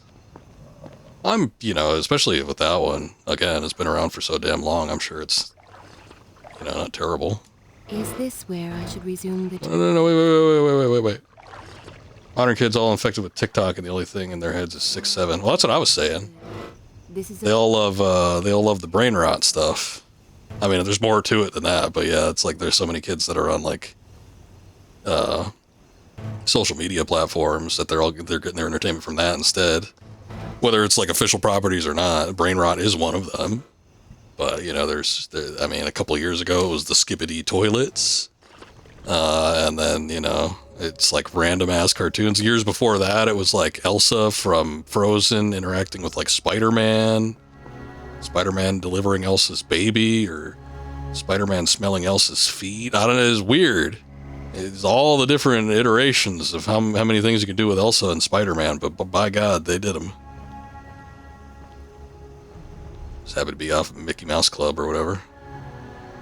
You remember that Mickey Mouse Clubhouse? I never really watched it, but I remember there was supposed to be an episode where there was a crossover with Digimon, and I'm like, what the hell? I want to see that. So I watched like every episode. I tuned in on every episode to see if there was a Digimon episode, and it never came up. I don't know if that was real or not. All these years later, I'm kind of thinking it wasn't.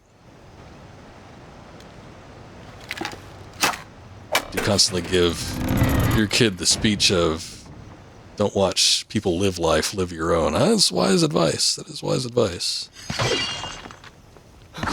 If I were to ever pass on advice to a child, I'd probably try to do the same. 2013 game called Game Dev Tycoon has a thing that shows you what game type is a current popular fad that'll help your game sell better. And people hiring you for games with the main requirement of it being at least 2 out of 5 on reviews. Just kill the internet. This all shouldn't exist. Well, unfortunately, it does. I think I need to run over here. Yeah, there we go. I think just drop, right? There we go. Little stab. Another little stab. Little stab there. Little stab there. One final stab, and he's dead. Played Game Dev Tycoon a lot. Kind of okay. I remember that being pretty popular. I think there was a couple streamers I knew that streamed it. Kind of remember how games were being pumped out over the years back in the day. Well, there was such a huge halt during pandemic, and I don't even know if it was warranted or justified. I mean, in some cases for sure, but it was like there were so many studios, like AAA studios included, that were like, oh, we can't do this. You know, we have to push back, you know, our game development by like 16 years or whatever the hell. So yeah, the QTEs with the slashing and stuff is pretty fun. I don't mind it personally. I could see some people complaining about it, but I think it's pretty slick. Shh, I'm trying to kill people.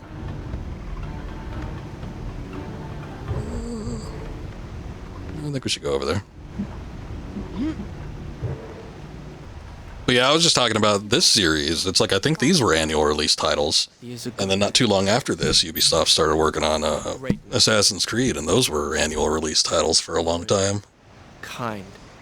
It's like these game companies would pump out a game once a year at max, probably, but it's like it used to be so simple to make a video game that, you know, you could have a team on it and have another team working on another one in the same series. It's like back to back to back. Full of fear as well. I'm pretty slick, thank you, Scoob. I try to be. Find the words. Try to be a little moist, as your wife hope that I'm disdains. To say that I am sorry. But this is a story for another time. Let us speak of other things. Surrounded by so much... We've unintentionally been working on Ubisoft games. I mean, I've been playing this series. I've been playing, I just made it all the way through the entirety of the Splinter Cell series. That was a blast. I loved every single one of those. There wasn't a bad one in the lot. There were some that weren't as good as others, but I thoroughly enjoyed every single Splinter Cell. But yeah, we're gonna do not all the way through the series, but we're gonna do a little bit of Assassin's Creed soonish. So, you know, we've got a number of Ubisoft games that we're kind of working on. Maybe this is not what I wanted to do. No, maybe not. Oh, son of a bitch! He actually got me.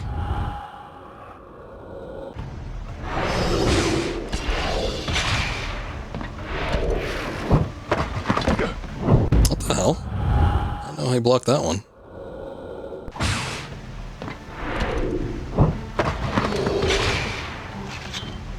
There we go.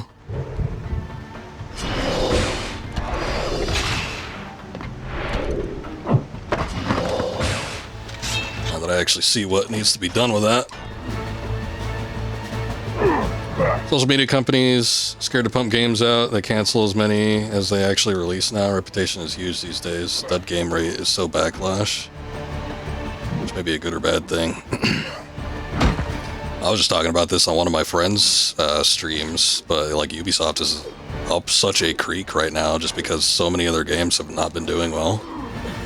I think I want to say that Assassin's Creed Shadows did pretty well. I don't know if that's actually the case or not, but they seem to be toting it like it was a fairly big success. But sometimes even if a game sells like a lot of copies, it's still not a success due to the fact that sometimes they need to sell X amount of copies in order to like break even or make money on it.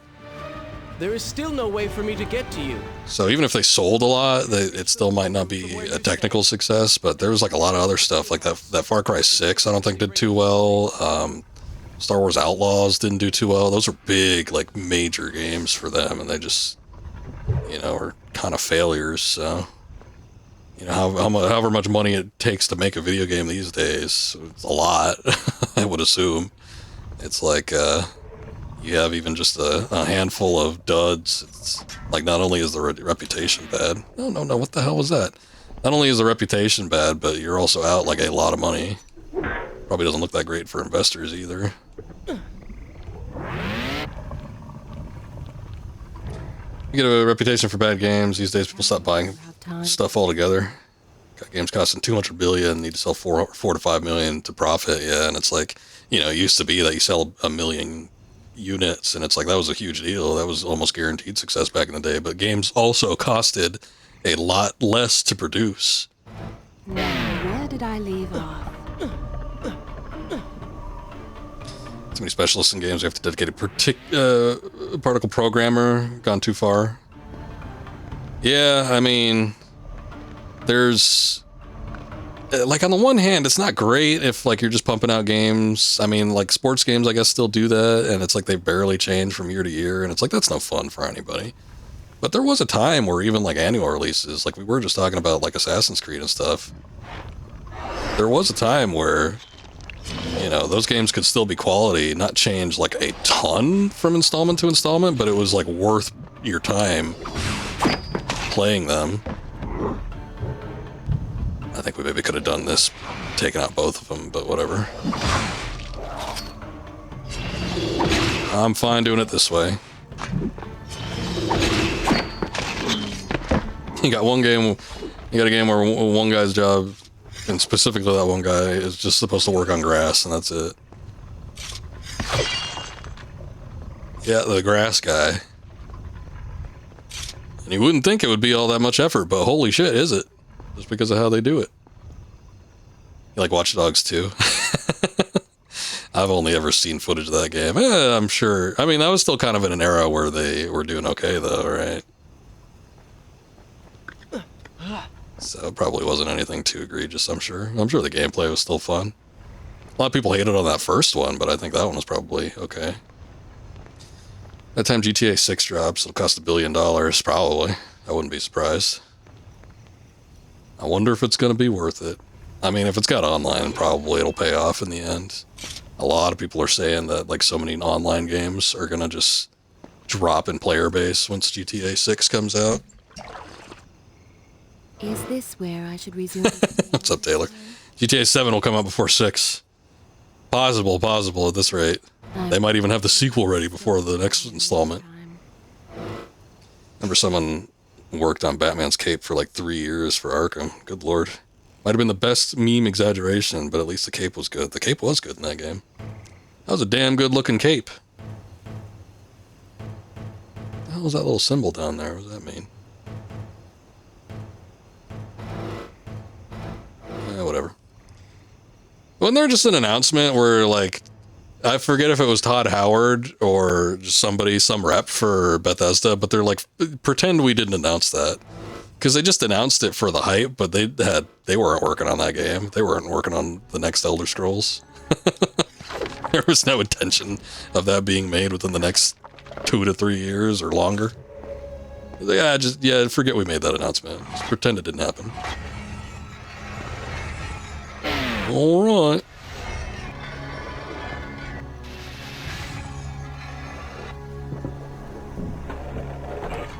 I think with GTA it'll make it back, you know, regardless of how much money they potentially wasted, but it might take a while and it might only strictly be through the online. I don't know that they'll make it back just in purely the amount that they sell. I don't think, like, a lot of people are speculating that GTA 6 is going to be like, you know, $100 or whatever. I don't think that's going to happen. I mean, if it did, I bet you people would still pay for it, but I think that would actually hurt their sales in the long run. I don't think they would do that. I think they'll make up for any lost profit in online,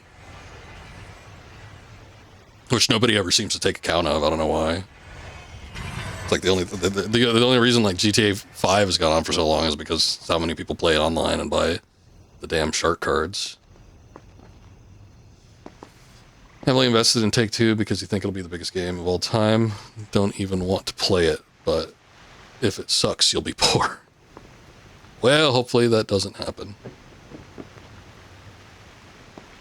They're busy releasing Skyrim again. I think Todd Howard also commented on that. He's like, if you don't want us to release it on every platform, stop buying it. Apparently people just keep buying the damn thing. So he's putting the blame on you, consumer.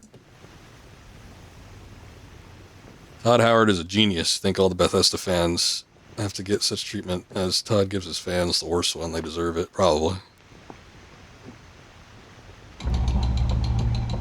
They don't have the talent to make a good game anymore. They needed help with that Starfield, and that didn't even end up turning out that great. I had some friends that were playing it. One of them said it was okay, but most of them were like, it's kind of shit. It didn't even interest me. I didn't like the look of it. I'm not going to waste my time or money on that. Well, I could have played it for free, technically free, quote unquote. I had Game Pass back when Game Pass was, you know, decent. And they let you play new games. I sure as shit wouldn't pay for the $30 version just for Starfield, though.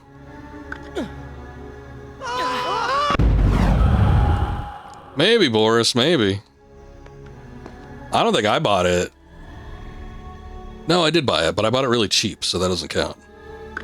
I bought it on sale, on a Steam sale. What the hell? Did he just overshoot that? Yes, he did. I bought it on a Steam sale for $5, and then every single time after it released, it's never been that cheap again. But it was like shortly after that, like the special edition came out, and it's like they didn't want to sell the special edition for that cheap. And it's like a whole slew of different things. Pretty crazy. Like, listen to the earnings calls. They almost always exceed expectations because GTA 5 is still making so much money. Yeah, no, that's how it goes. Let's see what's up here. $5 is too much for a Todd Howard game. I didn't like Skyrim that much. I know some people swear by it, but I loved Morrowind. And I liked Oblivion, but I didn't like it as much as Morrowind. I'm not sure what the ultimate goal is here. You saw a post of Todd Howard trying to sell Red Guard people on Usenet in 97. Guy's always been peddling. Well, he's good at it.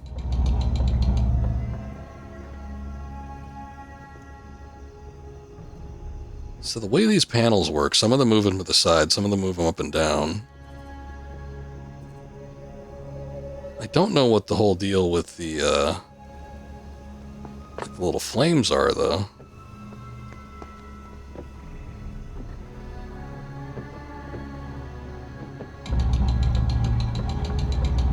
Cost 0 in the green shop. I don't know what that is, but alright.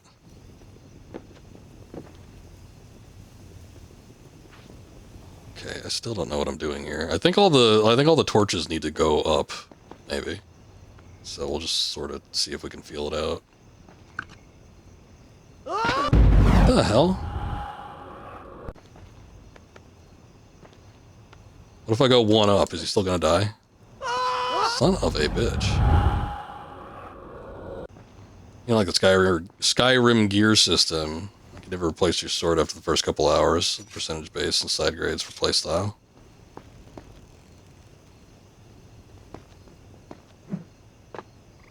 I can't get up on any of these platforms. I don't even know how I'm supposed to get up some of them. I can't get up on top of these anymore. I can't seem to jump from one to the other either. Makes looting suck after a little while. Never bought Skyrim, as you don't like it. It's too overhyped for you to like it. Since you have an anti-hype mindset. I get that. I don't want to, like, I don't know, it's like, I don't necessarily want to, because that's almost like kind of contrarian, and that's kind of stupid to me, in some regards. So it's like, I don't want to be a contrarian about stuff and say, well, something's too popular, I don't want to play it.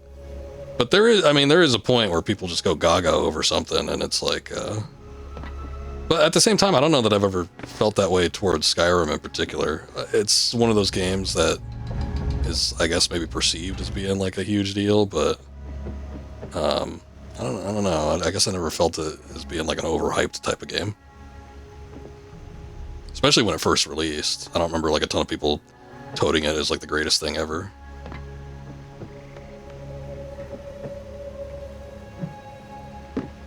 I mean, that I get. If it doesn't look like an interesting game to you, I understand that. So there's something about it. I couldn't tell you what it is exactly, but when it comes to Skyrim, I don't know. I can't get into it. I've tried a couple times, but I can't. And again, I would say I love Oblivion. I love Morrowind too, especially. But yeah, whatever it is with that one in particular, I don't know. Can't do it. Easy to dislike something because it's so universally loved, so you get tired of hearing about it, but a lot of times it's good for a reason. That's always my philosophy. I'm like, if so many people praise it, there's got to be something to it. There has to be something about it that's decent. There wouldn't be this many people saying it's good and actually playing it if it was dog shit. It might be like mass appeal type stuff that, you know, maybe you're looking for something a little bit more intricate, but it would at least have to play and or function well. But yeah, for whatever reason, Skyrim I can't get into it as a game. I will say something like recently like that though, but like with Resident Evil 9, it's like, God, that game has so much hype behind it.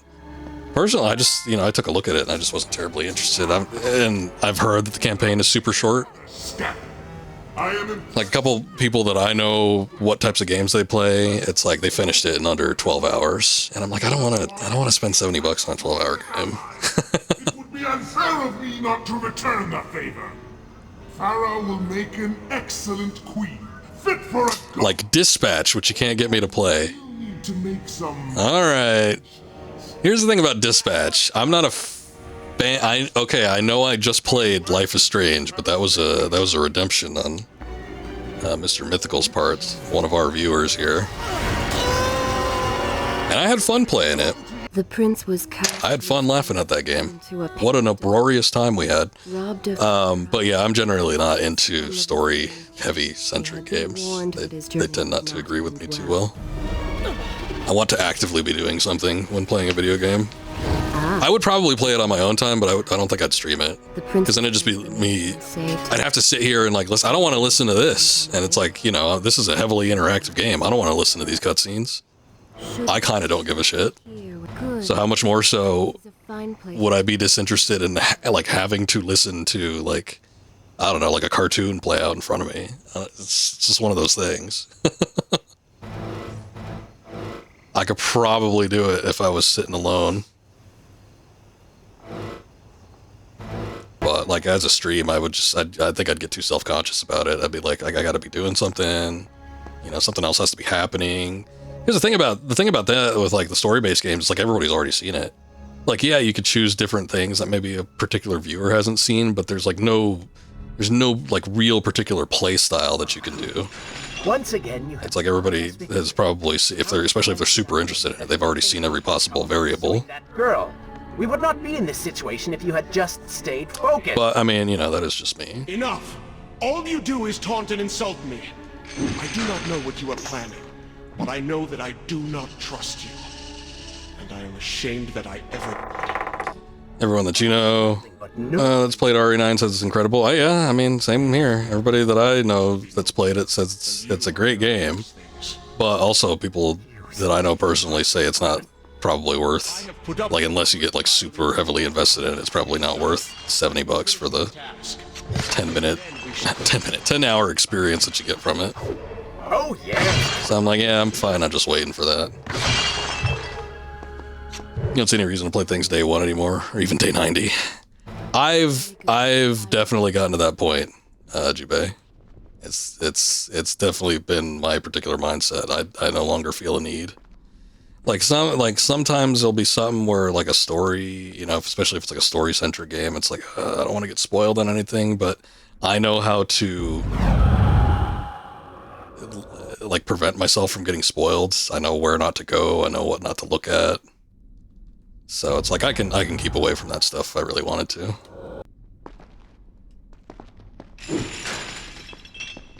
Oh yeah, I did like The Quarry. That one was alright. That one wasn't too bad, but it was also, I feel like, a shorter game. I don't know. We did that one on, like, what, 2 streams or something like that? I feel like Dispatch would be a longer endeavor. Reminds me of, like, those Walking Dead games or something like that, where it just takes so long. Dispatch actually has gameplay, like a strategy management style. You do actually dispatch people, sort of like a management sim. Okay. Well, maybe then. Son of a bitch, how did I get wombo comboed like that?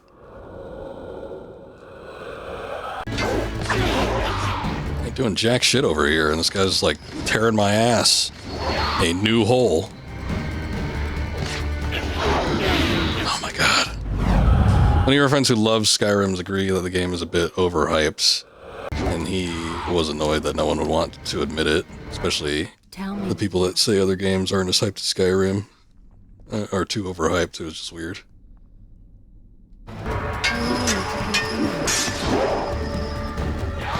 Like it because of the comedy. It's offensive. I mean, that's fun too.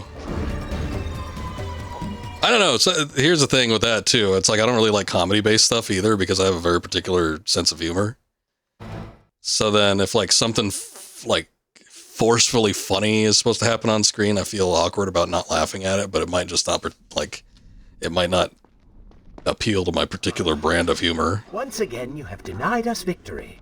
How many times did I warn you that nothing good would... I like witty and pithy stuff. If humor's too forced, I tend to kind of scoff at it. And then if I feel like I'm scoffing at a game, I feel like I might be offending somebody. Which in some cases I don't care, but at the same time, it's like when it's Twitch, it's like you don't really want to come across like you hate everything. Which I kind of do in some regards, but I don't make it apparent. At least I hope I don't. I understand now what it means to be noble, and you are. I want to play Digimon. A game you wanted to play, Digimon, finally getting 60 FPS patch on PS5 to go along with the Switch 2 release. Glad you waited. Oh, that's good. Righteous We're entirely too M-rated game and they're censoring Bastard. Let me finish my task. Then we shall see what to do about you. That's stuff they wouldn't put on a TV show today. Yes, I forgot who's really in charge. Most games aren't funny. They tried and failed. Dispatch is one you'd say that's legit funny. Maybe. Oh shit.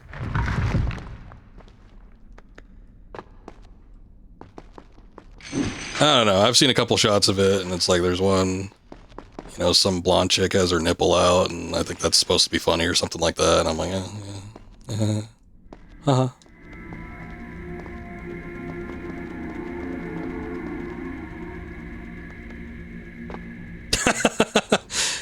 I never streamed that. I mean, I might have laughed at like some of the instances, but it's not like it was any of the intended funny parts. Do I still have that as a redemption on my reward points? If somebody has been watching the channel for a long time, I think you too could laugh uproariously at the Saints Row reboot from like 2024 or whenever that game came out. If you're lucky, you might be able to.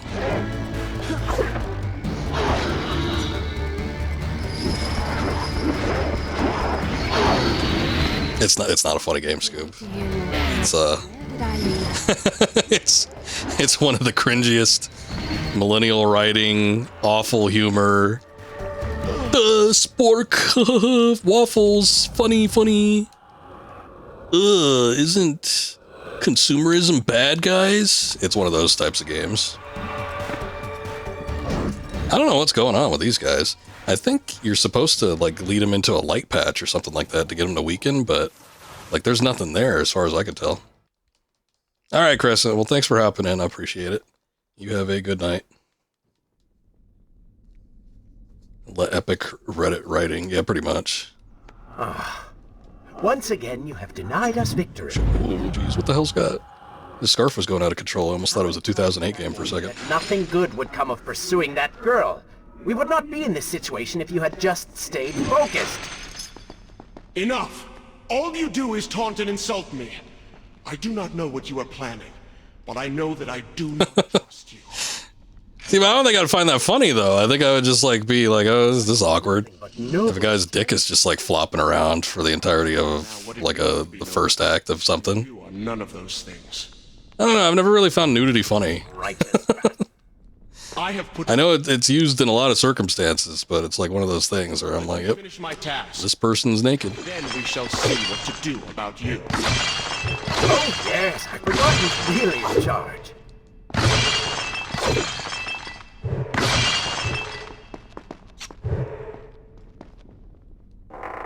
I bet you I could play Dispatch for free.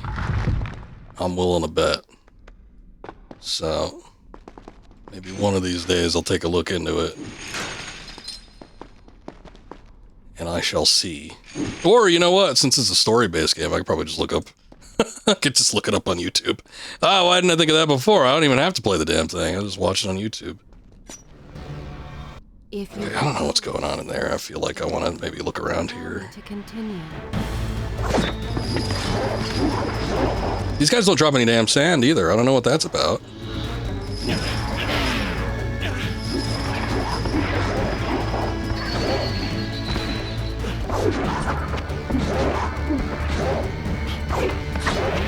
Alright, if you say so. You say it's got gameplay sections in it.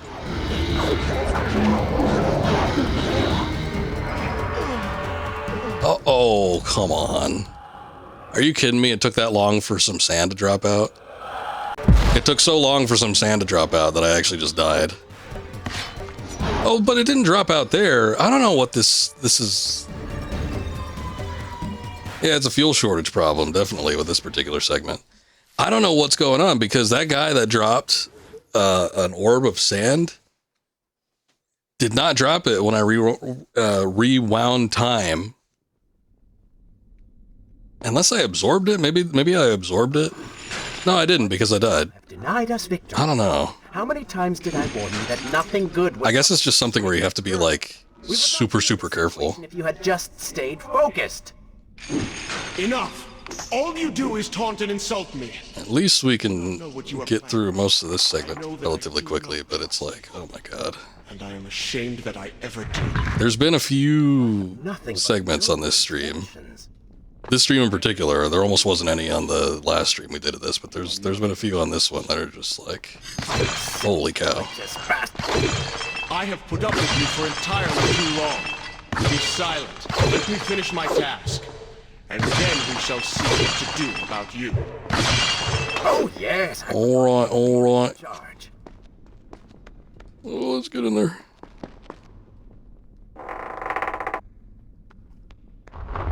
And it's another one of those things where I feel like I have to be super quick about it too, because if I'm not doing it fast enough, then that's just like time used against me, because I'm out of health by the time I get over there.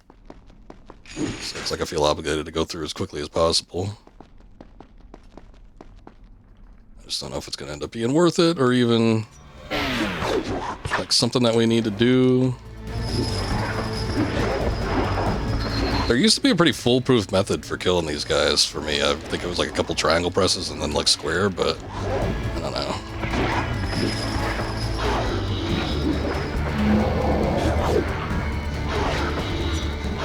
Oh, look, he's dropping sand. Oh, thank God. I got a point back.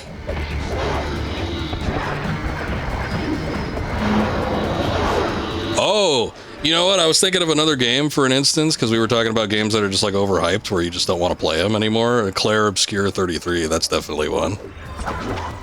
It's like I've heard so many people praise it, and I've watched gameplay. People that know me know I do not like modern RPGs, the turn-based like JRPG type games. I know it's not a Japanese game, but it's still turn-based. I know there's a parry mechanic and a block mechanic, and it makes the gameplay more interactive and stuff, but I just, every time I look at that game, I'm just like, I do not see what the big deal is. It's an FRPG. It's a French RPG. That would almost deter me even more. Don't put it like that. Don't remind me it's French. I'm sure it's good, especially if you just like get into it yourself and they're just like playing it. But like it's one of those things where it's like there's so much of people just like talking about it, and it's like I don't know. Every time I see it, it just doesn't look interesting to me. I'm just like, all right, cool.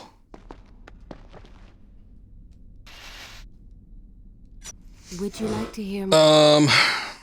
It was almost a combo of Souls-like and JRPG mixed with an amazing story. When he saw them dress up in the French get-up in the Game Awards, he cringed. Home, bucket. Whatever they had. Actually, I think it was like legitimate costumes that might have been in the game, though. If it helps me, you adore turn-based games, but E33 doesn't interest you in the slightest. Let's see. Let me the time now. Yeah, I've seen like the gameplay mechanics and stuff on it, and it's like I think it is like a cool way to kind of take a fresh experience for turn-based, the turn-based gameplay style, like mixing in the parry and the block system. But at the same time, every time I watch somebody stream that game, they're always in a battle, and it just looks like it goes on forever. I don't know if it's because these people are playing like, super bosses, because a lot of the people that I watch are getting into those games pretty thoroughly, so maybe they're just like playing the hardest possible enemies, but it looks like they just go on for a long, long time, and I could see myself getting super bored with that really, really quick. It's not one of your favorite games ever. Fantastic game, top 5er of the year quality. Alright. It's no Final Fantasy 13. Well, what is? I mean, really? How many games can you say are Final Fantasy 13 caliber? Ooh. I can see myself playing Dispatch maybe one of these days. I don't know if I could see myself playing Clair Obscur, though. It's just one of those things where it's like I've tried to play so many modern RPGs, and I cannot do it. Regardless of how many Game of the Year awards it gets. I played on normal because I wasn't sure about it, only died a couple of times. Shot all over most everything. Yeah, I don't know, I would almost think that everybody that I watched play it was probably playing it on normal. I can't imagine there's a ton of people that just immediately start a game on hard mode or anything like that, but I don't know, maybe they were. Because, I mean, it's such a big game that, like, almost every streamer that I follow played it at some point. And it's like every time I'd watch them, they were just like it was one battle, and, I'd hang out for anywhere from 10 to 40 minutes or something like that, and it almost seemed like they were on the battle for the entirety of the time that I was in the stream. I'm like, I mean, gameplay first, I'm happy about that, because, like, especially games that have, like, bad voice acting or models or what a story, maybe, even. I know you said it was good, but I'm just saying, in the grand scheme of things, games that kind of skimp on other stuff, it's like, at least you have a good core gameplay to work off of, but my goodness.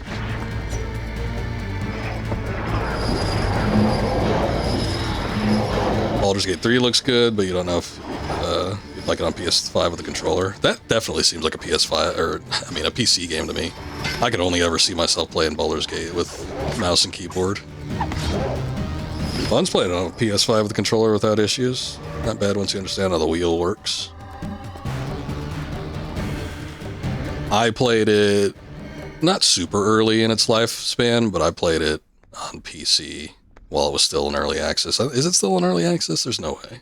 Listen, Prince. I played it for about 5 hours or something. I thought it was decent.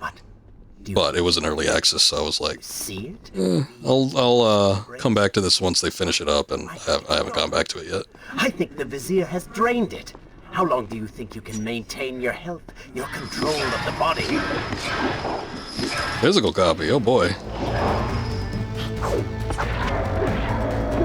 I figure these days we're beyond that.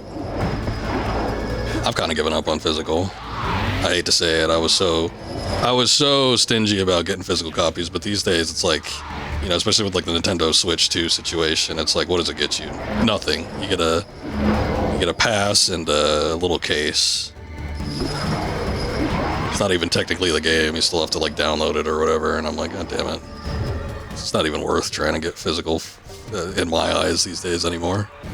I know it's not the case with like PS5 and Xbox yet, but you just know that something's gonna happen. The more they can whittle down the value of physical to push you to digital, it's like, they're gonna take it.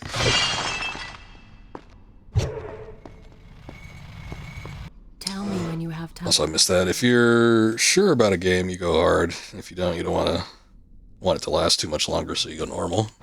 Allow me to continue. I think if I have a good idea for what the gameplay is like, sometimes I'll go on hard, but it's like that doesn't always apply. Feeling dry. Oh, am I distracting you? I remember the last time, I used to play games on hard by default all the time, and the last time I did that was God of War reboot. Son of a bitch. God of War reboot, it was such bullshit on hard, because it wasn't even like, the enemy AI wasn't advanced or anything, it was just like everything was a damage sponge. I'm like, oh, this isn't fun.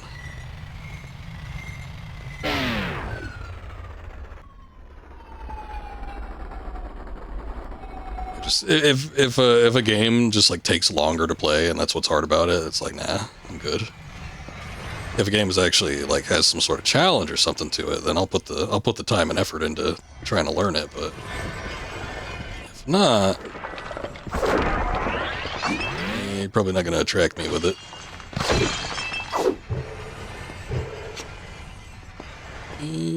Let's see. There we go. Oh shit. It looks like a spot I'm supposed to... Okay, there it is. I thought so. Just kind of hopping around for nothing.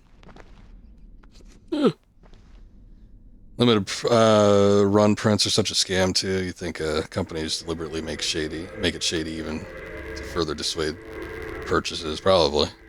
Yeah, that limited run in particular, they got fairly recently, I think within the past couple of years, they got called out on so much shit. Precious. Time is free. And like the CEO of the company is just, it seems like such a dirtbag from some of the stuff he said. I'm just like, oh my goodness. I've never bought anything from them. Been tempted a couple times, especially early on in their run.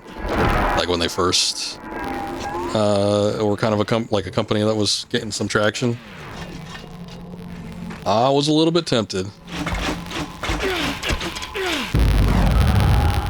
But to date, I haven't actually gotten anything from them.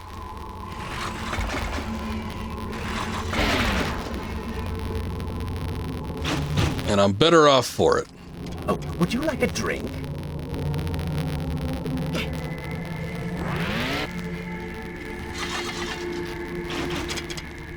Sometimes I am surprised though, if there's still like a decent physical copy that comes out, I will buy it, even if I've already bought it digitally. Shit. Tomb Raider, the remastered sets that came out over the past couple of years. God damn it. Those came out with physical versions despite like people not actually knowing if they were going to come out or not. And it's like, those were such big sets, and they had, you know, the little guidebooks that came with them, and I think like a soundtrack, and they had the tin and everything, and I'm like, oh, that's not bad. And it was the same price as the digital one too, I think. I don't think it cost any more. So I was like, I will snag those, despite the fact that I've actually bought them already. Tick-tock, Prince. Tick-tock.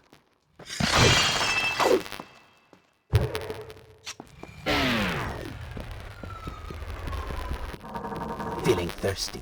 Feeling dry.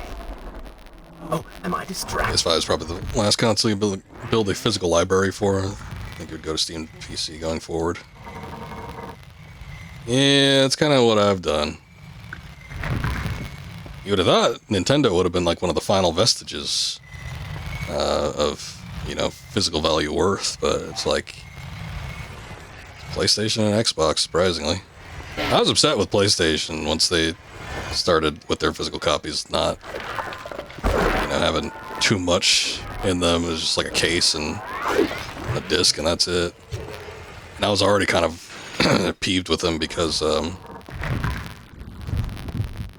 you know, there's so many games that you buy it and then you'd have to download additional content anyway. So it's like, what's even the point? Yeah, Nintendo surprised me as well. I would not have guessed that they would have just completely upended their, you know, physical necessity. But they've been making strides. I mean, even with that new pricing points that they've put out of late, where they make the digital copies, like, cheaper. I mean, which honestly, you should. Considering you're not, you know, not buying anything physical, but at the same time, didn't they make the... Not only did they make it... It wasn't just the simple fact of them making the digital version cheaper. I think they just actually just made the physical version more expensive and kept the digital price the same. Could be wrong about that, but I think that's what I saw. But this Game key card is so artificial, nothing stopping them from releasing a regular SD that would transfer to internal storage. Let's see. Yeah, when I first heard about that, that was my surprise. I'm like, what's even the point? Like, can it be that much cheaper to produce one of those cards or whatever? I guess. Don't see... Oh boy. This is the issue we had before. I don't necessarily see what I'm supposed to do here, and I'm running out of health. God damn it.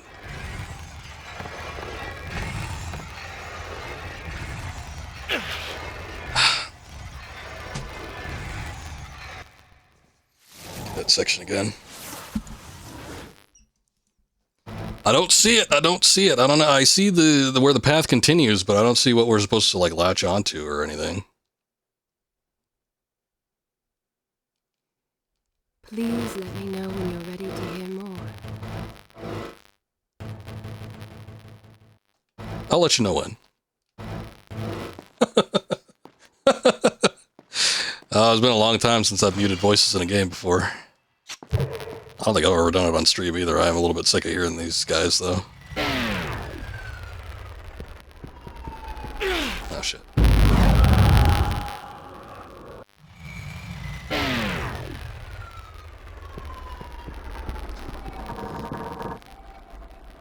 I'm just gonna run by businessmen first again.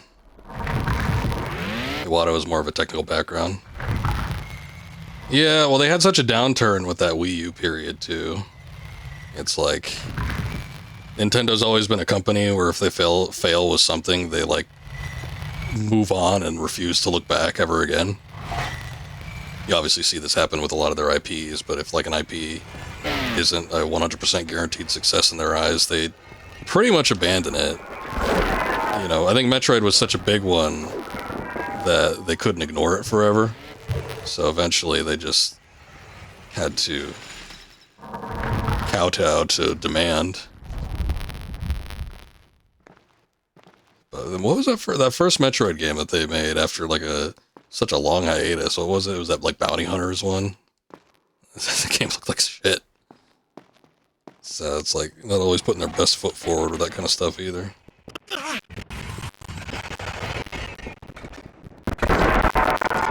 Maybe it wasn't Bounty Hunters. No, it wasn't Bounty Hunters. No, it wasn't the one on the DS. It was on the 3DS. It was called, like... What's the agency? Not the agency, but it's like the troopers or whatever. Because Bounty Hunters was the one on the DS, but that's actually not the one I'm thinking of. Because it was after they had done Other M, and that didn't do well. Everybody hated it, and it just got like bad PR across the board, so they ignored Metroid for like years. And on the 3DS, they came out with a game, and it was like something. like Star Force, or I don't know, whatever the police force is. And I don't think it had anything to do with Samus. Maybe you got to play as Samus at some point, but it was mostly just like yeah. Sounds like a Power Rangers title. No, it was like something Rangers or something, right? I don't know. It was something like that. But that was like the first game they made after like the longest time. And it was like, what the hell is this?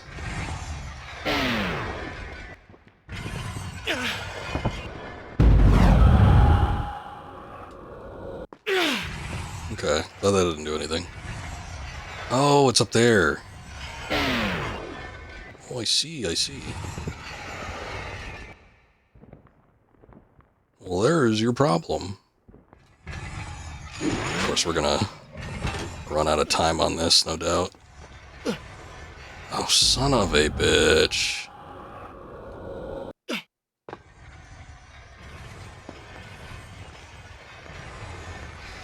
Oh no, now I know what to do, but we don't have enough health.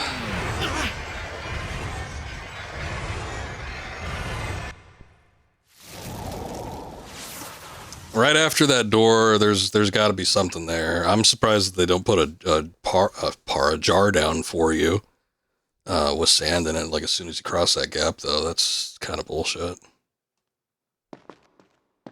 Tick-tock, Prince. Tick-tock. Wait. I told you to shut up. Oh, wait, no, the voices are down all the way. What the hell happened?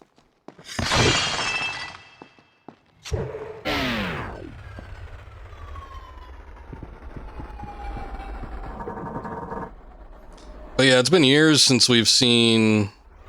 Like, I was sort of surprised, as I guess everybody else was too, but, you know, there was that announcement that Star Fox was going to be in the new Mario movie, and I'm like, oh, they actually remember Star Fox. Of course, that could have just been a request from Illumination or something like that. It might not have been a Nintendo directive. Like, Nintendo might not have requested, yeah, we want Star Fox to be in this movie. Fox McCloud. But it might have just been like something from Illumination where they're, you know, we're in the galaxy, we'd like to have one of your star people out here. Maybe not Samus. But you know, that's kind of surprising. But like, as far as like Star Fox games go, it's like there's nothing that's been out for years since the Wii U one. I own that game. I still haven't played it. I don't want to be disgusted with Star Fox more than I already am. I hear that tower defense game isn't too bad. Star Fox is a cool IP. I absolutely love the original. The original might go up there as one of my favorite games of all time. I streamed it recently. It's so good. That soundtrack for it is amazing. Guy's only ever done one video game soundtrack. I don't even know his name. But he just did that Star Fox. Surprisingly, it wasn't Koji Kondo. It was Koji Kondo did 64 and like every other Nintendo thing, but he did not touch the original Star Fox. It was just some other guy. Yeah, and if you listen to that soundtrack, it's unlike anything in like Nintendo's library. I mean, some stuff like that end credits music, it is like film quality composition, like John Williams tier. It's like such an incredible soundtrack, and the guy, as far as I could tell, he might have done more, but he as far as his work goes in like video games, that's the only video game he ever did, from what I could see. Oh yeah, Corneria, the first one. I mean, you know, it's so memorable.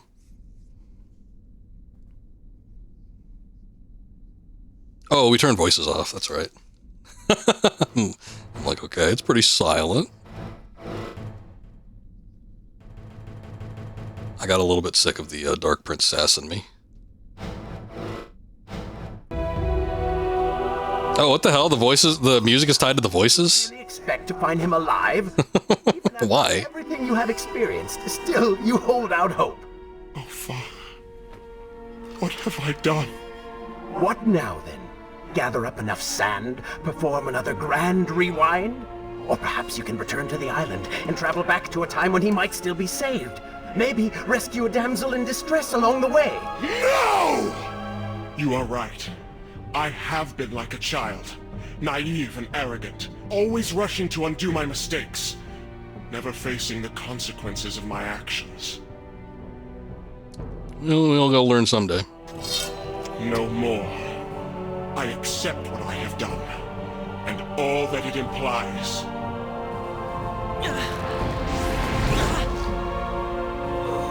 What is this? You have no water? How did you... You hold no power over me now. Be gone. This is Peter Parker's bell tower moment. And do not trouble me again. Actually, almost every adaptation that they've ever done with Peter getting rid of the symbiote suit is like unadulterated kino, as they say. Hey man, this guy does parkour out the ass. He's got to have some kind of abs.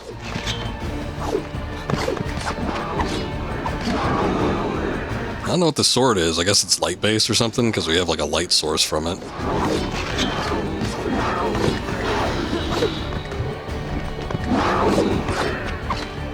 Ooh.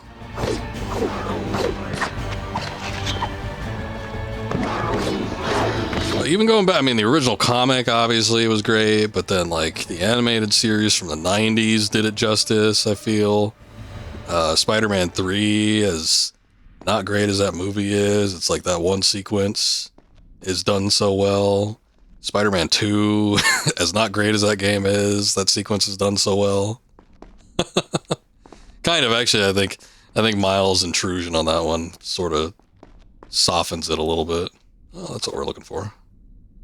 Look, we could finally break walls. It's like at the end of Kingdom Hearts games, like when you just like get glide, especially in Kingdom Hearts 3 when it just like happened. I will continue. It's like we just got glide at the end of the game because it was the end of the game. They're like, here you go, but there was like no reasoning for it. It's like we must be near the end of this game, so they're just giving this the ability to break through walls. Thanks, game. Glad you noticed. Should I continue from here when you return? Oh wait, did I not save? Yeah, I don't think I saved. This is a fine place to start the tale next time. Okay, so, oh no, I think I did. Well of the Ancestors. It sounds like what this is supposed to be.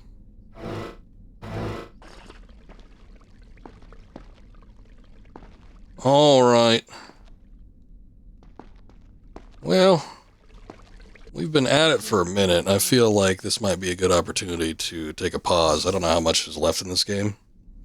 I think on how long to beat, it kind of... Somewhere, I think it was over 10 hours, but I think it was somewhere between like 10 and 13. I think I wanted to say it was a little bit longer than...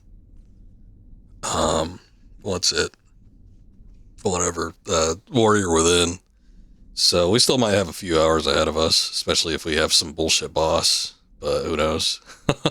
Hopefully we don't. But I do think I want to take a break here.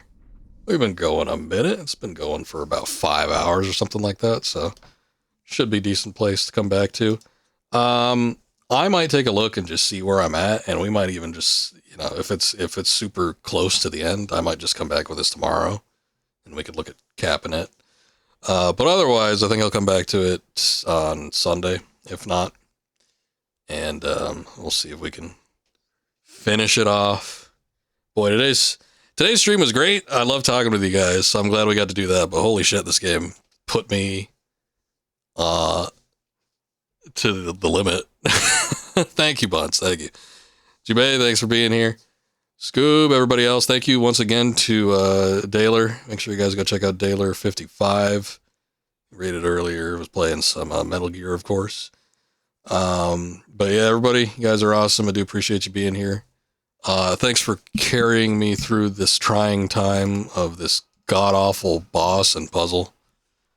Holy shit. I was thinking I liked this game a little bit more than Warrior Within. I don't know. Come to this part of it, I'm not too sure anymore. We shall see. I might change my mind by the end of it, but yeah, it is looking a little grim, I will admit. Let's see who's streaming. Oh, Benny's on. I rarely get a chance to catch him these days. He's usually streaming in the morning for me. Australian streamer. He's playing some Gran Turismo 2. He just finished up Gran Turismo 4 about a week or two ago, something like that. So I guess he's going back in time and doing some of the classics. So we'll go check him out. But yeah, I'll be finishing this up sometime during the weekend, whether it be tomorrow or the day after. And we'll look at putting an end to this. Thank you guys again. I do appreciate it. And we'll catch you on the next one, hopefully. Bye, everybody. Bye.